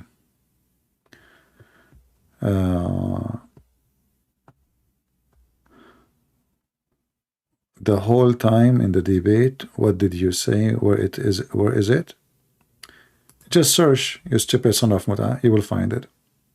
I don't keep videos on my channel anyway. But don't worry, we have it. Just search right now, Christian Prince versus Muhammad hijab.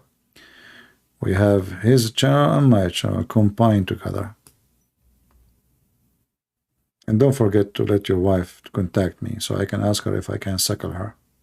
And you can record that. Next time you call me, you say, did you say that? Go right now to YouTube and search and see what happened. He hung up on me like a potato. In fact, he told the Muhammadan he is going to debate me, but he never did. He just asked questions. Did you say that? Did you say that? You said that in the Bible, in the Quran, it says Allah worship Allah and Isa. Show me. I show him. He starts saying, this is the Da'if. I said, you stupid, I'm reading different. Coward. He don't even dare to debate me. He was asking questions. He did not let me ask him one question because he's very, very intimidated. Anyway, if you're Mimi there to debate me, let her know when the debate will happen. Because you are right, there's no debate. Debate is two people asking questions. It was only him, and he hung up on me every 30 seconds. All right, guys, I think we had enough for today, and I leave you with Mimi Hijab looking for the wife of a sheikh to suck her tits.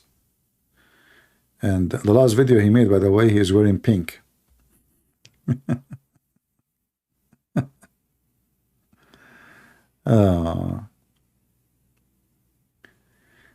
Yeah, actually, they take advantage of anything to make to collect donation.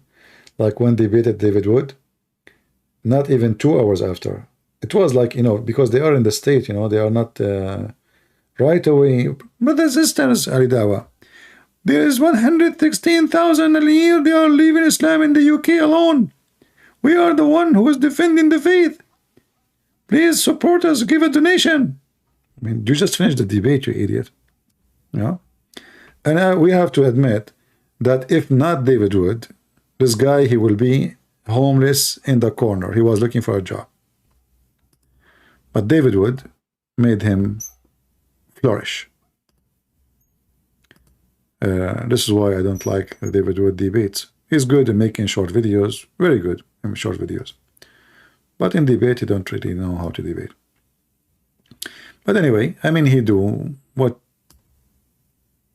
you know, whatever he like.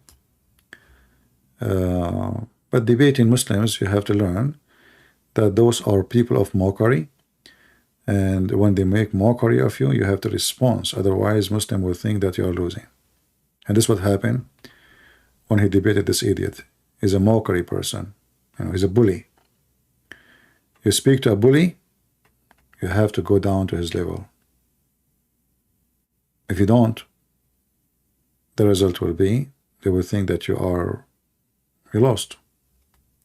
And this is what happened when David Wood spoke to Mimi Hijab. He was just a bully, and David Wood was just being respectful, which is not right. You cannot respect a bully. And that made everybody think that, oh, no, Muhammad Hijab did really good. In fact, he gave the most hilarious answers. Like, as an example, he said, not a single Jew believe God has a son. But the Quran says that the Christian, they say, the Jews, they say that Uzair is son of Allah. And the Christian, they say that the Messiah is son of Allah. So David would get the golden opportunity to wipe the floor with him and make everybody laugh. He says, just say it. You just said. Did you just say not a single Jew? So the Quran is a book of lies. But as I know, like debating, you have to be very fast. You know, debate is not just a person have knowledge. You have to be extremely fast in thinking, putting information together, listening carefully for what your opponent is saying, and use what he just said against him. What those people do usually, both sides, they have a paper, you know, they prepare it before the debate, a month before, because they knew the topic already. And you will notice that the Muslims, they debate only about one thing, and the Christian accept, which is stupid. You know, because you should not give them a chance to choose only one topic, the Trinity. You know, you have to make a debate any topic, which means all topic is on the table. Ask me. Telling a Muslim what the debate will be about, or even a Christian, there's no point. I go right now, search in Google, Prophet Google, peace be upon him. I will find 1 million articles. I copy from them, I print them in a paper, put them in front of me in the table, I'll read them for you. Like what happened to this guy, the one who debated, what's his name? Dr. Michael Brown. Is that correct? I don't know the name of the Muslim. Potato, he's a potato. He was reading the debate. He was reading the debate. You know, you have a debate. It's a paper in front of him, reading it. It's stupid.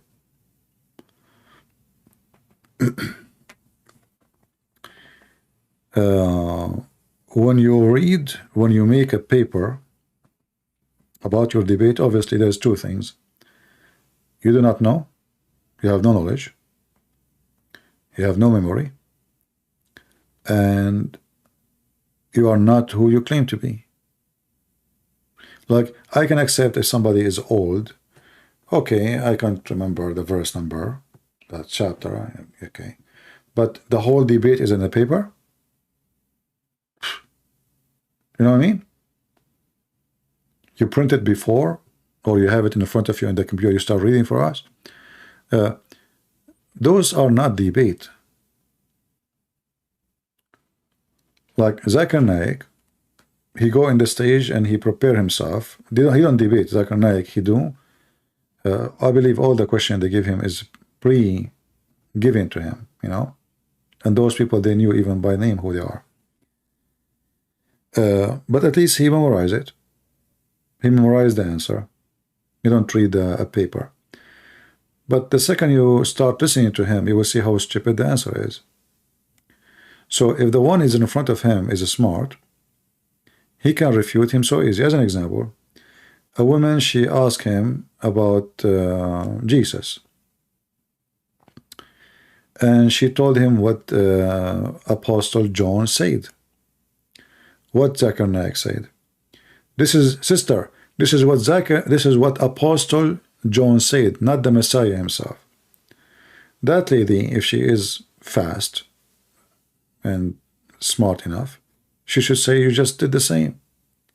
You told me what Apostle Muhammad said, but you refuse what the Apostle John said. So if you don't accept Apostle, you accept only what God said, then why you accept Muhammad? You know what I mean? The answer is very simple there.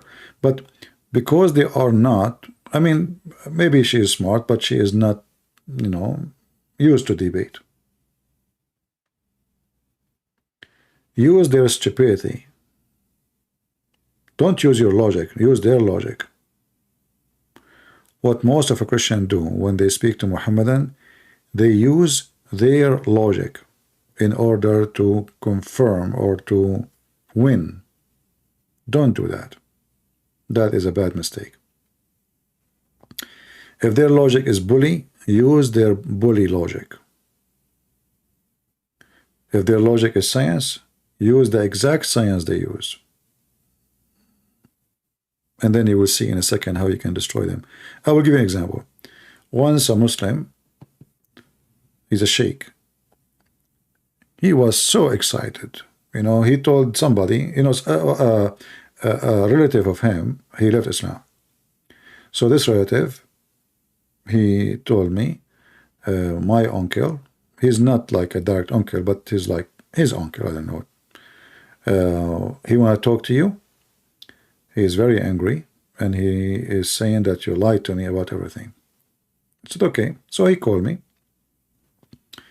The first thing I remember he said, and he was so excited to destroy me.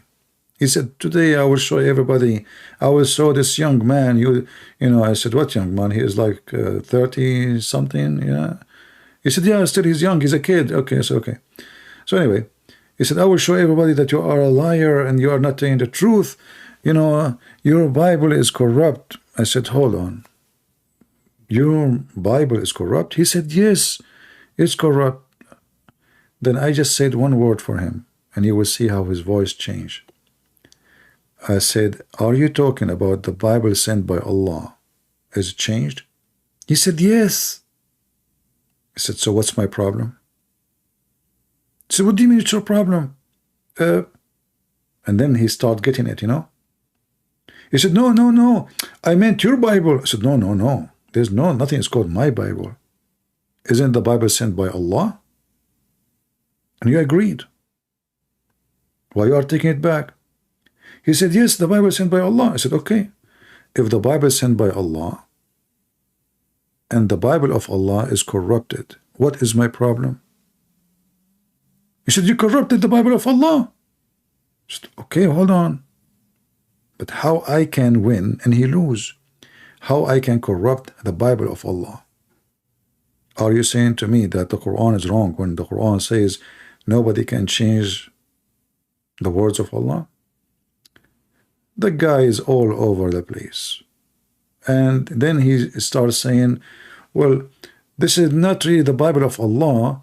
The one you have is the Bible written by John, I said, no problem. But you, when you say corrupt, corrupt is corrupting the original. Is the original is the Bible of Allah or not? He said, yes. I said, exactly. That means the one who should be protecting it is the author, not me. I cannot live forever.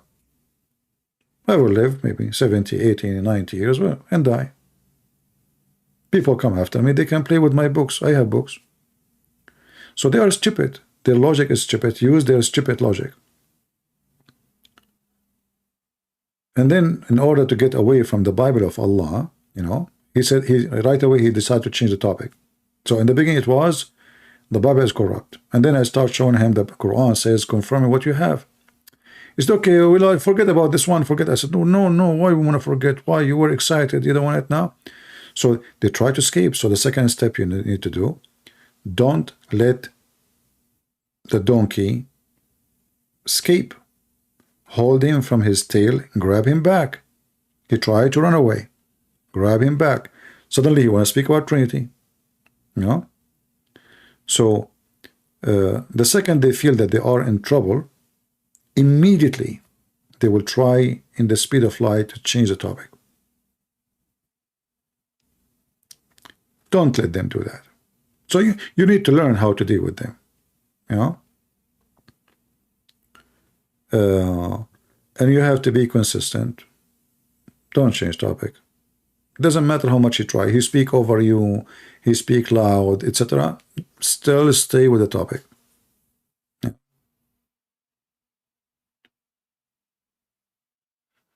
This is why they prefer to go to David Wood channel, not to me, because there they can move from place to place, all over the place. In 2 seconds, he can mention something else, the topic change. Don't allow it. Finish the first one. You know? Yeah. Compacting the devil is not by giving hugs. The Christians until now, they believe that, you know, like the Bible says, love never fail. But this is not about hugs.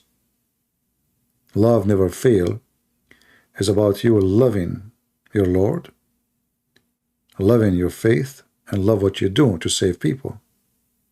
This is how you love them, not by giving them hugs. So when you speak to them, you have to be strong. Don't let them change the topic, and let them dig down in the sand under their feet. It's like, you know, like you see in the old movies, like the enemy have a lot of arrows and you don't have arrows. So what do? You provoke the enemy so they can throw arrows at you. So you can take them and use them. Use their arrows, not yours. All right?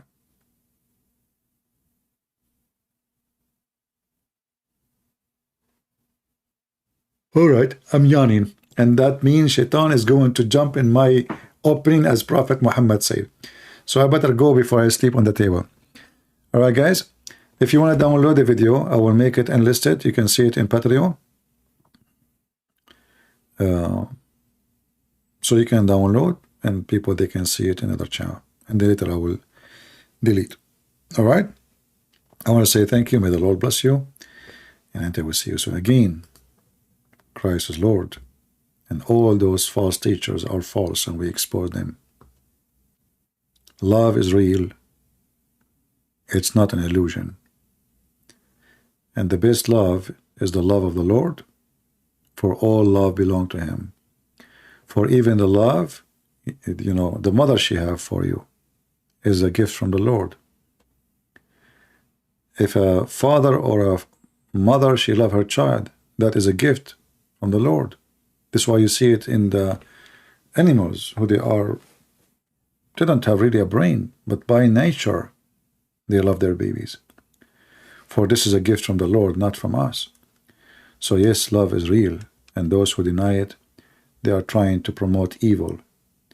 Life is not a play. Life is to be living good, so you can be good in the good God hand. We don't play, because when you play in life, mostly you are a social creature. That means you will play with the life of others. So it's not a play. If I play good in front of you, that means I'm playing you, not only playing myself. And that means everything around us is fake and disgusting. So don't listen to those people. They claim to be yoga teachers, but the fact they are evil teachers, brainwash. And if you have a low IQ with no education, and you have a bad company and companions, they will have a bad influence in you. Stay away from those people. Don't live as a hippie, otherwise you will die homeless. Have you ever seen a hippie? He knew even what he is. This is what they want you, a loser. A person who keep putting rings after rings after rings in your nose, your ears, your eyebrows, your tongue, your private part. Tattoo after tattoo after tattoo, until your body became like the map of the world. And all of this is nothing but a sign of emptiness inside you, a vacancy. You don't know what you want. You think by adding those things you look better, you feel better. Delusional.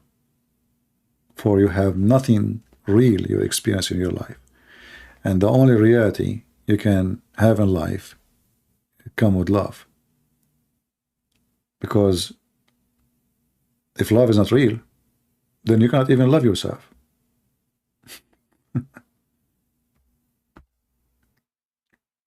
And if you don't love yourself, I don't think you can love others too.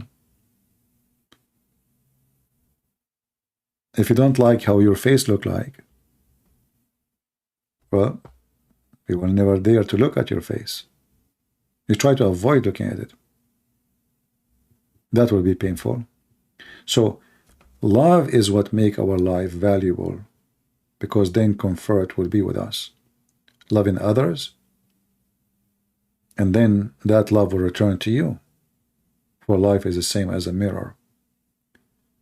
When I love others, there is no reason for others to hate me unless they are mentally ill. So when you care for others, even if they are rocks, love will make them softer and softer. Love is the same as a drop of water coming over a rock. The rock is so solid, it's so hard. The water is so soft, so fragile. But you believe it or not, a consistent love can open a hole in the rock. Just never give up, and never think that love will fail. Failure come only when you think of failure. Success come only when you are a person who is determined to success. And that's what love can do. So don't listen to those people. They are confused, they are false, they are stupid. And don't let stupidity get into your brain. God bless you all, and see you soon. Take care.